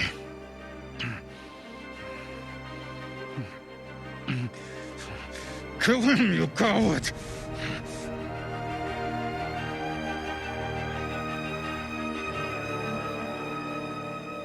No. I will never be like you. Jin can only imagine what his father wanted from him, left to make the inference of his father's wishes based on the small time they had, and with the increasing knowledge of the excessive actions his father took. It's an impossible standard, a ghost's wish, a question with no tangible answer as the words were never spoken. He won't be torn between the past and the present at the whims of a shadow of a memory. Jin comes to terms with their similarities and differences in a way that allows him to let go of his guilt and regret. He may not have been able to act then, but he would act now, as his own man, not as the son of his clan. Choosing to spare Tenzo completes this journey. He will not stand by with the chance to save someone again, certainly not in this place. He rejects his father's will, his trauma, his burden. My boy finally did some therapy, and he's all the better for it. With the eagle defeated and Jin's past brought to rest, we complete one final haiku expressing the serene peace of mind that comes with forgiveness. Shade for the dying. My father's breath subsiding.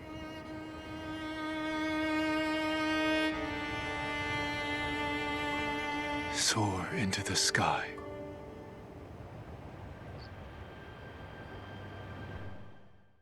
It can be difficult to convey the emotional weight I felt drape off my shoulders as the petals collapsed behind Jin.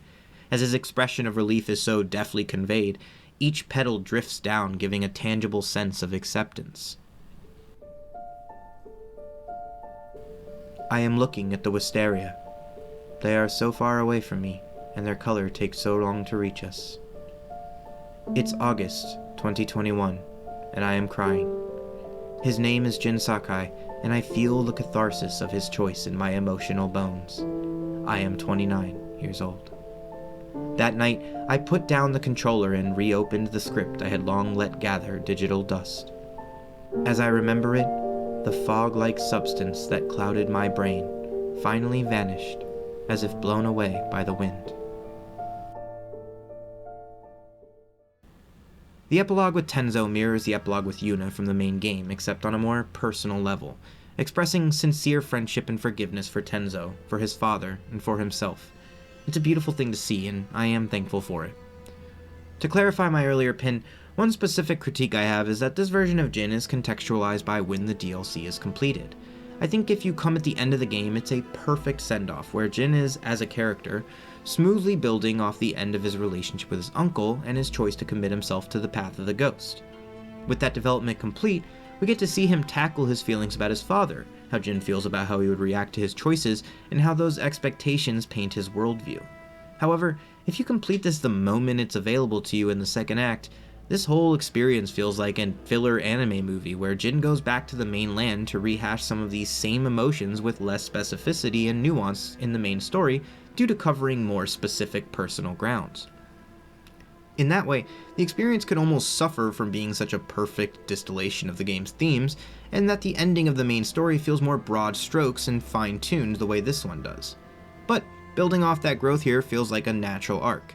This is subjective though, and I would be really interested in hearing the experience of someone who did this before the main story ending. What Iki Island accomplishes can't be understated. Beyond the numerous gameplay improvements, systems built upon and expanded, battle and puzzle complexity improved, it adds nuance and emotional depth to a character some felt a little too stoic or bland.